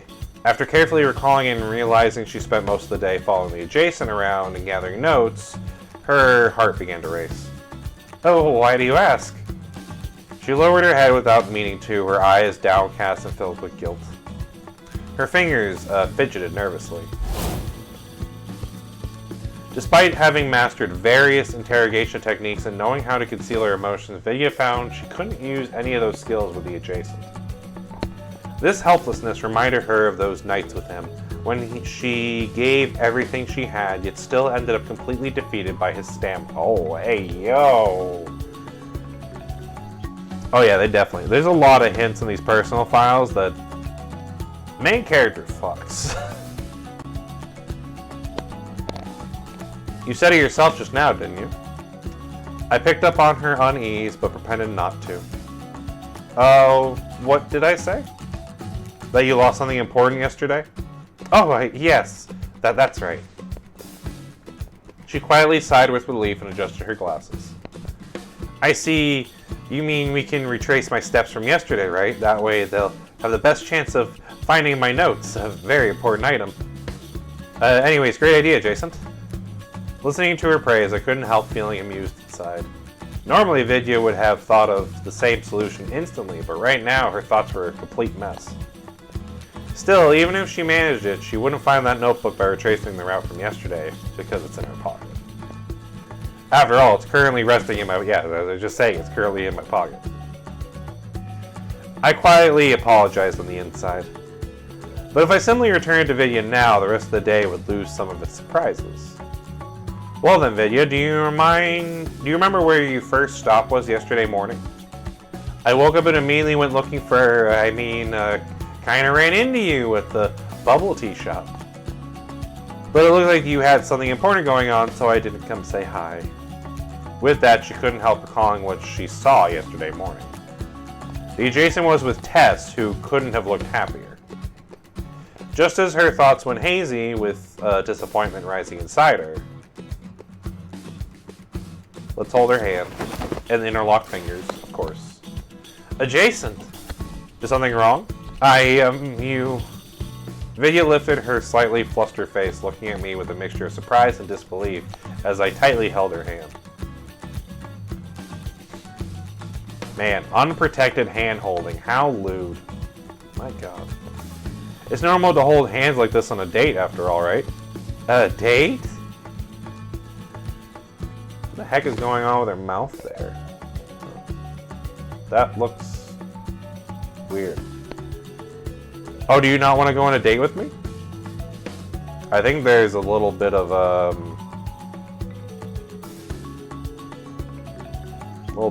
thing going on there. Huh. How could I not? I do. Of course I want to. Alright, then let's head to the bubble tea shop then. That's definitely a place where things can be easily left behind. Oh, right, yes. I have a feeling it's a glitch there with two mouths, huh? Soon after, Vidya and I arrived at the bubble tea shop. So does anything come to mind? Yeah, see, that's the mouth she was with, so I think that was just a matter of just a glitch. Okay. Oh no, sorry, adjacent. I already knew the answer since she hadn't entered the shop yesterday. No rush, let's just find a place to sit down and think about it. Since we're here, why don't we get some bubble tea? They're offering a couple set, so let's go. Couples? Okay. While Vidya found a place to sit, I went straight to the counter. Less than 5 minutes later, I returned to our table, holding a tray of 2 cups of bubble tea. There you go, give her her drink. And then pretend to let the... Oh, because in her thing, she spills it on purpose. The next moment, one of the cups in my tray began to slide off. From its height, if it hit the table, the speed would spill all... Oh, so that's the thing. He's reenacting what she wanted to do, but on him. Just as I thought, everything was going according to my plan. Jason, watch out! The girl reacted just in time with her remarkable reflexes. With a cup less than half an inch from the table, Vidya coughed and carefully set it down. That was close. You almost dropped it. Watching Vidya recovering from the scare, I couldn't quite decide how I felt. Fortunately, I'd anticipated this, so I prepared a backup plan. Oh, he probably had her as backup. Oh, watch out! A waitress carrying several cups of tea walked over and accidentally bumped into our table, knocking our drinks and spilling some of hers, too. Some of the tea even landed on me. Oh, so sorry, sir. Why, you? Vidya was about to say something when I interrupted her. It's fine, Vidya. Don't worry about it. It's just a small stain. I can handle it ourselves. As I spoke, Vidya hurriedly grabbed some napkins and began to wipe the tea spots off my jacket. Meanwhile, I discreetly winked at the waitress. She flashed me the OK sign and then quickly returned to the counter. Thank goodness, it's actually not much.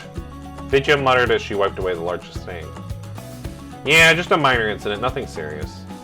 I really wanted to go with this date to go smoothly. It's my fault if I had been more alert. Honestly, I think this is just going great. I ruffled her hair as I smiled. If it weren't for this little mishap, I wouldn't get to enjoy you taking so much good care of me. You think I'm taking good care of you? Vidya cleared her throat. Jason, you got some on your arm, too. Silently, I held up my arm to her. Your leg, there's some here, too. I shifted slightly so she could reach my thigh more easily. Oh, and there's some on your chest. And your abdomen. There isn't any there, but maybe I could just check just in case. Jason, why are you looking at me like that? I'm taking care of you. I just think you look really cute right now. Oh. Oh, look, I think they're sending us an apology gift. I motioned for Vidya to look behind her. That's... As an apology, this is for you two, our Super Couples Cup. The waitress, looking apologetic, presented the large bubble tea with a custom order from her. The cup was clearly decorated with a heart-shaped straw on the top. Vidya's attention was completely drawn to the jumbo-sized drink while I found myself intently studying her glossy pink lips. Well, looks like we'll have to share this drink. Huh?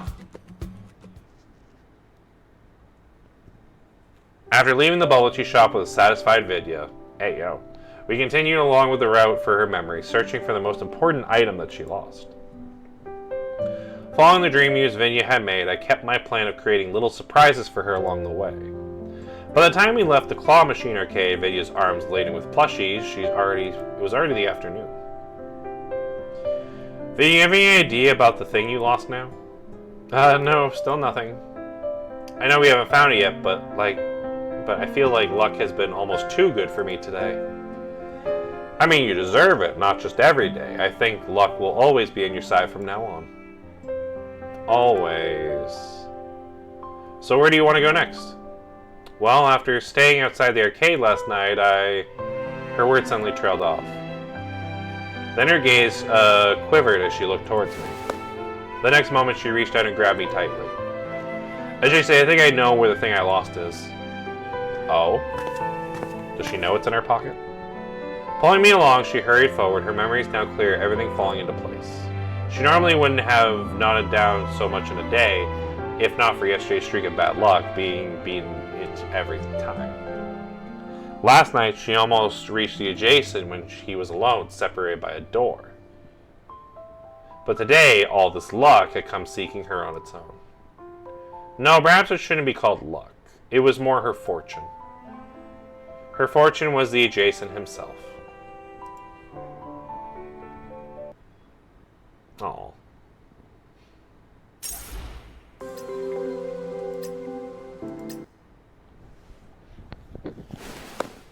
Vidya squeezed my hand. Her hand was slender and soft, her palm burning hot, and it felt like an endless current of affection flowed through that warmth, stirring my soul. She didn't look back, yet I could clearly see her ears had turned a tempted shade of pink. It was obvious she finally realized something was off about today. And equally apparent, where she would take me next had nothing to do with the dream notes anymore. But I knew this would be somewhere for just the two of us.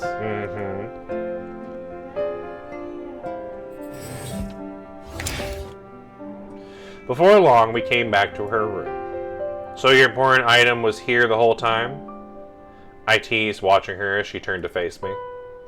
Not exactly, but maybe what I thought I'd lost was actually by my side all along. Her cheeks flustered red, but instead of hiding her face from before, Vidya just looked up, eyes gazing sincerely.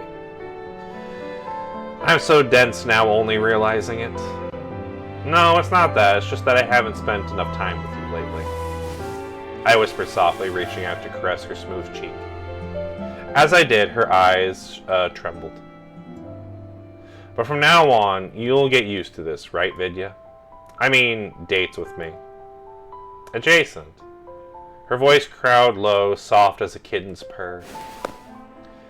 Then she quickly gasped the hand I placed on her cheek. I'm not dreaming, am I? Because those are words I'd never imagine you say to me, not even in my dreams. Hearing her mutter, I let out a gentle laugh, though more than anything, my heart ached for her. That's why you should focus more on real life, because it holds even more happiness than your dreams. Okay. With that enduring sound, Vidya dove right into my arms, pressing her cheeks against my cheek. Then she paused for a moment without hesitation and zipped my jacket, pulling out the stiff object she'd felt. The notebook. Her lost dream notes. Yeah, I was going to say, I don't think it was the other thing. Oh, look, you found it. You must have left it behind in my room. Well, it no longer matters. Retrieving the notebook, Vidya casually tossed it aside.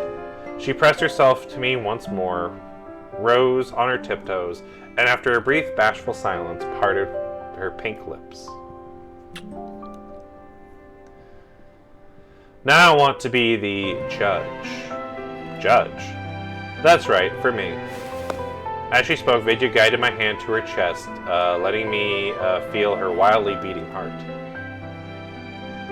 Vidya, what do you mean by judge? Feelings. My feelings for you, of course. Her palm was burning. I could clearly sense the weight of her pounding emotions. No extra clues, evidence, or testimony needed. I already knew my answer. Oh, that was when we first held her hand. I remember that one. After all, back in New Ontario, I was already certain of her one-of-a-kind feelings for me. Long before we met, she had given her all to learn about me, a very single-minded devotion. To her final mission, to protect Cobalt. When I barely even knew her, she'd known me for a long, long time. So long, it was essentially an entire lifetime. Miss Vidya Shannon has fallen helplessly in love with the adjacent. That's my judgment. I've always known your feelings, Vidya. I wrap my arm around her back, drawing her tightly to my embrace. Okay. But there's more I'd like to tell you. Oh? I know you asked me to make the judgment because you wanted me to truly feel your heart.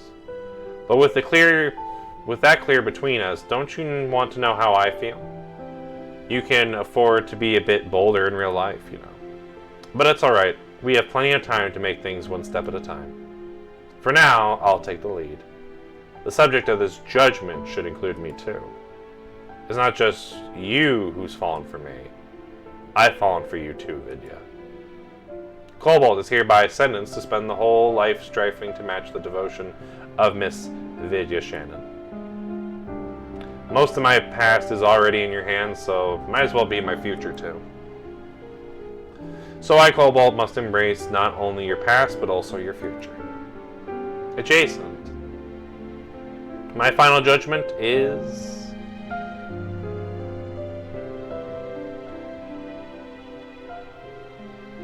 Oh, the two of them, probably. Oh, that's cute. Vidya Shannon and Cobalt, for as long as we live, will never be apart again. Our fates forever entwined, our souls seeking, completing one another. I looked into her eyes, shimmering with tears. The night was still young. We had all the time we could ask for to pour our hearts into each other. Vidya, the thing we tried in Philosia, can we maybe try that again? I mean, yes. You'll see how great I am. Hey, yo. And with that, we just got this little combat thing at the end, which I'll pull up. Where is Vidya? There's Vidya.2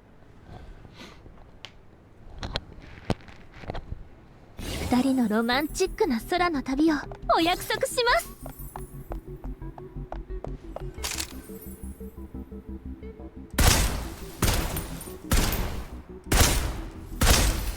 手がかりを洗い出していけば、おのずと真相は見えてくるはずです。Yeah, that last part's usually pretty easy. このまま分析員さんの心を、もう一回行きますね。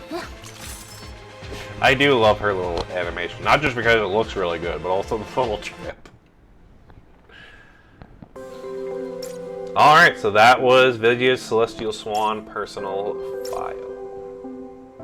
Alright. Well, I think with that, that's about everything. So we did everything in the DLC, we did all the personal files that I haven't done yet, so with that, I'm probably going to end this one here. So, next time we do... Yeah, I guess next time we do Snowbreak will probably be during the new event, so looking forward to that. Yeah, other than that, I don't really have too much else, that's kind of about it.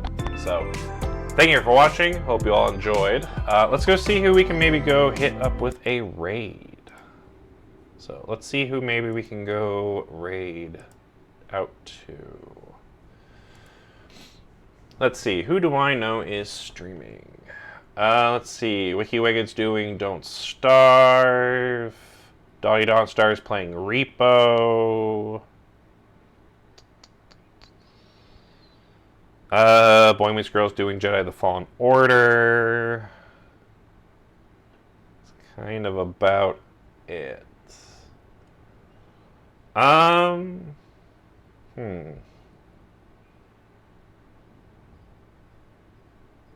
When was the last time I did Donnie Dawnstar? Apparently I did them within the last month. Yeah, you know, let's give a raid over to Donnie Dawnstar. She's a lovely, lovely VTuber, so I think you guys will like her. So. But yeah, like I said, with that, that's going to be it for me here today. So that's going to be it for here on Snowbreak. Like I said, I'll probably, next time I stream this, I'll have to put it in the schedule. But yeah, no, definitely next time we stream this will definitely be once the new event's out. So at least sometime after the 10th. So yeah. So, but we'll see.